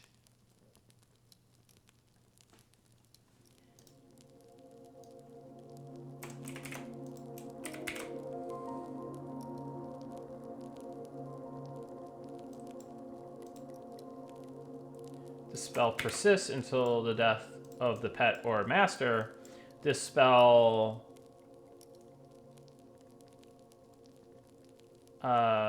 persists until the... I mean, how do I word this?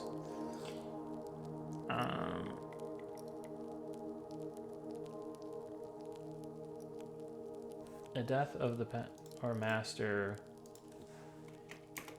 or the end of the spell's duration? Does this make sense grammatically?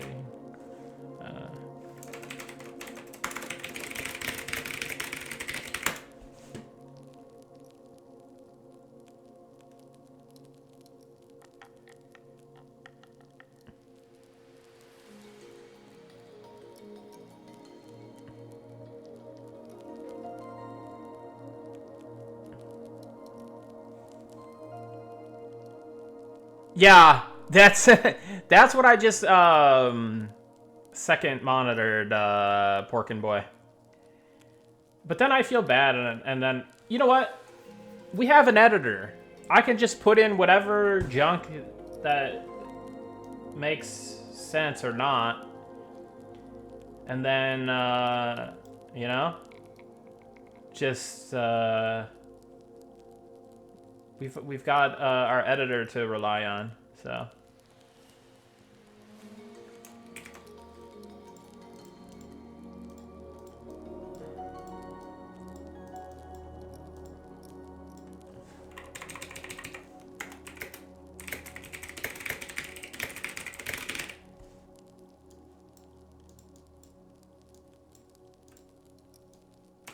I feel like we should highlight that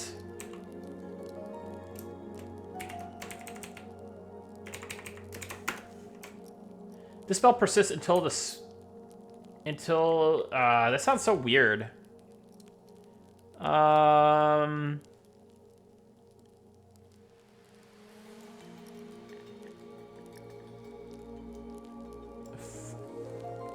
For its duration?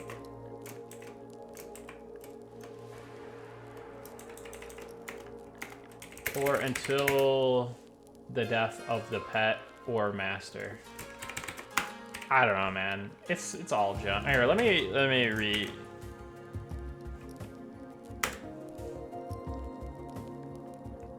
Oh, it's okay.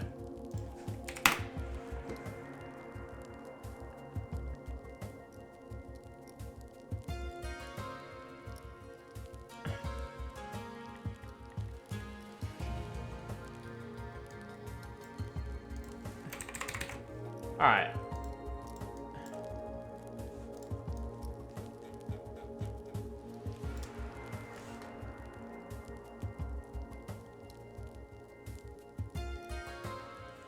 Did I? Oh, okay. Wait, I'm so confused. This wall texture, but you guys are looking at Notepad++, right? Maybe you're behind on the stream too.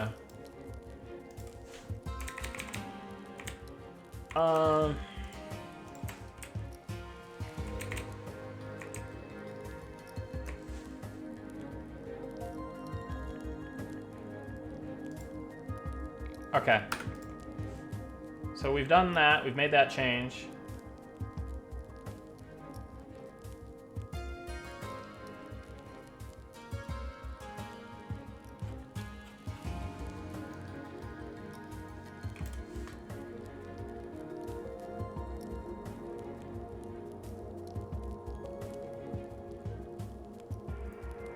Jumping in late, what are we working on? Has cantrips been elaborated by chance? Not yet. We haven't elaborated on cantrips yet, but, oh man, I've got actually more content. Like, I gotta do some more content streams. We've got, I think, some new State of Balance.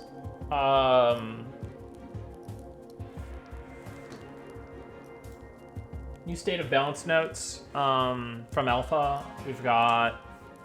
We can talk about cantrips. So this is good for me. This is good for me because when I have stream content, then I tend to turn my stream on. Good for me, good for you, perhaps. All right, so this is pretty good to go, although there's some things that I need to refine here. Obviously, the mana cost. If there is a mana cost, there might not be a mana cost. It might be a different mechanic. The cast time is something I would need to change as well.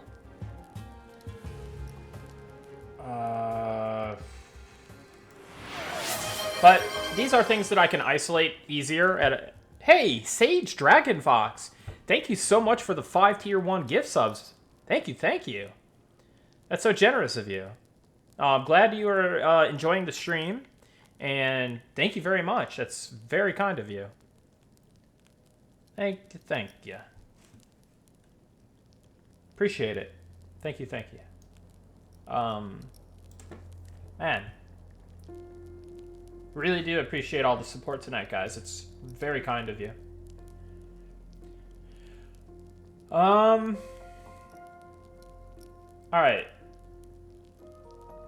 Yeah, so we're gonna just get this in the database. It's gonna be easier to kind of just pull this stuff into an update query and then like isolate values that I want to change. I think trying to change like these mana values and stuff isn't gonna play nice, essentially. It would be really convoluted to like hit these see these values here.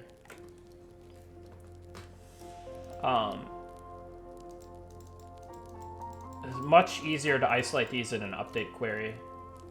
And then I can make any other additional changes that I need, like the cast time and stuff. This would be easier to change, because we could just say, replace or master 10. Right, let me double check. Because the description, yeah, it's description then cast time. So we could easily, I'll just show you as an example. Replace that, and then we'll change it to 0. So we'll do an instant cast. We'll highlight all this. Replace all. It should be 160, yeah, 160 replaced. So now the cast time is 0. So we'll start with a 0-second cast time on these guys. Nick, is it possible to make pet names persistent across pet deaths and sessions? I do believe we have an issue in for that. Let me double check though.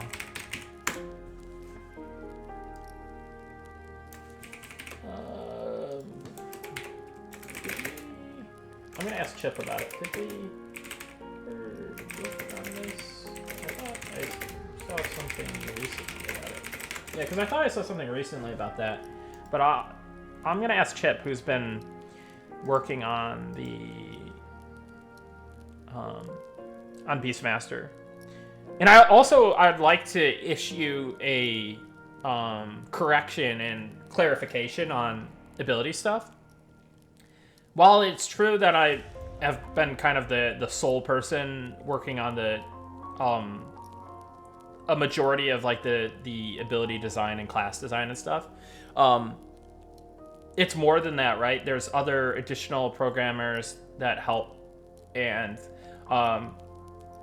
Chip has been, aka Zillith, has been a key proponent in the tech side of things, but also recently in helping a little bit with the design of things, especially as he designed some of the, or build some of the class mechanics. You have to kind of put your designer hat on for some of this stuff, and so I just want to make sure that everybody knows that while a lot of the class stuff has been in my realm, there are other people working on the classes. So don't worry, and don't like take what I said in a previous stream as like a talking point. Like, oh, they're never going to finish the classes. All they've got is that Nick guy just messing around on stream. You know, like there's some really bright people pitching in and helping, talking about the classes, work on the classes, and stuff like that. It must be a bunch of fun designing the classes and systems. It is a bunch of fun. My only regret with it is that it's not the only thing I have to work on. At times I wish that it was, but at times I wish that it's not either, right? And truly, it is not the only thing that there's a decent amount of hats that I need to wear, and I mean that's true for a number of people on the team, right? But yeah, no, being the caretaker of the classes is a huge responsibility, and one that I take very seriously, and I'm very careful about kind of setting stuff up. And just, well, not necessarily setting stuff up, but like the distinct like feel of the classes. We have a certain design philosophy. Obviously, you guys know about the sandwichy combat and whatnot, right? But I just want to make sure that that feel is maintained, and that vision is maintained. So I am very guarded about the classes and ability work, so to say. But very much open to feedback. Very much open to feedback. It's hard to integrate all the great ideas and feedback while also maintaining a certain feel. And also hitting on all of the work that needs to be accomplished, not only with classes and abilities, but all of the things on the project, right? So hopefully this makes sense, right? So I just want to be careful with the classes. But Nick, I heard major and minor traits were going to be reworked at some point. Will they stay similar? I think they're going to stay pretty similar. The major combat traits. So let me...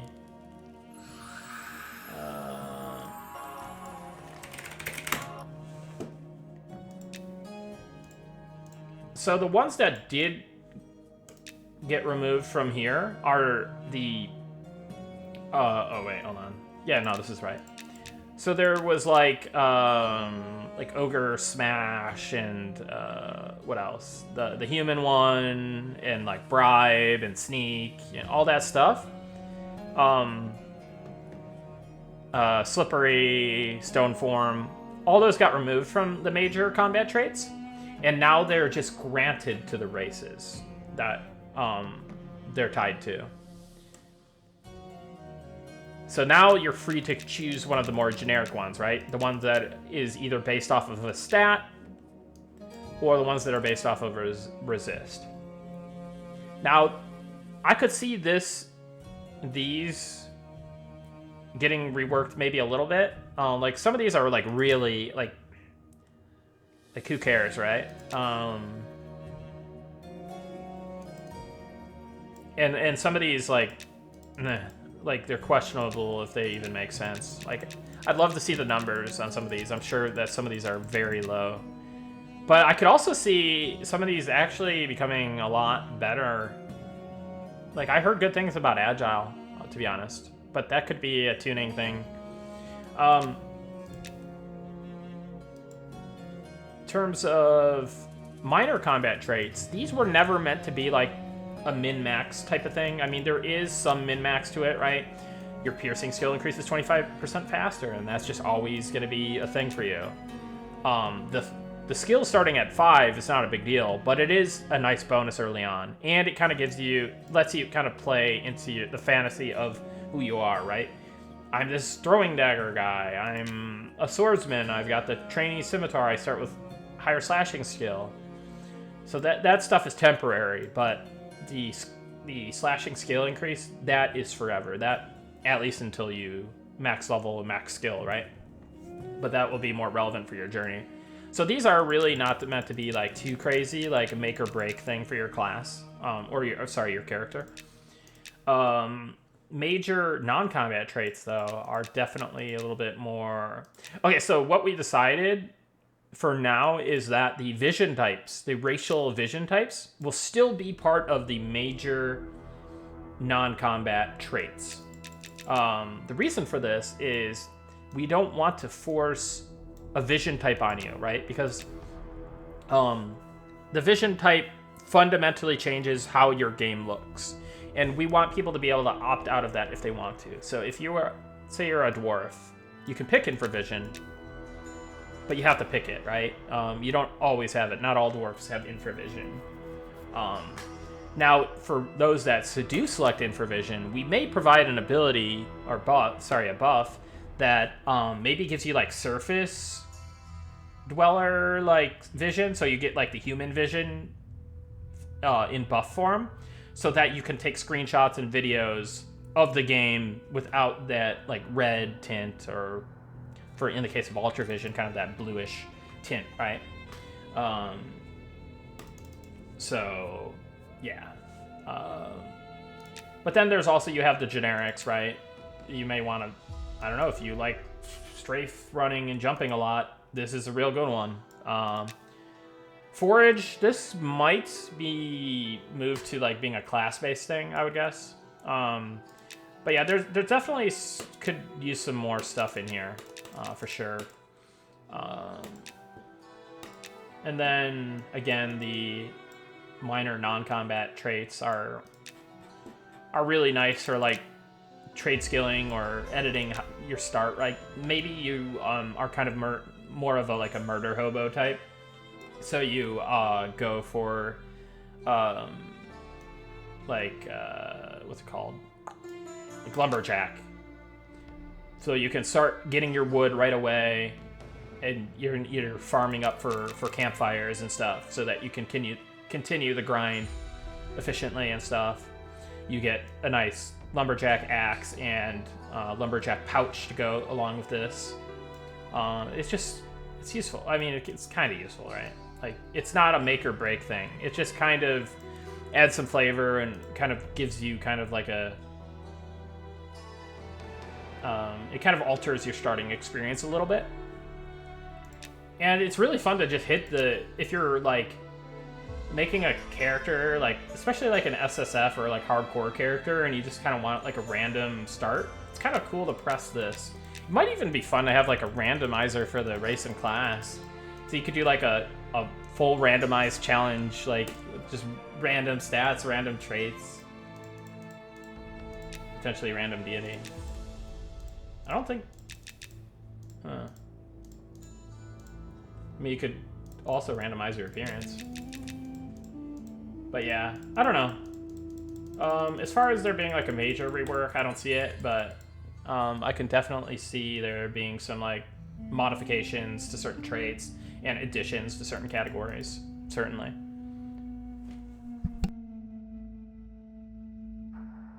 Just need more stuff on the forage list. Yeah, that's a very good call out. Let me actually see if we have that as part of our beta stuff.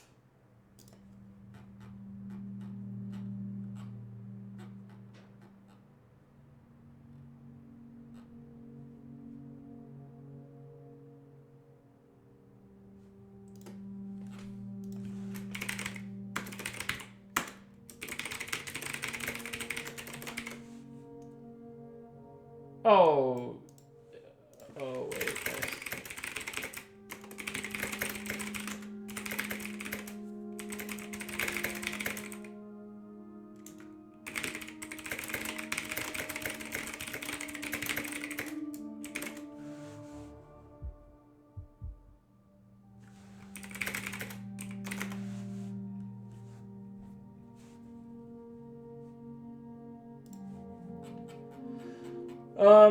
Yeah, we mentioned it, but I added a little something. Any plans for height/weight slider? No. We're gonna have uniform sizes, I'm pretty sure. I think it was brought up in the distant past, but I don't think we have any plans to change that. Any new Archer stuff? Oh yeah, did the Caltrops VFX make its way in? I want to check that. Let me just double check. But yeah, there will be more stuff for Archer, just not quite. So cast Caltrops. Oh! Interesting. Oh, they got a little shine to them. Interesting.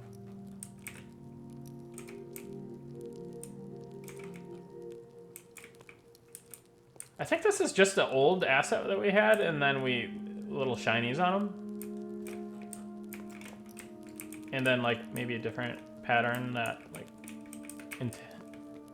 fully engulfs the area or something. Let me see. Aggro on damage 1, hold on. Okay, so let me try to kite these around, kind of. Let's see if they... Okay, it looks like it matches the area better now. It's kind of hard to see them in here. But it actually is true to the area. That's cool. Oh, let me drop another one.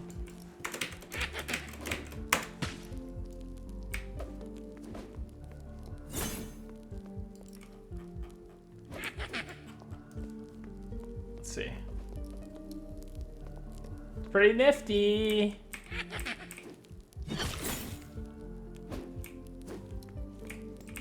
But yeah.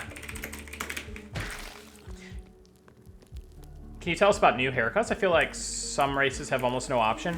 All that stuff is gonna be worked on and continue to be worked on. I could see it being a thing where maybe you're able to adjust that down the line. I know like some people have talked about like, hey, if our race isn't in for early access launch, will we be able to race change? The short answer for that is no. However, I could see it being a thing where maybe if we add additional haircuts or facial features or something, maybe then it's a thing. But again, it's something that we'd have to bring over to the team, which I can do real quick. Let's see.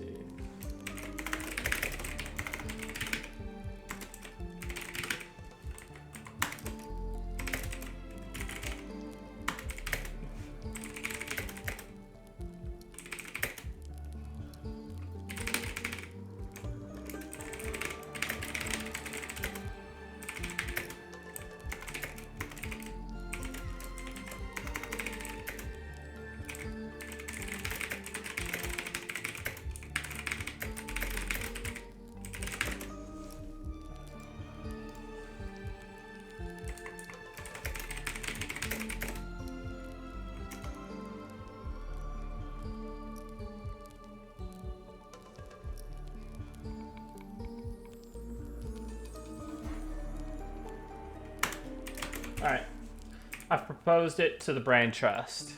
We'll see what they have to say.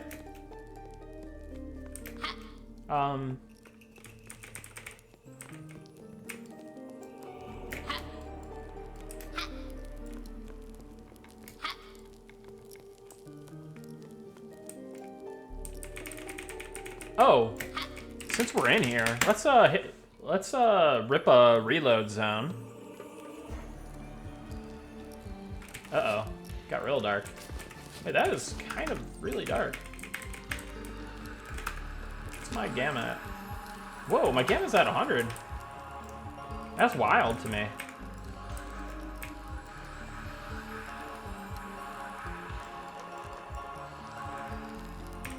Yeah, I think we may have to tune the VFX on... Look at that. It's craziness.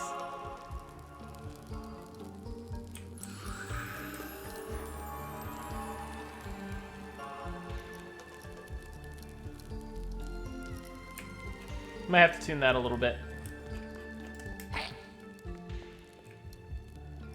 Oh, I got a giveaway loaded? Oh, okay, yeah, let's do that. Alright, choose a winner. Senlytic! Congrats, buddy!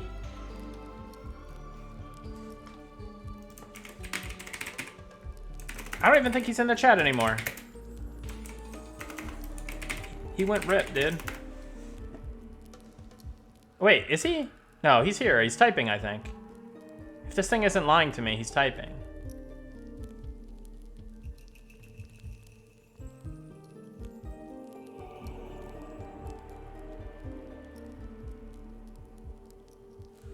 Oh.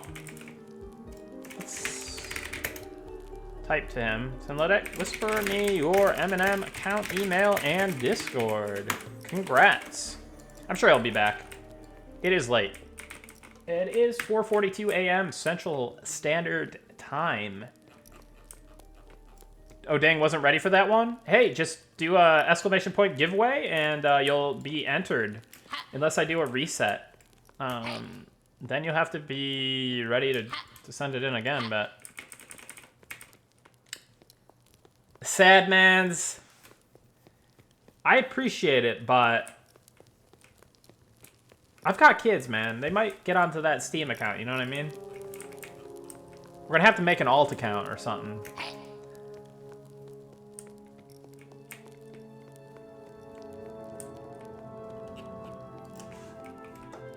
I think I did make an alt Steam account once to dual box in Foxhole. Good times. I needed, like... I wanted to drive my guy around. And I think my wife even played with me, like, one time ever in that game. It was funny. So it was, like, my 2 boxed characters in Foxhole, and then my wife driving around in a truck.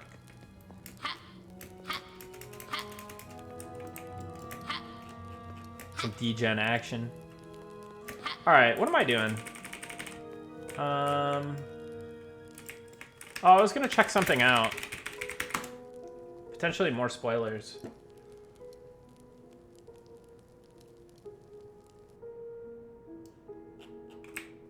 I don't know that this place got too much of a glow up, but...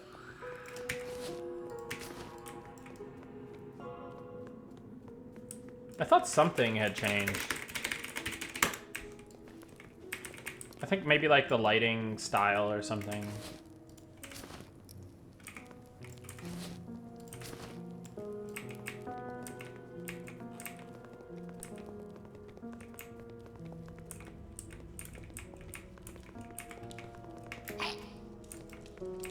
The old Sky Seer.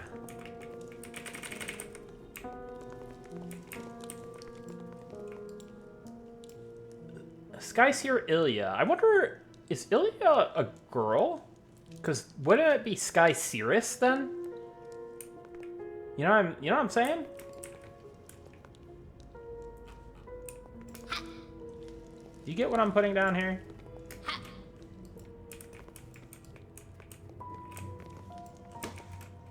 Also,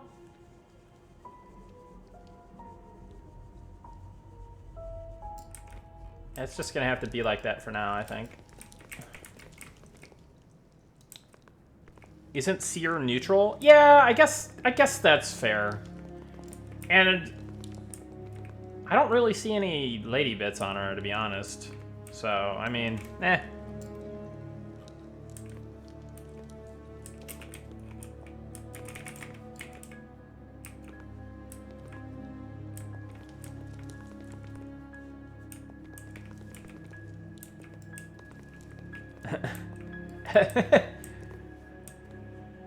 Yeah, true, Quadas, true.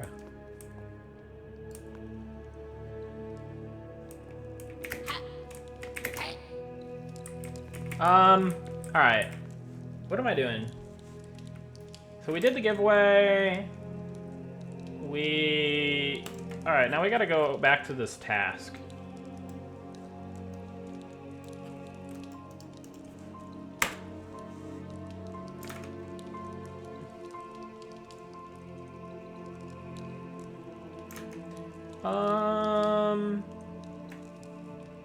Let me...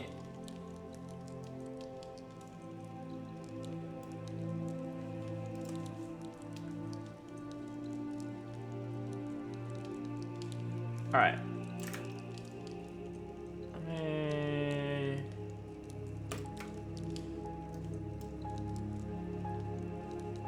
Ability class. Okay, so we've got 10 of these guys. 10 of these pets. Beastmaster pets. So we'll do one. Actually, there might be something I can do here to make this easier. So let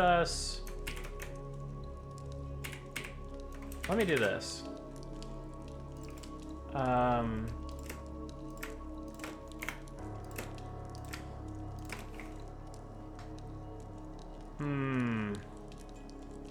Actually, I'm gonna just do this. No, I don't want to really do this though.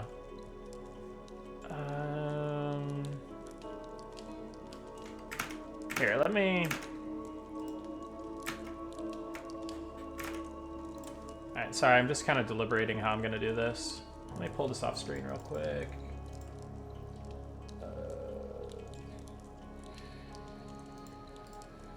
Okay.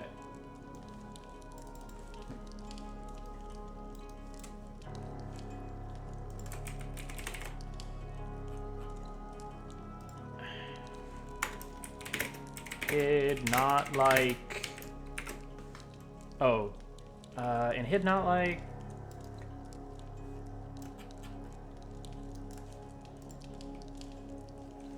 Drew there. And hid not like.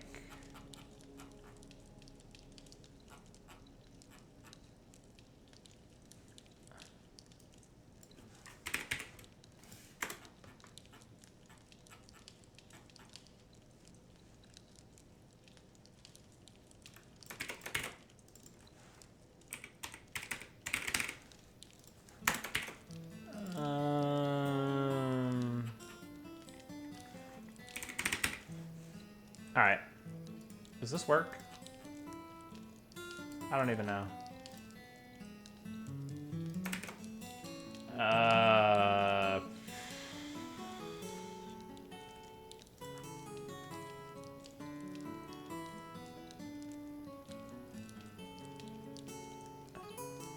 Wait, should this be ore?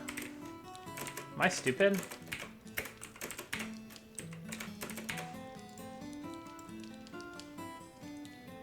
Oh. No. It's definitely not.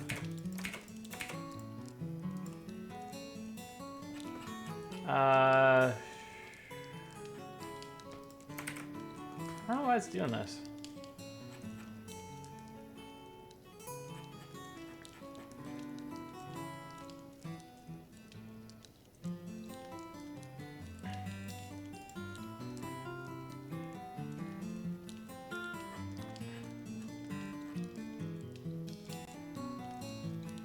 Do I need to remove these? I don't know, man. I can just get close. Yeah, screw it. Let's just. Right. Sorry, guys. Seeing some live trial and error.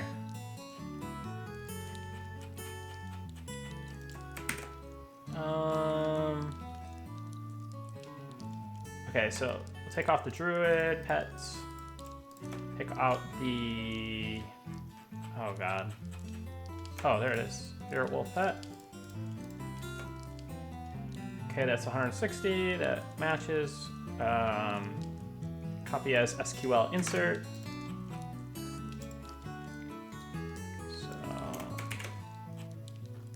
And all we got to do now is just change this to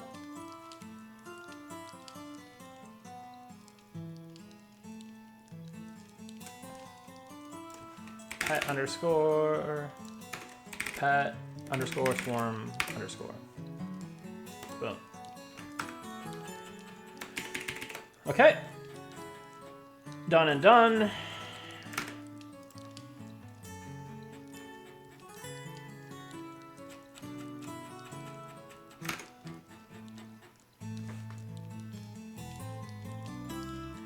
I see this is for beast pets. What's the skill that's being worked? So essentially, Beastmaster is being reworked from being a single summoned, like strong summoned, like normal pet to a tamed pet that inherits stats and some traits from some like baseline like pets. So like you'll be able to charm like a dire wolf, right? And it'll look like the dire wolf, I believe. And but it will inherit some. So I would like it to inherit the skills from what you're actually getting it from, but I don't know that the initial implementation will be like that. And there's also a lot of auditing with kind of like what can you tame, what can't you tame. But I think that's some of the fun of it, right? Like being able to like have a really nice chase tame for your Beastmaster is gonna be really cool.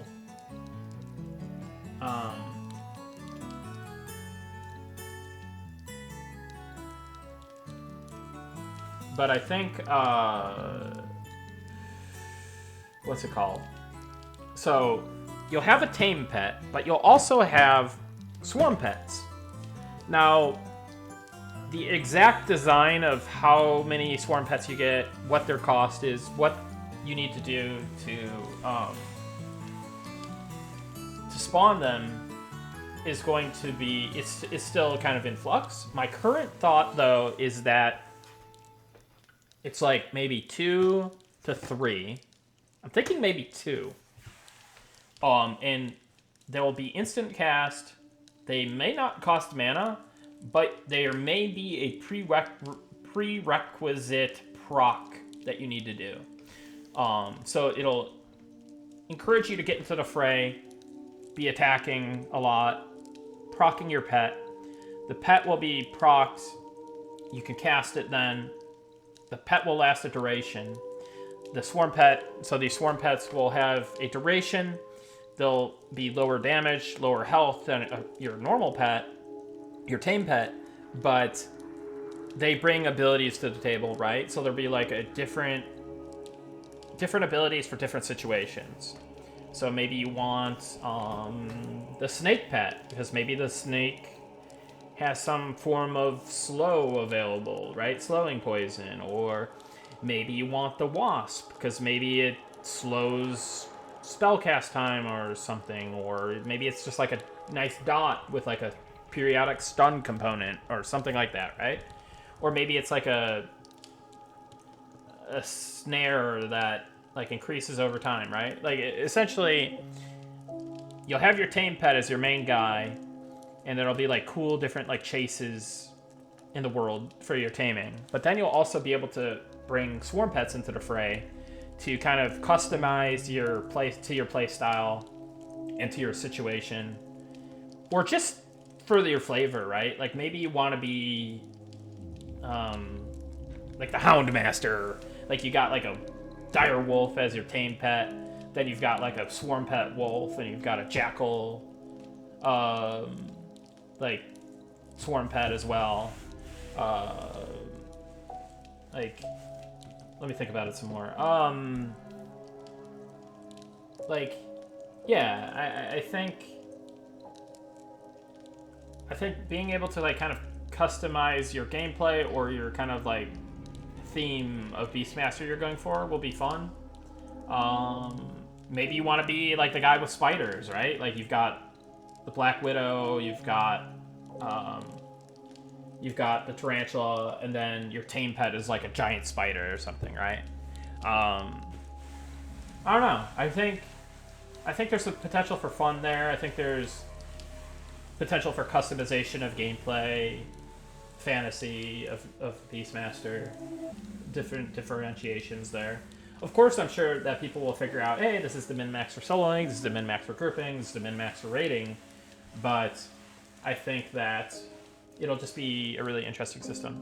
So more like a WoW Hunter, kind of, yeah. But kind of like mixing in a little bit of Deok Theragist and a little bit of, I don't know. I think it's like, it borrows from a lot, but I don't know if there's any one game that does it the way we're gonna do it. So I don't know. Swarm bringing your stable pets out? No. So there'll be summons. They're summons. I don't know that you would need to stable these. The stable pets would be your main pet for like your tame pet.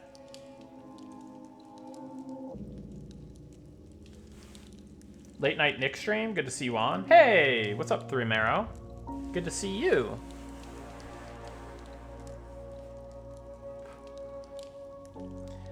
Start having to measure Nick in TPH, tangents per hour. Yeah, I do yap a lot.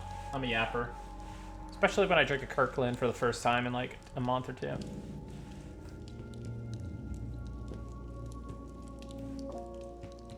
When it comes to melee animations, have you considered adding melee visual effects to special melee skills to make them feel more unique?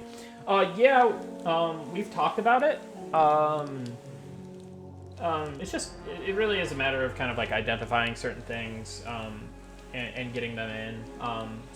Some movement there, but I feel like we could probably get some more stuff in. But timeline is going to be key on that, right? We might not get all the animations we want in for early access launch.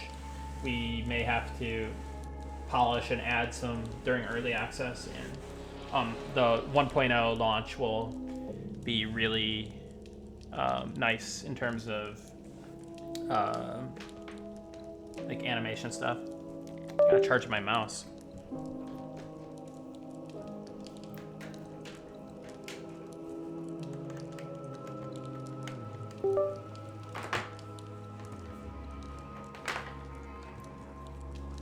So BM is a mix of tamed pet and summoned pet. Yes, that is the current thought. So my major inspiration would probably be the Warcraft 3 Beastmaster or Rexar. Now I don't know that like Misha or the bear pet was like a permanent pet, but it was kind of like the, hey, this is clearly the stronger pet. And then you kind of could like summon like other little guys. So it's kind of inspired by that a little bit. It's a little bit inspired by the modern Beastmaster Hunter in retail WoW. It's kind of inspired a little bit by the Thurgus in DAOC, or even the Summoner in Adrenaline. It's really just kind of, and then taking its own spin on things a little bit. So, are frogs going to be in the game at some point? Yeah, frogmen.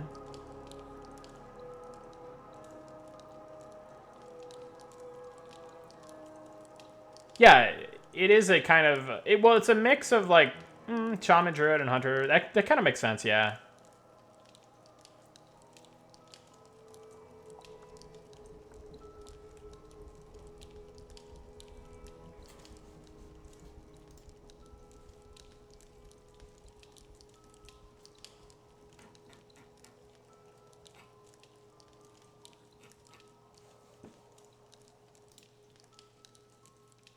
Okay, so we've got the classes. Let's go to ability effect.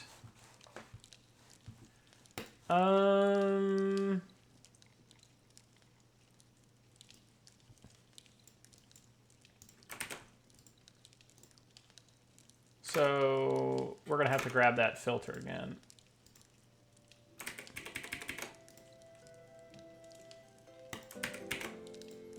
Oops. We'll apply that filter. And we'll exclude that. Exclude that. And then exclude this, and then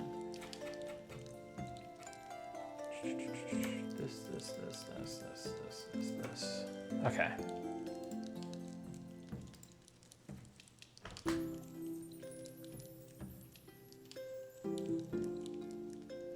That would be fun, meatball thrower.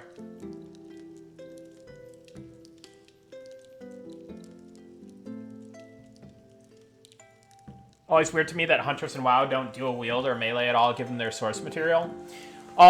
They did make a dedicated melee hunter spec these days in WoW. It's called, well, Survival Hunter. They made the spec entirely melee now. You can't. I don't even think you can use a bow at all. So they kind of did tap into that, and there's also now like hero class specs, and you could do like a survival, a hunter. What are the hero classes? Hunter. Oh, so you could do a pack leader, survival hunter potentially. I think. Wait, survival, yeah, pack leader or sentinel. So you could technically probably kind of live out that fantasy of being a Rexar now. Maybe. I don't know.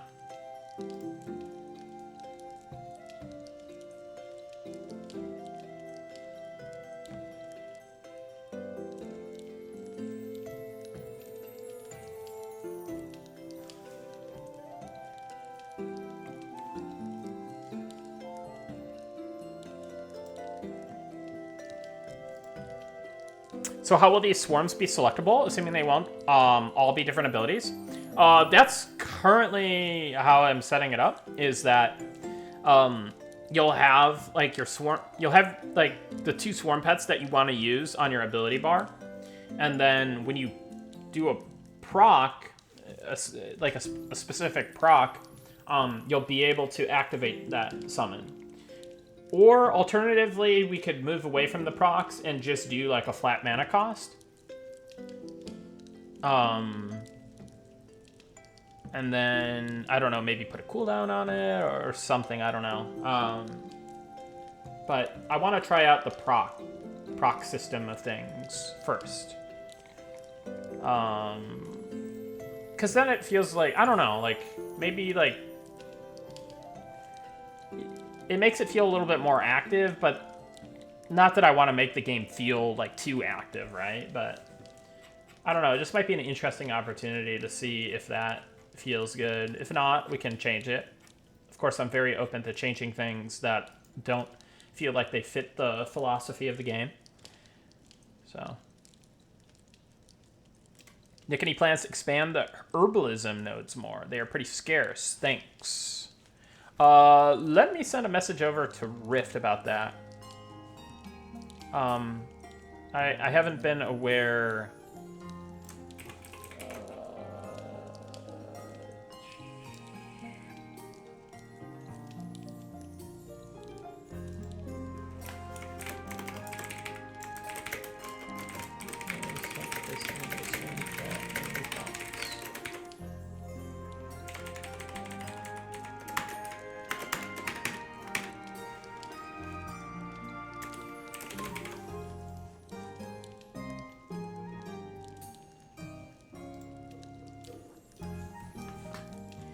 What do you think about an Eye of the Beast kind of ability for Beastmaster, using either your tamed pet or a bird you summon to see things from the sky? Well, that was one of the ideas I had a really long time ago, is like kind of a spirit. So imagine this, right? Let's get rid of this guy. That one. Cast, let's see if this works. So imagine, I guess I could have just made myself this. Let me, oh, I can't really display it in Night Harbor because there's a bug that's crashing the game. But I guess I could make myself it. So gem, bat, gem, bat, or, so imagine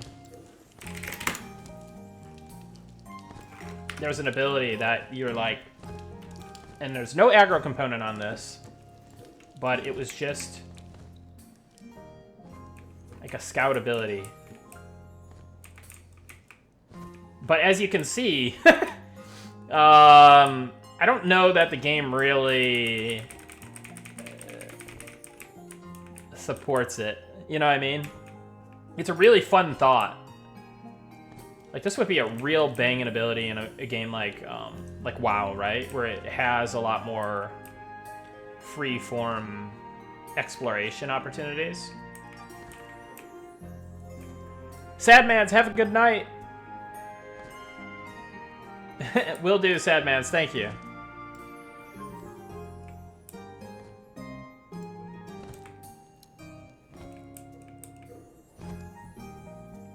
Should definitely be a ferret instead. Yeah, I think a ground version would be cool. But yeah, the idea was that you could kind of like be a spirit bat or something and kind of fly around. And but I don't think it's to be, unfortunately. But it is fun for me to do.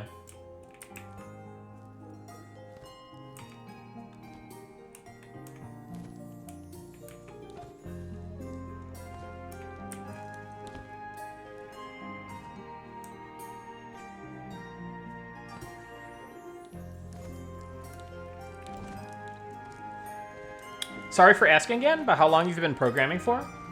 I'm not really a programmer. I'm more of a designer, and like designer, tester.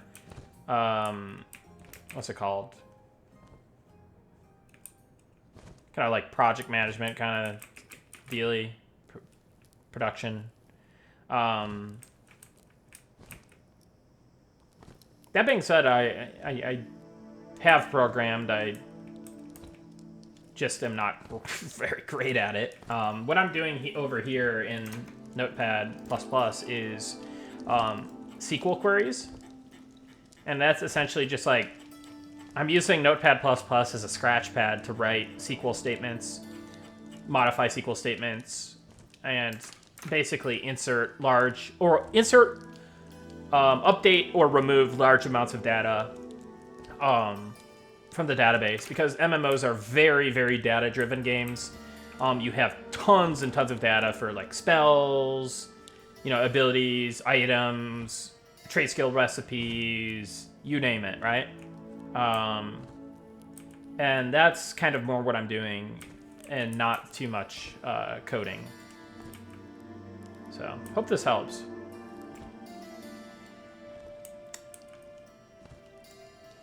All right, enough flying around. That's too much fun.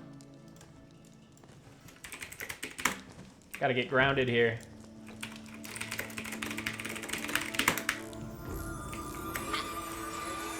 Let's go back to Wormsbane. I kind of like hanging out in there.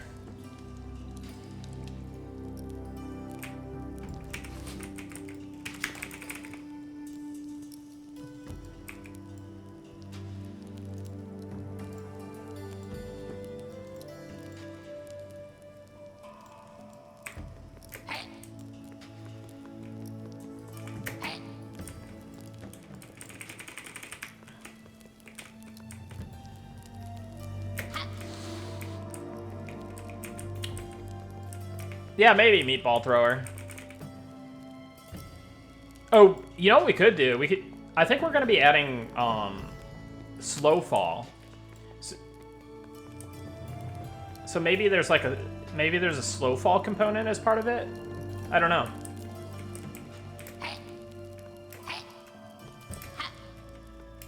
Yeah, I was thinking about rat form being a thing. In terms of like sneakiness or like aggro reduction or Something like that, right? Look at these zombies.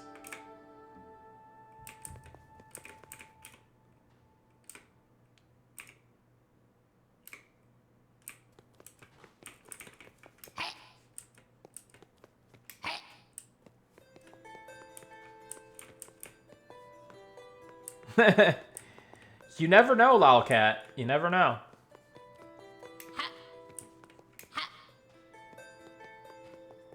We have talked about transformations in the past.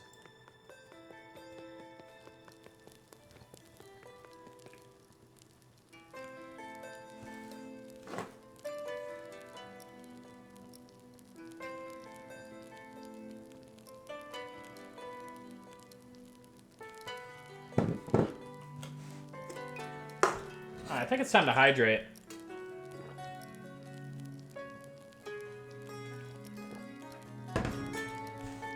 Well, it's time to refill my water now, too.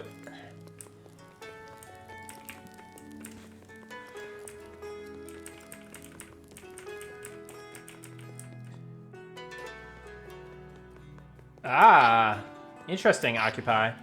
I wonder if that works, because I think some of the... like, some dots might be, like, negative regen instead of, Because did Lich do that? Did it break your mez for you?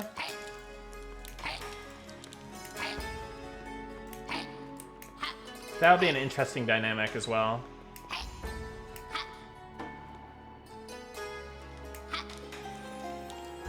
Disease cloud on yourself to avoid getting rabies? That's hilarious. Lich did not break mez, okay. Yeah, no, I do like mechanics like that, but I wonder, like, it'd be cool for, like, specific ones to do that, specific ones not to do that. You know what I mean? Like, there being, like, a difference. Because, like, for example, Lich not doing it.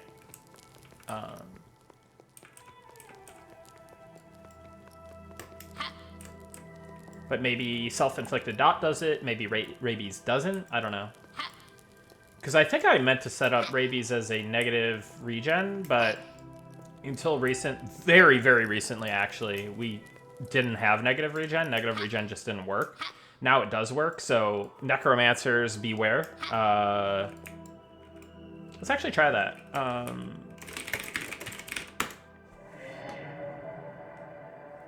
Oh, somebody asked me, like, how does it make sense that the ability is called Shed Bones?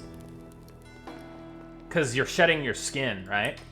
I think what I meant by the name was that you're shedding your bones of skin, right? I don't know.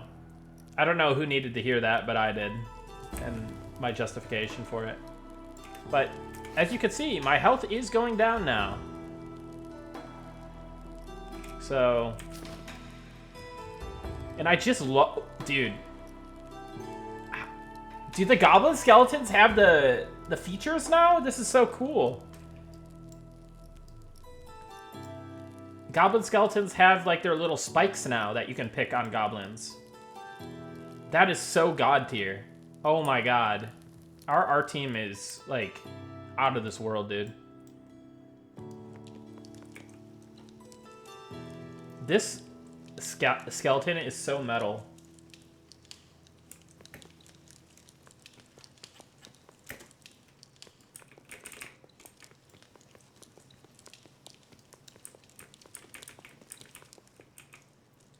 And I love that a lot of the, like, here, let me put my...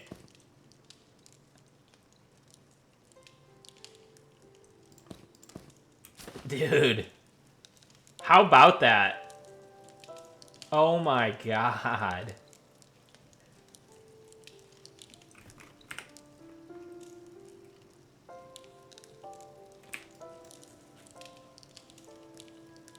And then, of course, you can hide your helm if you want.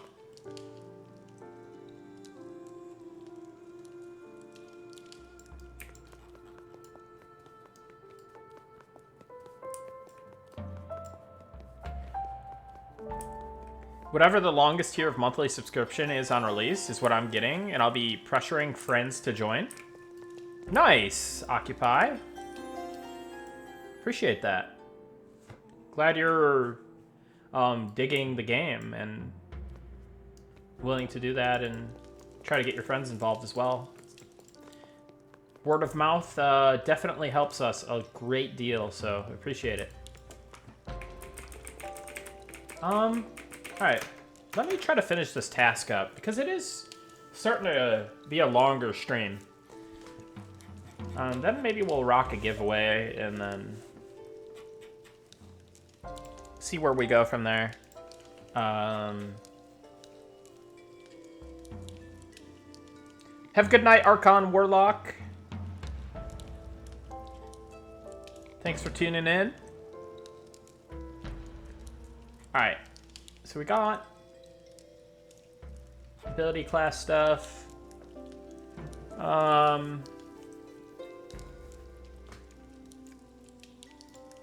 Let's just keep going through the tables that I need to hit. So we're gonna...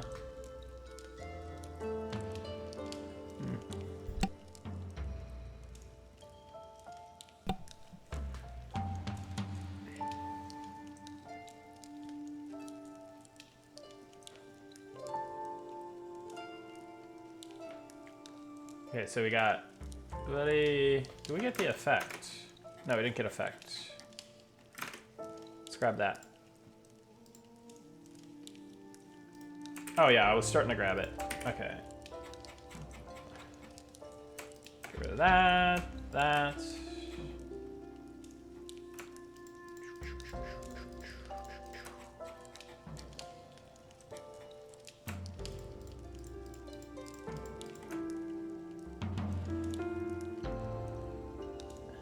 Alright. A little insert statement. And it'll be the same find and replace for this one as well. 320, which is 160 times 2, because it changes in 2 places here. This is the ability ID being referenced, and then this is the NPC ID being referenced. Okay, let's move on to, here, I'm gonna move this off the screen real quick, just in case.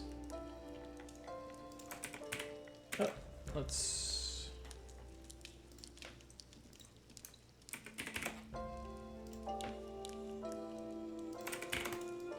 oh, hey, apply filter. Okay, this should be safe. Alright, so we've applied the filter to the NPC table now. So let's deselect things that we don't want.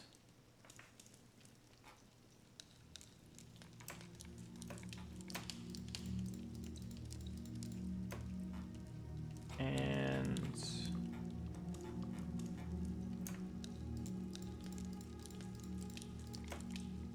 oh, we still got one more thing. There it is. Okay.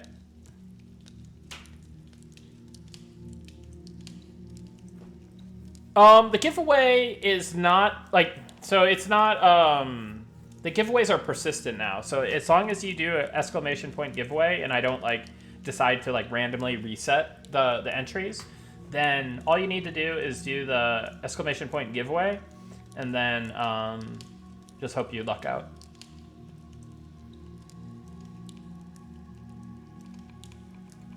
Waiting for the database to respond to my click, my right click.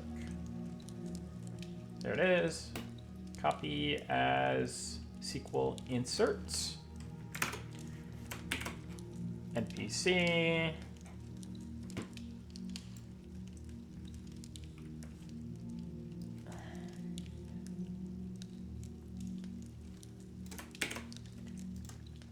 And okay. Change the ID there. We'll also change pet. We'll change our tag. to from pets to pets swarm. Or we can change it to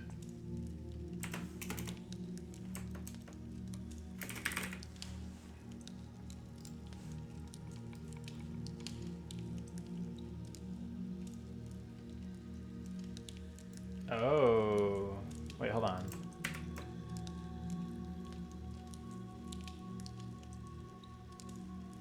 Wait, that was good.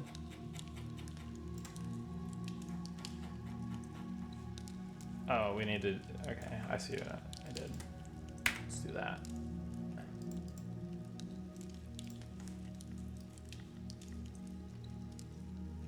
Okay, there we go.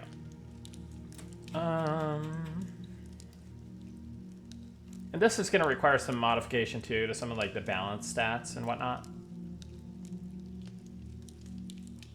But for now, just need to get it in there and we'll do individual updates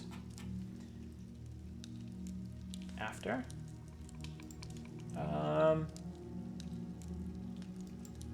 So, okay.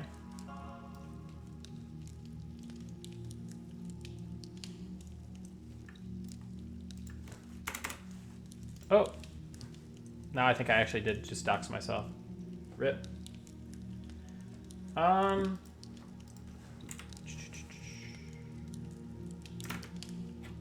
Cool.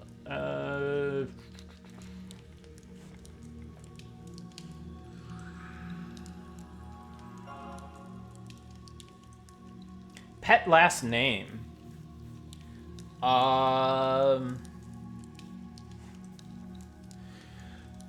Does it make sense? Like, do pets have last names?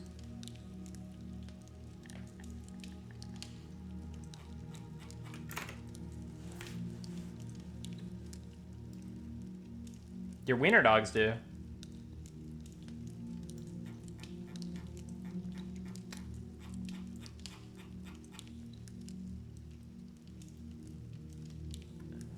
Yeah.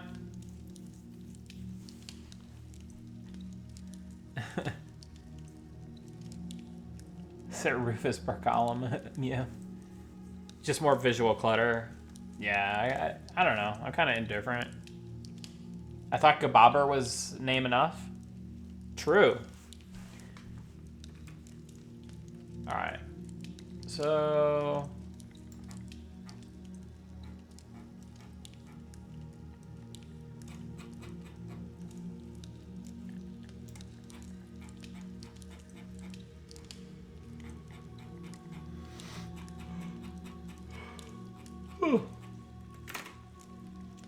Alright. The other thing we need to do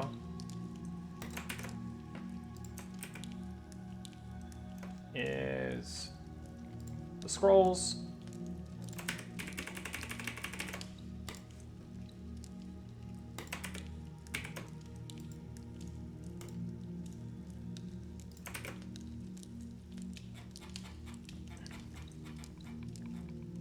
Should be pretty straightforward. Same deal.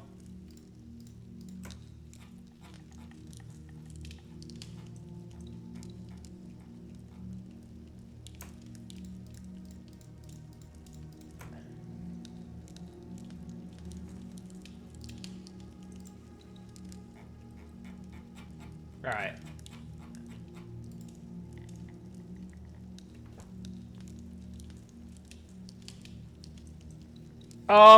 It is going to be a ton of spell scrolls on a merchant, but the other existing ones are going to go away because you're going to be taming pets. And to make it clean, I probably will just add a pet ability merchant so that you don't have to wade through all the other abilities to find your pets or whatever. Feels like it'd be a quest line for whatever kind of swarm you want to get. Yeah, that could be the case.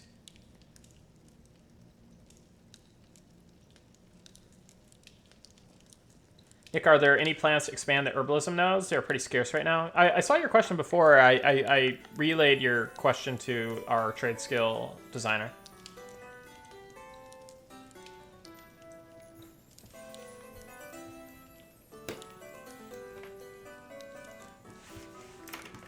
All right.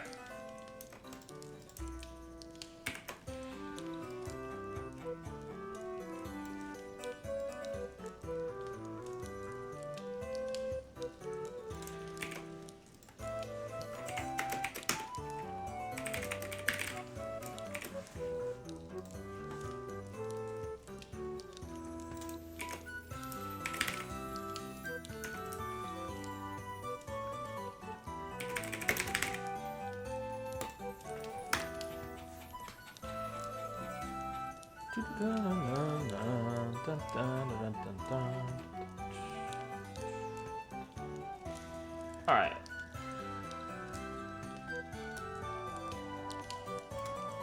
Now all that is left is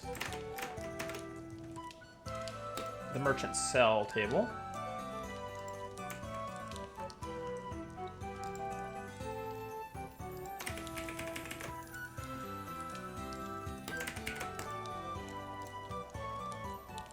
Uh-oh. Oh, what am I doing? Okay, I actually have to do a little trick with this. So what I'm gonna do is...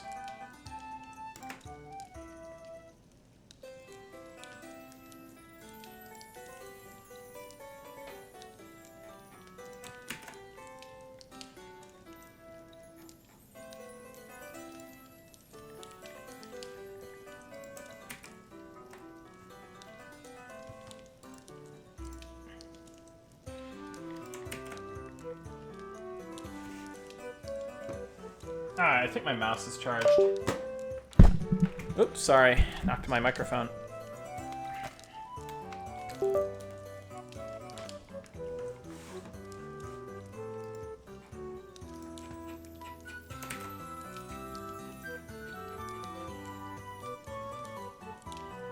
So what I'm going to do is I'm going to turn off all of the columns except for hid.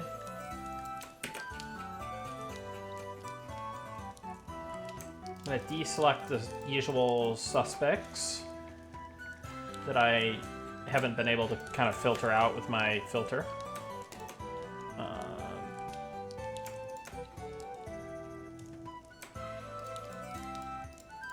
Okay. Then we're going to do something different here. We're going to copy as a delimited text. We're going to go over here. So now we have all the hids. See that? So why do we need to do that? Well, we don't really have... I mean... I guess... Did somebody just kill me? Oh, Lich killed me. Uh-oh. Oh, rip. Rip game. See? It's classic, guys. Then I crashed.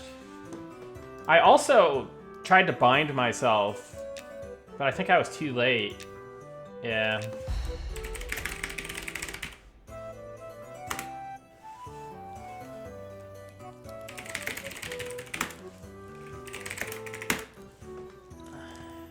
That happens now, guys. You gotta be careful. Don't be petitioning us about that. That's on you.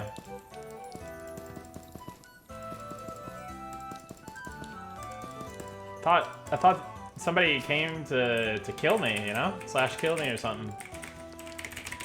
Should have had my invulnerability on or something. Pro gear equipper? Yeah, I've died a lot. Mostly in other games, though. Mainly EQ. I never die in M&M. I'm a survivor.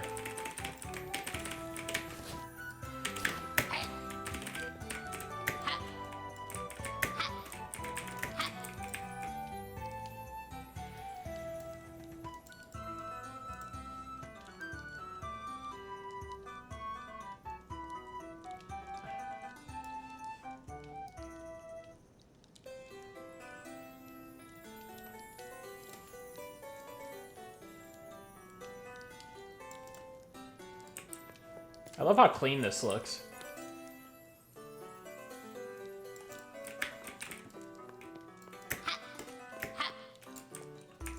Dude, this status bar I love so much.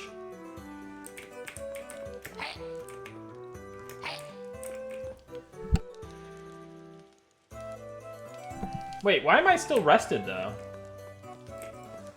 Hold on, we gotta test something.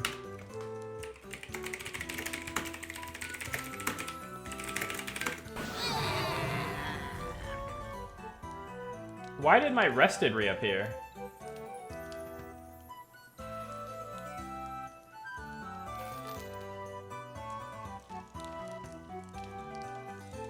That's so odd.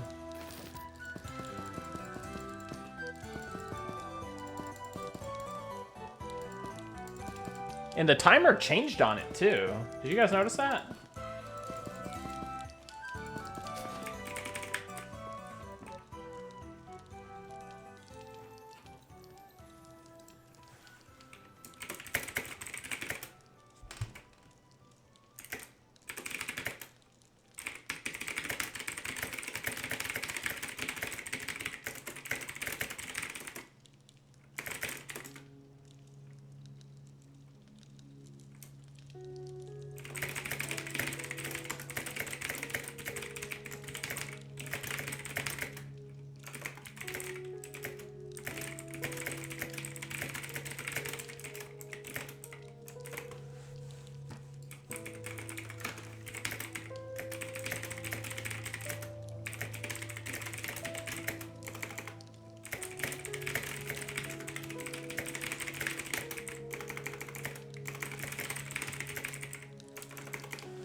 Yeah, I don't know what's going on with that, guys. That's definitely weird.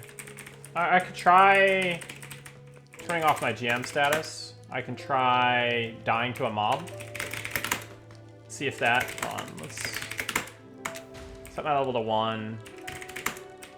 Let me bind myself, like... Let's kill this guy. I'll bind myself here real quick. Then I'll... Invuln off, Immortal off, aggro on.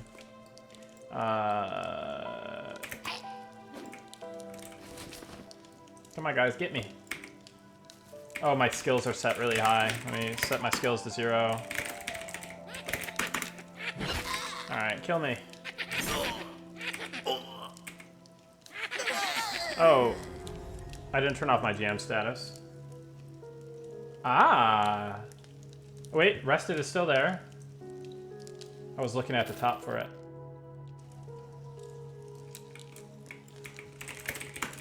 Let me turn off my GM status though. Yeah, no, it reappears. So it's 14, 46, 44, 43. Weird.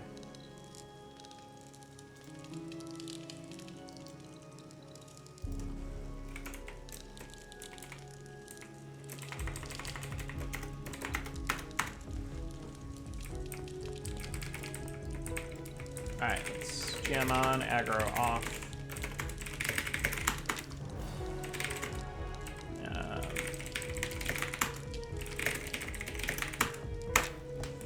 Guys, we're finding bugs tonight. It's good.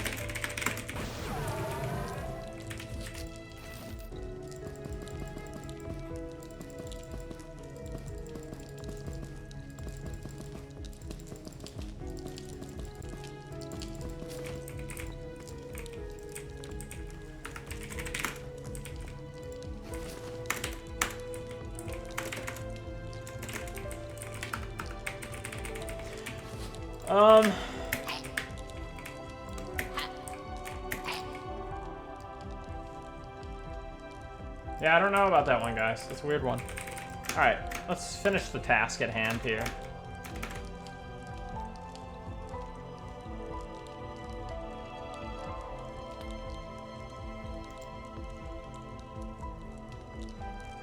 Oh, I think I know. I think this filter just needs to change slightly. I think... What? Yeah. So I didn't actually need to do all this, though this is an option. My filter was just messed up. So instead, the hid in this table is going to be the item hid. So let me change hid to item hid. Replace. So now this will work. Apply filter. Boom. Now we just remove the druid and shaman pets like usual. There we go. And then we'll just copy as inserts. And we will do kind of what we've been doing is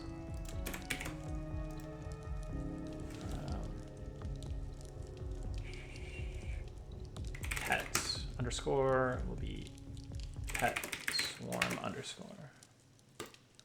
All right. It's going to be an awfully big query. Hopefully we didn't mess anything up. And if we did, it's no big deal. We could find where it stopped and fix it. So what was our last insert that we did?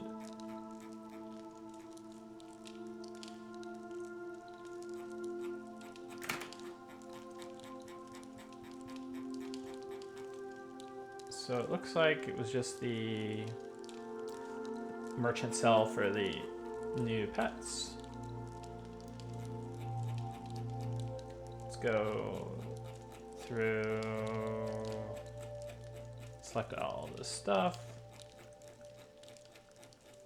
The swarm pet stuff. Will shamans have some kind of advantage in alchemy, seeing as it was previously something only shamans could do? That's an interesting idea. I'll make a note about that.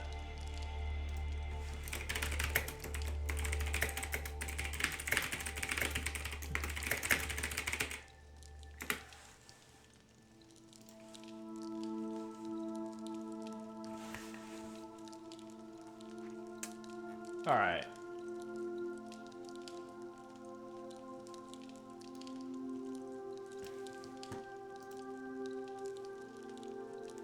Let us... All right, guys, I'm going to run that giveaway soon, so make sure you do !giveaway. And that will register you on the list. And we'll be running that shortly.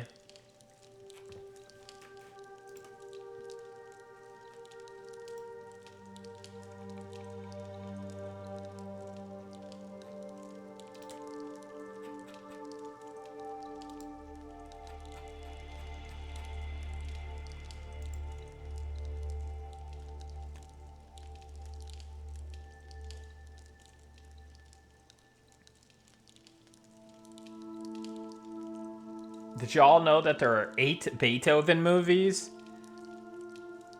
Holy, that's a little bit too much Beethoven, I think. And we're not talking about the composer. I'm pretty sure we're talking about the dog, the Saint Bernard, yeah.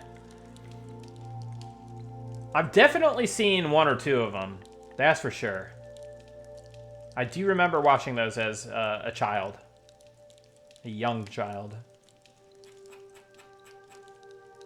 I remember the dad would get so pissed off. First 2 are worth watching? Yeah. The dad... I remember the dad being funny because he would just get so mad. 3 is when it started to become lousy in a bad way.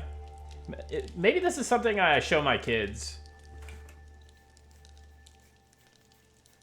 I feel like it'd be fun. Alright. Wait, did I just not do the thing that I was supposed to do?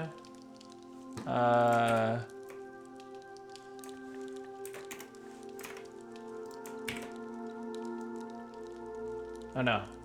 I think we're good.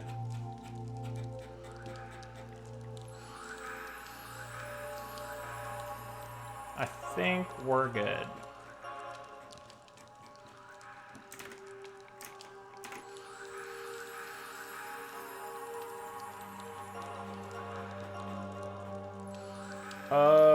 wait, I lied, maybe?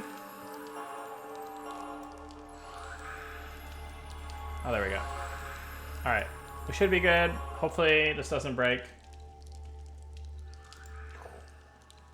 960! It's a big query. Not the biggest I've ran, but it's a chunky boy. I just hope I don't get a jump scare where it errors out.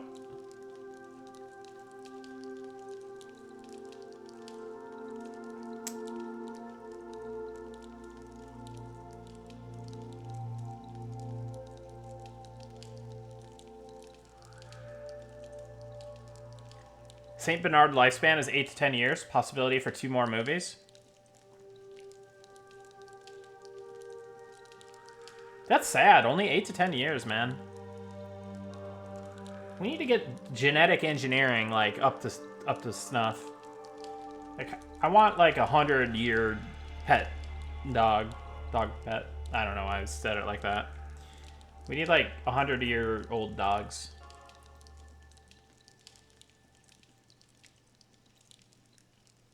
Surely AI will help with that, maybe. Have to mix it with elephant? Macaws can live to 60-ish? Take parrot genetics and splice with dog?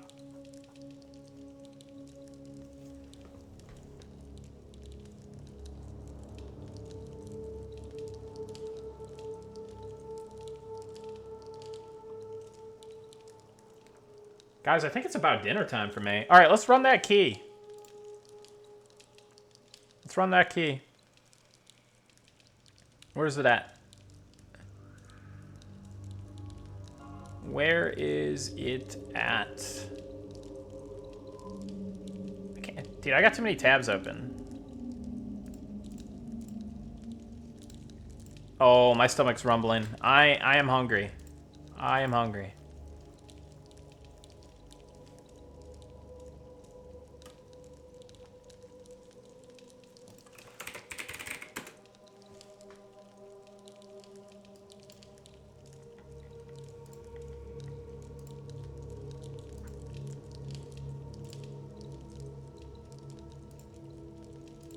All right, choosing a winner. EQOA fan. EQOA fan. Congrats. Whisper me your M&M account, email, and Discord.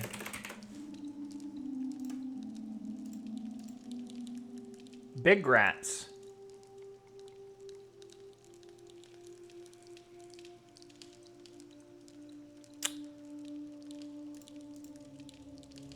Cool.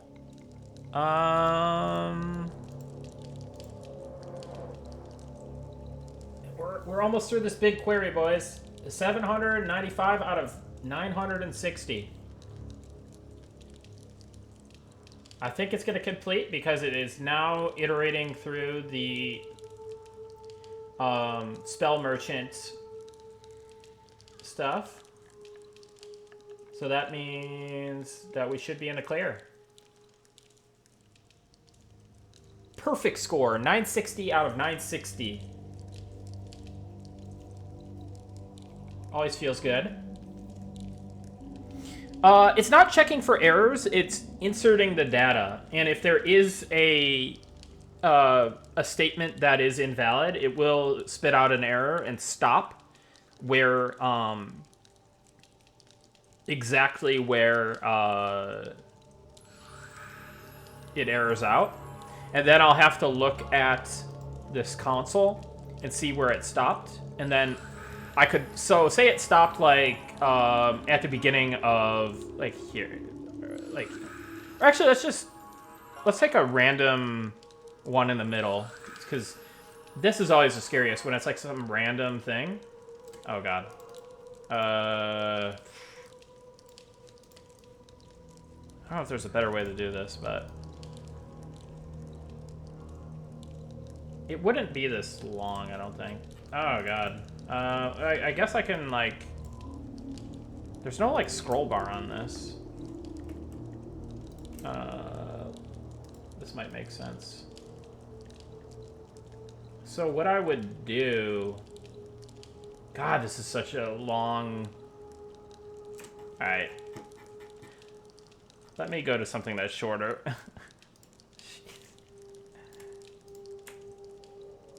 Maybe there's got to be a cleaner way of doing what I'm trying to do.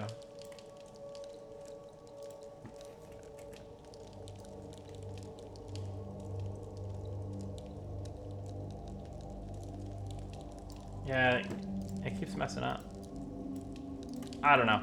But essentially what I would do would be copy paste. Like, oh, this one's short. This one's very short.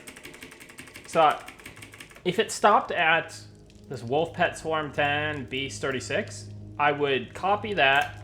I would go to my file or my scratch pad.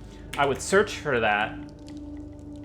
Find next, right? Okay, so now we're where that errored out, and then we could make adjustments from there. And then whatever is fixed, we can copy the rest of the inserts,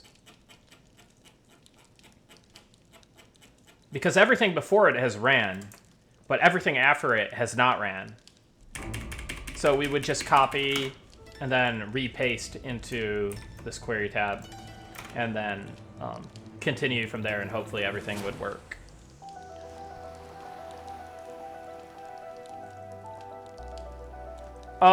Your email associated with your M&M account and your Discord EQOA fan. You can whisper me here on Twitch. That's preferable. Here, click on my name in the chat. Cool, so today let's summarize what we got through today. A whole lot of nothing. A whole lot of yapping. We added tarantula pet, spider pet, which is the Black Widow. We've added the wasp pet, and we've added the beetle pet. This is for Beastmaster. Now, these are more templates for animals that you're going to be taming. So their ability scrolls will be going away. However, we did take all of these pets and then duplicate them out into their swarm variants, because we will be having multi-pet for Beastmaster. They have these minor swarm pets that you can summon in battle to assist you and your main tame pet, right? So we duplicated basically everything about Beastmaster pets into the swarm variants. Now there's still some adjustments to be made manually, but I'm probably going to save that for another day, probably tomorrow. I don't know if I'll stream it,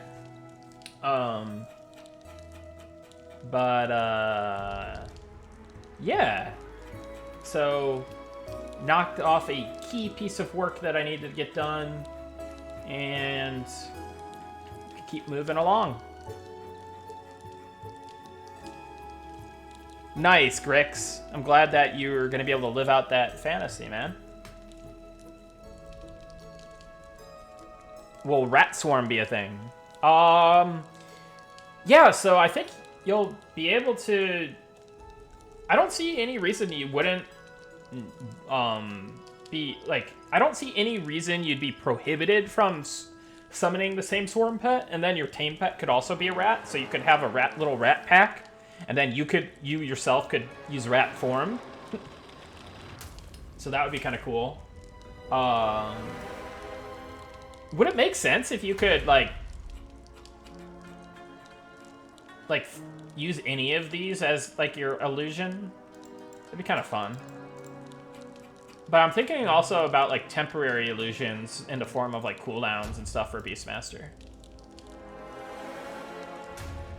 Yeah, so, like, Swarm Pet will have some versatility, right? Like, it'll be utilitarian. Like, maybe you summon the Rat Pet because it, I don't know, Rat Bite or something. It's like a debuff or something, right? Like, there'll be utility, there'll be flavor, there'll be, fantasy, right? There'll be a little bit of extra damage, a little bit of extra tankiness, but in general, their damage will be low. Their health will be low compared to you and your tame pet. So,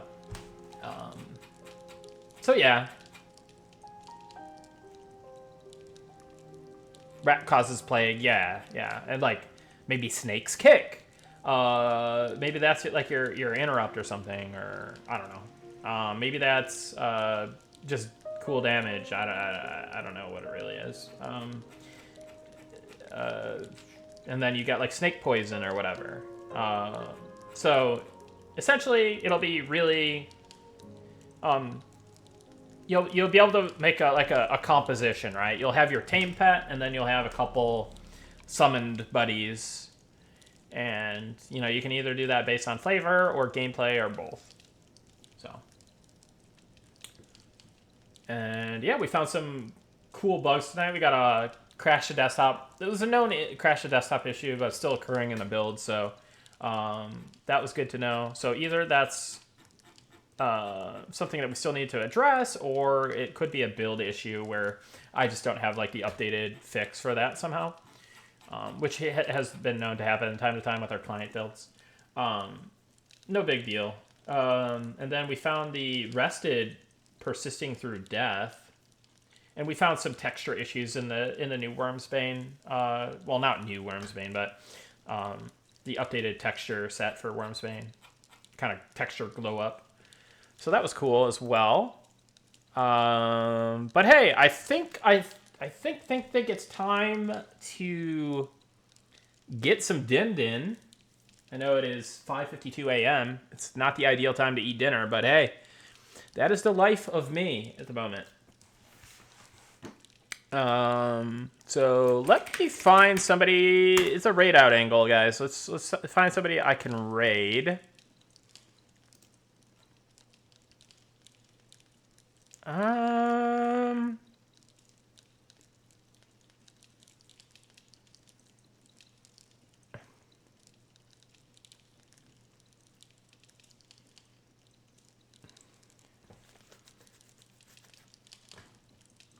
Hey, looks like none of my usual people are on, but hey, streaming at this time affords me the opportunity to raid Kunkin. I think I'll send you guys over to Kunkin because he's been a huge supporter of the game. He's been talking about the game on his stream a lot and just talking about how excited he is for Monsters and Memories. So let's send you over there. He's going to be playing some WoW Classic.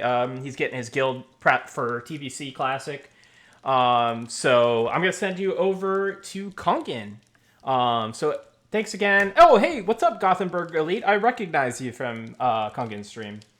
I myself am a longtime Kungan viewer. I've just like a big lurker, honestly, for many, many, many years. But so it's really cool to see him, check out Monsters and Memories and be excited for it. Because, I mean, a lot of the early Monsters and Memories development day was just kind of me sitting here developing by my lonesome and watching streams like Kungan's stream. So it's a fun, like, full circle moment for me. But hey, let me get this raid going. Thanks again for all the support, guys. I really do appreciate it.